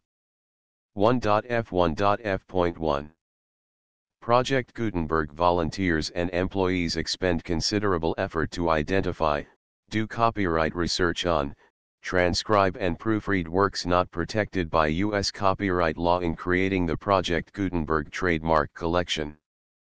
Despite these efforts, Project Gutenberg trademark electronic works, and the medium on which they may be stored, may contain defects, such as, but not limited to, incomplete, inaccurate or corrupt data, transcription errors, a copyright or other intellectual property infringement, a defective or damaged disk or other medium, a computer virus, or computer codes that damage or cannot be read by your equipment. 1.f.2 Limited warranty, disclaimer of damages, except for the right of replacement or refund described in paragraph 1.f.3, the Project Gutenberg Literary Archive Foundation, the owner of the Project Gutenberg trademark, and any other party distributing a Project Gutenberg trademark electronic work under this agreement, disclaim all liability to you for damages, costs, and expenses, including legal fees. You agree that you have no remedies for negligence, strict liability, breach of warranty or breach of contract except those provided in paragraph 1.f.3. You agree that the Foundation, the trademark owner, and any distributor under this agreement will not be liable to you for actual, direct, indirect, consequential, punitive, or incidental damages even if you give notice of the possibility of such damage. 1.f.3 Limited right of replacement or refund. If you discover a defect in this electronic work within 90 days of receiving it, you can receive a refund of the money, if any, you paid for it by sending a written explanation to the person you received the work from. If you received the work on a physical medium, you must return the medium with your written explanation. The person or entity that provided you with the defective work may elect to provide a replacement copy in lieu of a refund. If you received the work electronically, the person or entity providing it to you may choose to give you a second opportunity to receive the work electronically in lieu of a refund. If the second copy is also defective, you may demand a refund in writing without further opportunities to fix the problem. 1.f.4 Except for the limited right of replacement or refund set forth in paragraph 1.f.3, this work is provided to you as is, with no other warranties of any kind, express or implied, including but not limited to warranties of merchantability or fitness for any purpose. 1.f.5 Some states do not allow disclaimers of certain implied warranties or the exclusion or limitation of certain types of damages. If any disclaimer or limitation set forth in this agreement violates the law of the state applicable to this agreement, the agreement shall be interpreted to make the maximum disclaimer or limitation permitted by the applicable state law. The invalidity or unenforceability of any provision of this agreement shall not void the remaining provisions. 1.f.6 Indemnity. You agree to indemnify and hold the Foundation, the trademark owner, any agent or employee of the Foundation, anyone providing copies of Project Gutenberg trademark electronic works in accordance with this agreement, and any volunteers associated with the production, promotion, and distribution of Project Gutenberg trademark electronic works, harmless from all liability, costs, and expenses, including legal fees, that arise directly or indirectly from any of the following which you do or cause to occur. A. Distribution of this or any Project Gutenberg trademark work. B. Alteration, modification, or additions or deletions to any Project Gutenberg trademark work, and C. Any defect you cause. Section 2. Information about the mission of Project Gutenberg trademark. Project Gutenberg trademark is synonymous with the free distribution of electronic works in formats readable by the widest variety of computers including obsolete, old, middle-aged, and new computers. It exists because of the efforts of hundreds of volunteers and donations from people in all walks of life. Volunteers and financial support to provide volunteers with the assistance they need are critical to reaching Project Gutenberg Trademark's goals and ensuring that the Project Gutenberg Trademark collection will remain freely available for generations to come. In 2001, the Project Gutenberg Literary Archive Foundation was created to provide a secure and permanent future for Project Gutenberg Trademark and future generations. To learn more about the Project Gutenberg Literary Archive Foundation and how your efforts and donations can help, see sections 3 and 4 and the Foundation information page at www.gutenberg.org. Section 3.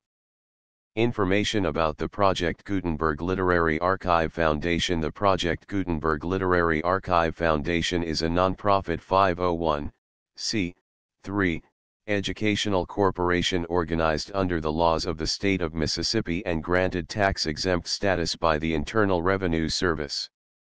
The Foundation's IN or Federal Tax Identification Number is 64-6221541. Contributions to the Project Gutenberg Literary Archive Foundation are tax-deductible to the full extent permitted by U.S. federal laws and your state's laws. The Foundation's business office is located at 809 North 1500 West, Salt Lake City, Utah 841-16801-596-1887. Email contact links and up-to-date contact information can be found at the Foundation's website and official page at www.gutenberg.org/contact section 4. Information about donations to the Project Gutenberg Literary Archive Foundation. Project Gutenberg Trademark depends upon and cannot survive without widespread public support and donations to carry out its mission of increasing the number of public domain and licensed works that can be freely distributed in machine-readable form accessible by the widest array of equipment including outdated equipment. Many small donations, $1 to $5,000, are particularly important to maintaining tax-exempt status with the IRS. The Foundation is committed to complying with the laws regulating charities and charitable donations in all 50 states of the United States. Compliance requirements are not uniform and it takes a considerable effort, much paperwork, and many fees to meet and keep up with these requirements. We do not solicit donations in locations where we have not received written confirmation of compliance. To send donations or determine the status of compliance for any particular state, visit www.gutenberg.org/donate. While we cannot and do not solicit contributions from states where we have not met the solicitation requirements, we know of no prohibition against accepting unsolicited donations from donors in such states who approach us with offers to donate. International donations are gratefully accepted, but we cannot make any statements concerning tax treatment of donations received from outside the United States. U.S. laws alone swamp our small staff. Please check the Project Gutenberg web pages for current donation methods and addresses. Donations are accepted in a number of other ways including checks, online payments, and credit card donations. To donate, please visit www.gutenberg.org/donate. Section 5. General information about Project Gutenberg Trademark Electronic Works. Professor Michael S. Hart was the originator of the Project Gutenberg Trademark concept of a library of electronic works that could be freely shared with anyone. For 40 years, he produced and distributed Project Gutenberg Trademark ebooks with only a loose network of volunteer support. Project Gutenberg Trademark ebooks are often created from several printed editions, all of which are confirmed as not protected by copyright in the U.S. unless a copyright notice is included. Thus, we do not necessarily keep ebooks in compliance with any particular paper edition. Most people start at our website, which has the main PG search facility, www.gutenberg.org. This website includes information about Project Gutenberg Trademark, including how to make donations to the Project Gutenberg Literary Archive Foundation, how to help produce our new ebooks, and how to subscribe to our email newsletter to hear about new ebooks. Into the Fourth Dimension Contents Chapter I, Chapter 2, Chapter 3, Chapter 4, Chapter V, Chapter 6, Chapter 7, Chapter 8, Chapter 9, Chapter X, Chapter 11, Chapter 12, Chapter 13, Chapter 14, Chapter 15, Chapter 16, Chapter 17, Chapter 18, Chapter 19, Chapter XX, Chapter XXI. The full Project Gutenberg license.